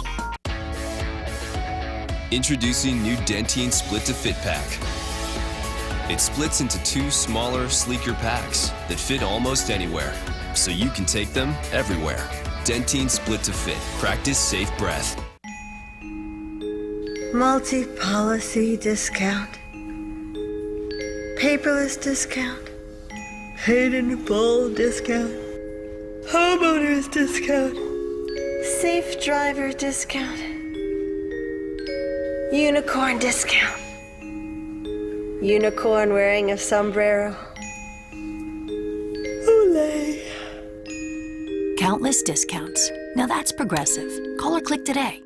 Attention spinal surgery patients who've been implanted with an infused bone graft. The infused bone graft has been associated with serious side effects, including difficulty breathing or speaking, uncontrolled bone growth, chronic arm or leg pain, sterility, nerve injuries, cancer, and neck swelling that can result in permanent injury or death. If you underwent spinal surgery and were implanted with an infused bone graft, you may be owed compensation from the manufacturer. Call the Reliant Group at 800-203-5107.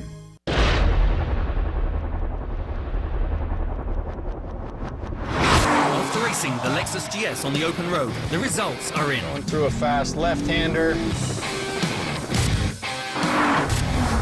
It is my big chance. I need to redeem myself. Townsend and I just finished our runs here on the dynamic Valley of Fire. And I don't know about you, but when you did your run, I must confess I was a little nervous, but when I had my go, now I'm feeling pretty confident. I gotta say, watching you, it seemed like you've improved a lot since Oregon. I thought to myself, that looks clean and tidy. But you know what? Let me shut up. Nick, break it down for me. What do we got? Townsend Bell. Your lap time was 1 minute, 17.007 seconds. Justin Bell. Come on, baby! You can do it! Your lap time was 1 minute, 16.05 seconds. Oh! Whoa, hold on, a moonwalk, British style. Oh, do you like that? So it's one for me, one for you. So now we've got to decide it in the LFA. It's in Vegas. We got this V10 Lexus LFA supercar. There's only one way to settle this thing. Double or nothing, right? Let's race. Also, we have a special prize. What is it? It is a weekend at the Aria Resort and Spa, which is probably why I drove so fast. Had I known that, I might have tried a little harder. Well, now you can. Okay. The game is on. Bring it.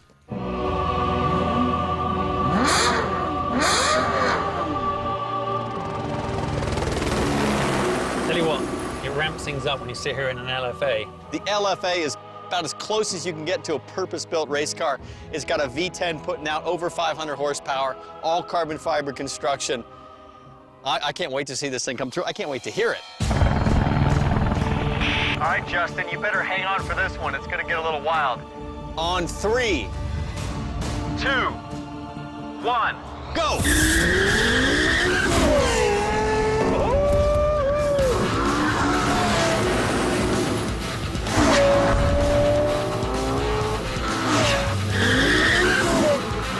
Whoa, look at that. Holy Moses. He's on it. He is on it big time. God, that's bloody quick.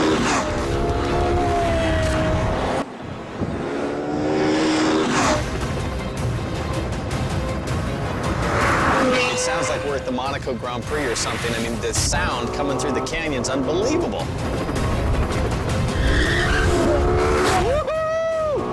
That is a wild ride. Oh, yeah. Get after it.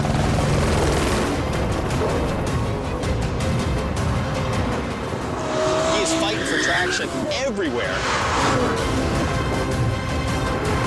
I'm bloody loving it. Yeehaw!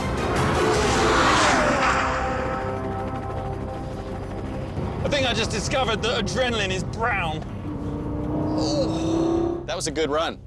That was a really good run. Man, I just want to yank you out of there. I can't wait to drive this thing. How was it? I'm speechless, which is unusual for me. I've never... You're shaking. Yeah, I am. My hands are shaking. I said when I was in the car, it's a bit like riding a Ducati around your living room. I gotta go. I gotta have a chance. I gotta go now. Now, I'm not going to stop you because that is the Vegas e-ticket, boy. My turn. Look out. Okay, Townsend, it's the big one. 3, 2, 1, go! Oh, man, this gets up the hill so fast.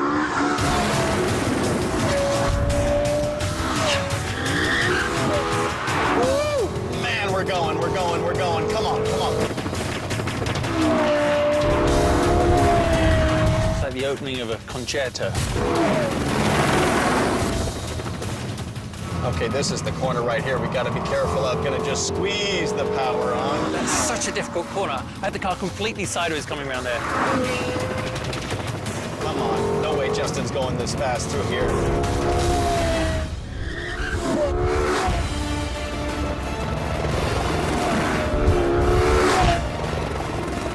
Oh, look at that. Taking it easy through this corner. This is where it got tricky in the GS, but I got the power down pretty nice there. I think he scared himself.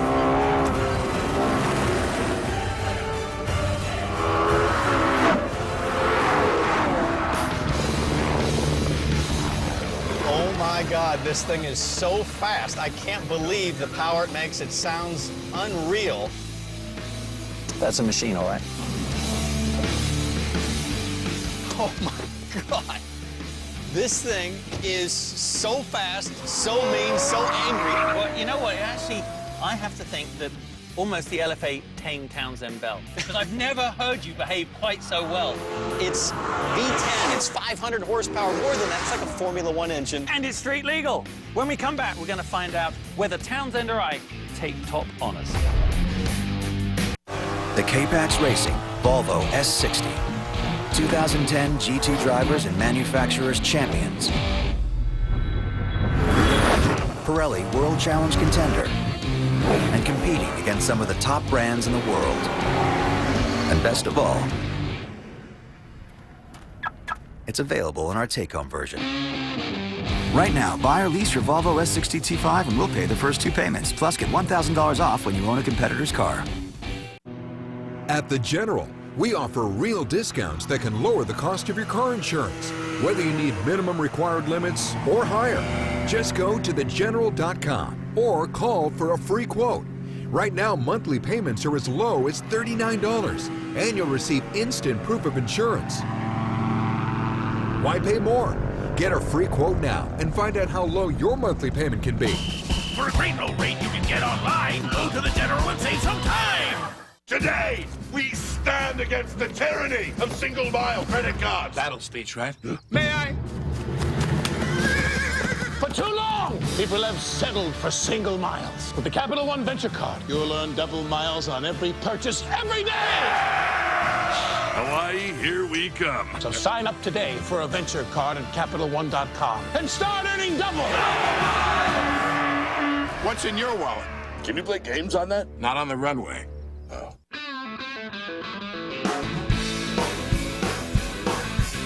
As a drag racer, very, very important to be alert. That's where Vibrant comes in for me. What I really love about it is the portability and just the quick access. Pop a tablet, win the race, hold that trophy at the end of the day. Life is good. I take Vibrant because I get up at 3 in the morning. I like it because it's a nice little pill. It's real easy to take. I've taken Vibrant for about 4 to 6 years. Visit GetVibrant.com for your $2 off coupon now. Come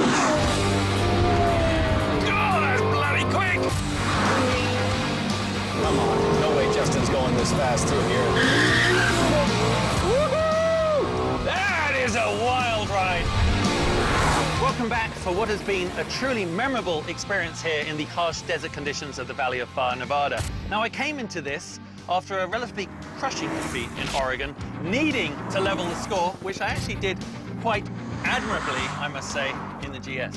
Well, listen, for me, this has been a dream come true. The chance to come to Vegas with a friend and spend the night on the town and tear things up a bit, but then to come here to our own private stretch of road, shutting it down and racing in 2 super cool cars. The GS, I gotta say, gave us a ton of confidence on this road. It also led to a chance to drive a car I've always wanted to drive, the Lexus LFA. It's a V10 supercar. The only thing left to find out was, were you any good in it? Were you fast? I was fast. Were you? Dude, please. Nick, break it down for us. Justin Bell. Your LFA lap time was 1 minute, 11.81 seconds. That's quick. That's quick. Townsend Bell.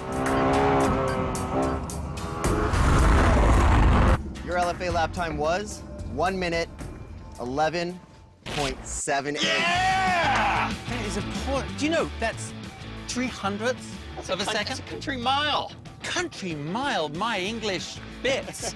That's, you know, if that was a race, it would be a photo finish to decide that. You know that? Listen, puppy dog guys, I got an idea. Instead of 2 nights all by myself and all my glory at the Aria, why don't we do this? We'll split it. You take a night, I'll take a night. We come back together. We have unfinished business in this town. Despite everything I say about you, you're actually an all right guy. This was fun. We promise we're going to raise the bar again on the next episode. Until then, this is Townsend Bell and Justin Bell on Shut Up and Drive. Here we go.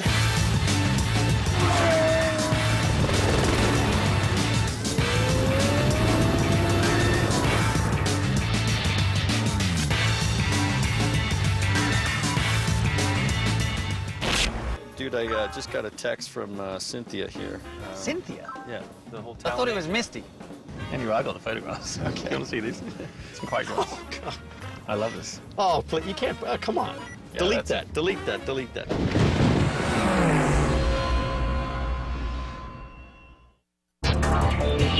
You don't win Le Mans. You outlast it.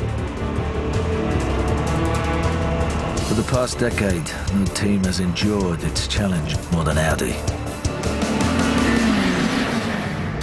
Side by side in the inside run. Christensen, he's got to come in this lap. That could be the deciding moment in this motor race. Capello, Christensen, McNish, victorious at LaSalle.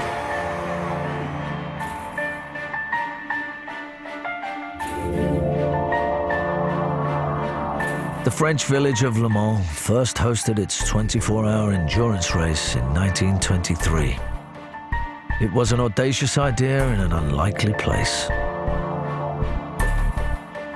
The race would be a 24-hour trial designed to push man and machine to their limit, sometimes beyond it. In 2011, Le Mans will test Audi like never before. Courage, not kilometers, will be a measure of their effort. A new chapter in the race's history is written. New heroes emerge, and every second counts.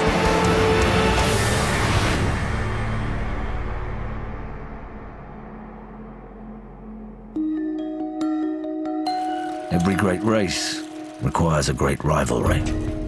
For Audi, that adversary is the French automaker, Peugeot. You need strong competitors in the race, and if you can win against strong competitors, I think the value of our victory is much, much higher. But its roots were first laid almost 20 years ago. After back-to-back wins in 1992 and 93, Peugeot did not race a factory team at Le Mans for over a decade. At the turn of the century, Audi burst onto the scene and won 6 out of 7 races, staking their claim to the French circuit. Finally, in 2007, Peugeot defended its home track, and a rivalry was born. Audi entered 2009 confident they would win a 6th straight title. But after years of dominance, Audi was reminded that Le Mans plays no favorites.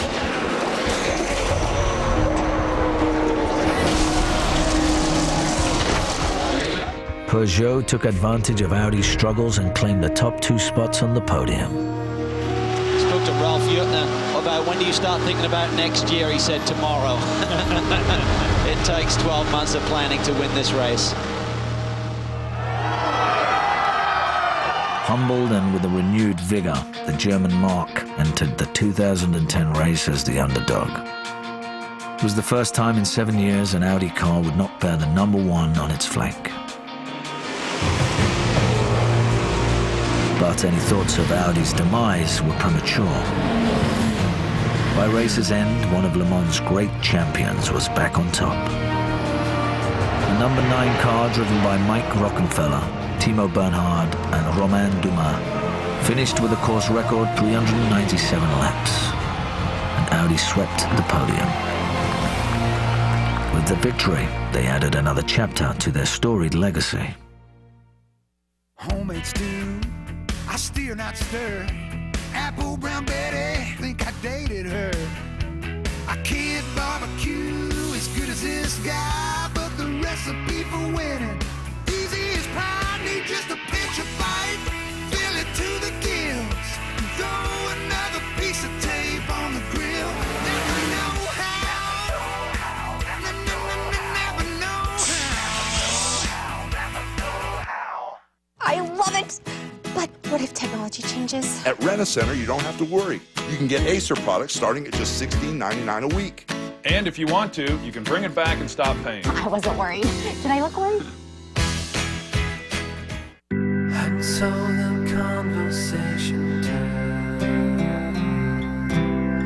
until the sun went down.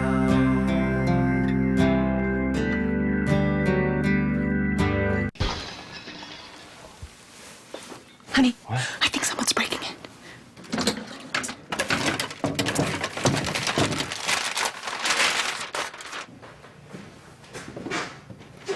Hello? You wouldn't protect yourself with cardboard. Some oil filters protect your engine with it. Dumb. Purolator uses metal end caps for better engine protection. So keep it pure with Purolator. And one of the best things about State Farm is our accessibility. Oh, yeah? You can call us 24/7, get quotes online, start a claim with our smartphone app. You name it, we're here, anytime, anywhere, any way you want it. That's the way I need it. Any way you want it. All night? All night. Every night? Any way you want it. That's the way I need it. We just had ourselves a little journey moment there. Yep. Saw him in 83 in Fresno. Place was crawling with chicks. I gotta go. Any way you want it, that's the way you need it. Any way you want it. In 2011, improvement came in the form of a new car, the Audi R18 TDI. Audi will field 3 nearly identical R18s for the 2011 24 Hours of Le Mans. 3 cars means 3 teams of drivers. The race's defending champions will pilot car number 1. Timo Bernhard, Romain Dumas, and Mike Rockenfeller.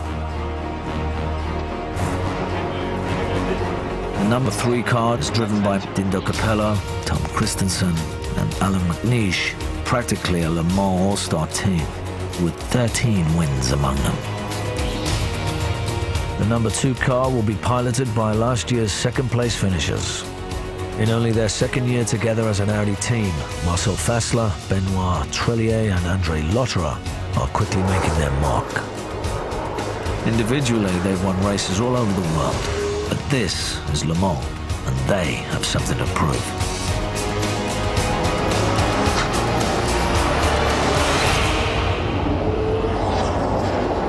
The drivers aren't the only ones in the crucible.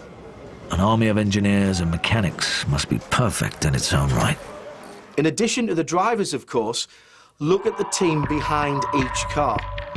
With the 3 car, with McNish, Dindal and Tom, you've got Howden. He has got all of the experience. And, of course, he's won the race before. The 2 other lead engineers, they are not as experienced in terms of leading a team. I've done analysis before, but on nothing like this kind of car. I've treated Lena like an apprentice, you could say. You know, you want to bring people in. I would say bring young people in, but she's actually older than me. But, you know, you bring someone up from the beginning and sort of turn them into a race engineer that we feel we need, you know. The decision to elevate Lena was ultimately made by Dr. Wolfgang Ulrich, the head of Audi Sport. Over the last 12 years, Dr. Ulrich has built a Le Mans dynasty. From the outside, he appears a stern figure, but his icy glare hides a deep passion for his racing team. The general impression people get is of a very cold, regimented individual. He likes things to be precise. He's motivated to win without question. But on the other side of it is the sort of very much a human side of it. And he's very close with his drivers. He puts the arm round the shoulder when need be, and gives the kick up the backside when need be as well. And now, over the 3 cars, we've got probably the strongest driving combinations we've ever had.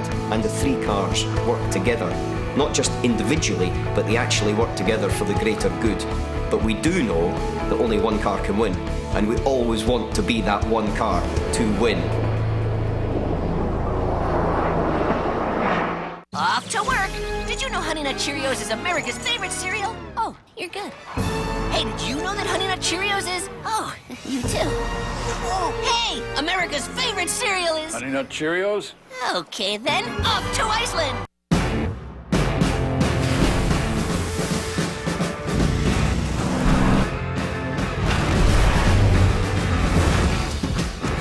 With 50 horsepower, dual overhead cams, and fierce acceleration, the Gator XUV 825i will shatter your expectations. And so no one gets left behind, check out the versatile XUV 550s, our most affordable 4x4s ever.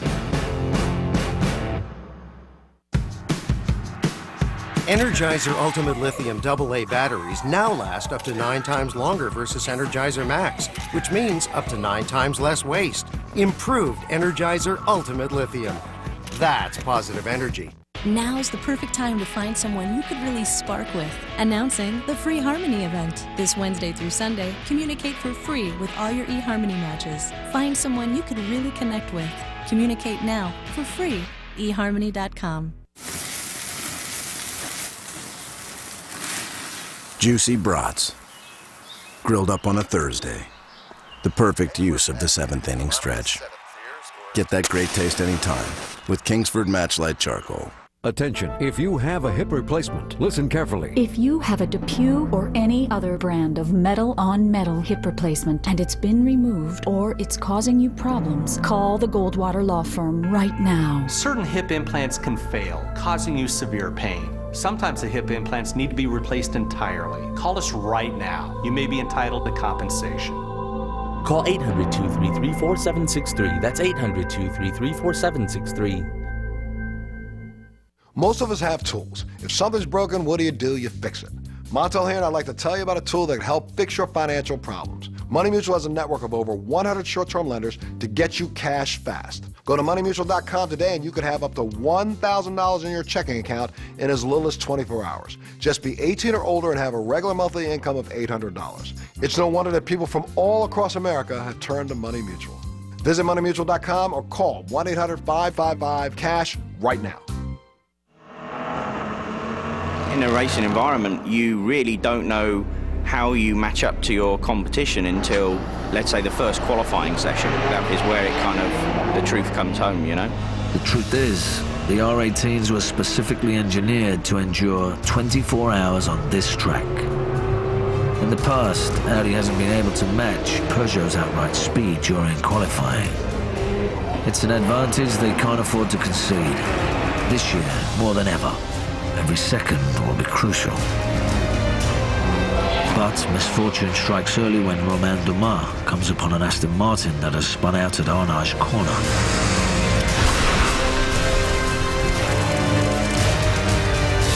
An accident in qualifying is not unusual for Le Mans. Every driver wants to be the fastest. But a second shunt for Audi, this time with Tom Christensen behind the wheel, proves worrisome.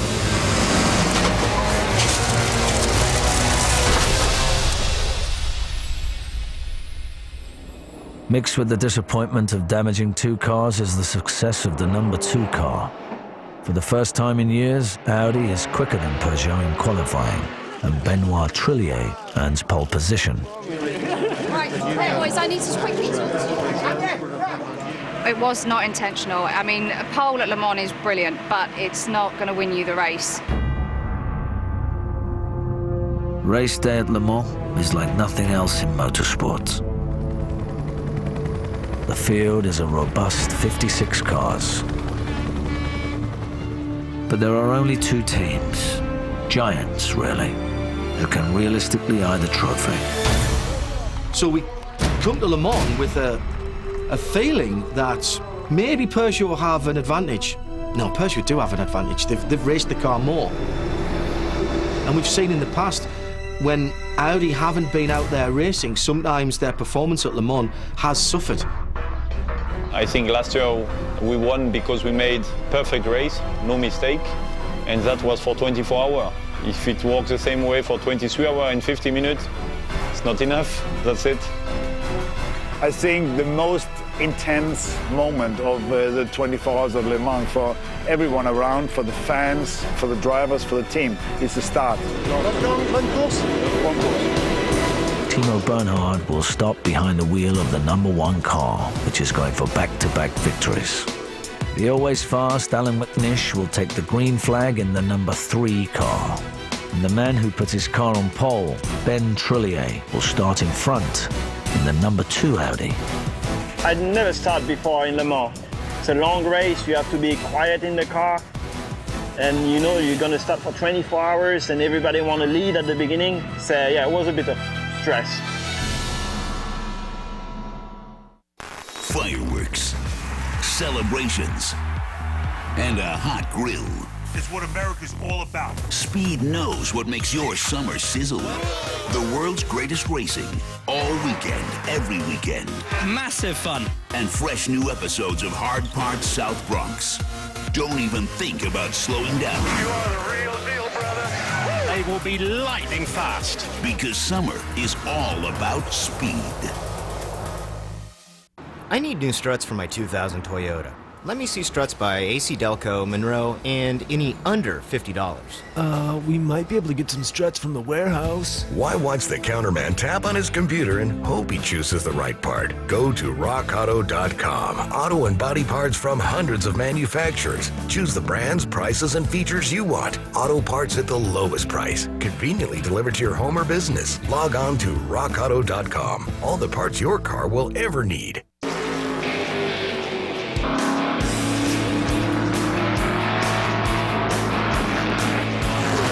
Hey, Jeff, were you holding a Papa John's pizza and a Pepsi Max the whole time? Yep. What's your secret? Do I ask you how to make better pizza? Now, get a large 2-topping pizza for just $10. Or make it any large for just $2 more. Earn free pizza fast with Papa Rewards and max it now when you add a Pepsi Max. Better ingredients, better pizza. Papa John's. I enjoyed my success, but I also learned a few things along the way. As a family, with pets our entire life, I've learned a few things there too. Your family and your pets. You do anything to make sure they have the best.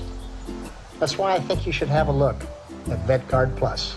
With VetGuard Plus, you can get the best treatments for your pets and at a better price than the competition. VetGuard Plus. Quality flea and tick protection for a whole lot less. Available at these fine retailers. Okay, crew, just do a last equipment check. Make sure everything's ready. Alan, mix one, or higher if you need it for the tyre. There's a reason why I nearly always start Alan in the car for the beginning of a race. You know, he's like a Scottish terrier biting at the ankles of, you know, the French. He kind of sets the tone for the rest of the race for not only us, but also to our opposition. And we know that they get rattled by Alan being in the car at that beginning. Prepare to start. Remember, no overtaking until you cross the line.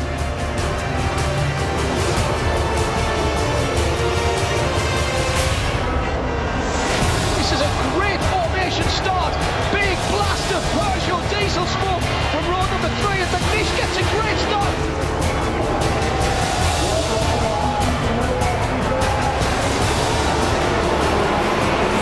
It's Audi, Peugeot, Audi. McNish has already dealt with one of the French cars, and he's up the inside. He's going to lose that position.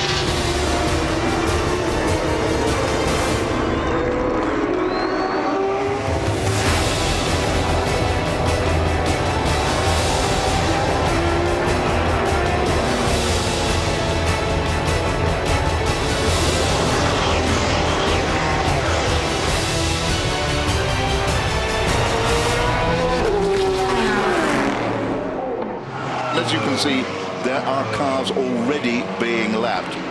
This is only now the 5th lap of the race, and you've got this absolutely superb battle between Franck Montagny and Alan McNish. Alan McNish looks quicker as he comes out of the chicane, but he's blocked by Franck Montagny as they come across the line, but McNish tries to squeeze up on the inside. Fantastic stuff, this. And I'm not sure that the clerk of the course might not want to have a word with Montagny about that. That's quite an ambitious block there. Last year, the winning Audi went further than anybody else has ever been before at Le Mans, and this looks as though McNish might do it this time.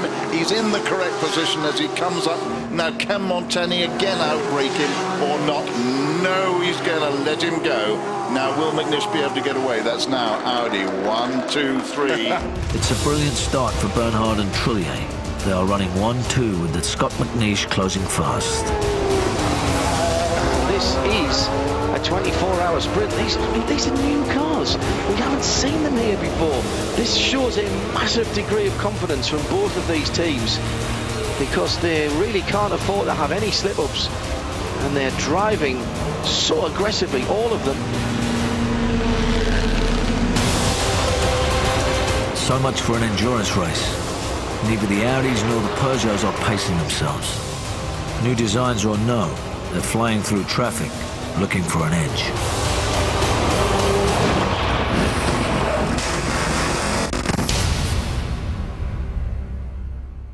I was watching the data itself, and I saw that the car wasn't taking the trajectory that it should have done. And I looked up at that point in time and saw the crash actually happening. I think at that point it was doing its rollover over the tyre wall.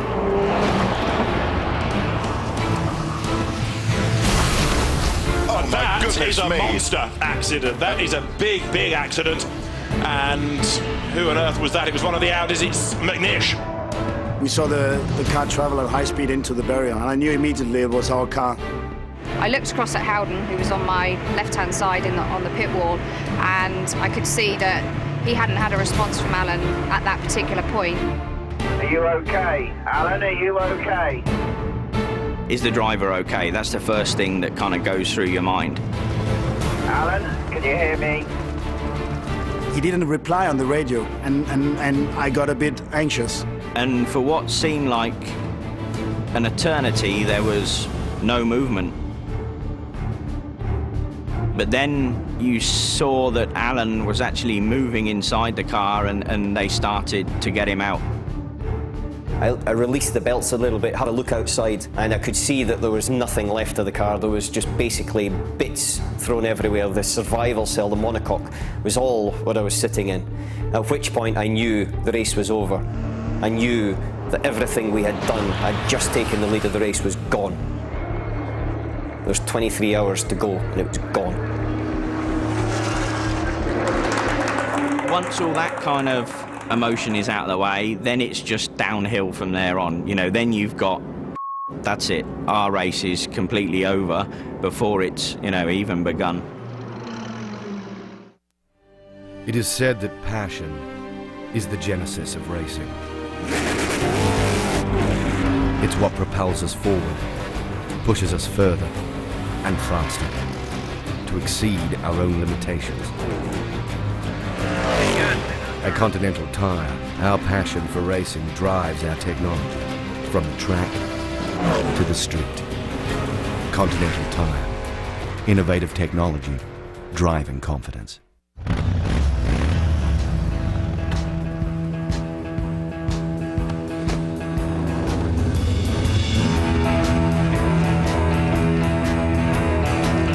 What makes us #1 at motorcycle insurance?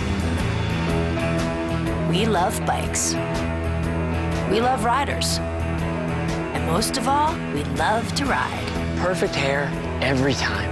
Leading the pack in motorcycle insurance. Now that's Progressive. Call or click today. Oh, I can't believe they let some kid sing Take Me Out to the Ball Game at Wrigley. That is literally the only dream I have in this world. I seriously doubt you have the pipes for that. You shall regret issuing this challenge. I didn't issue any challenge. 7, 8. Sorry, I get nervous. Please stop. Stop. You sound like a donkey being touched inappropriately. Okay, Craig, if you're so good at singing music songs, why don't you do it? For it's 1, 2, 3 strikes, you're out at the old ball game.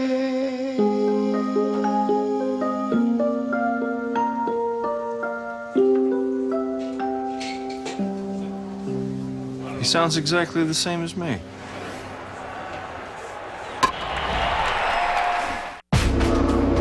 After more than an hour under yellow, the race resumes with the Audis 1-2 and increasing their lead by the lap.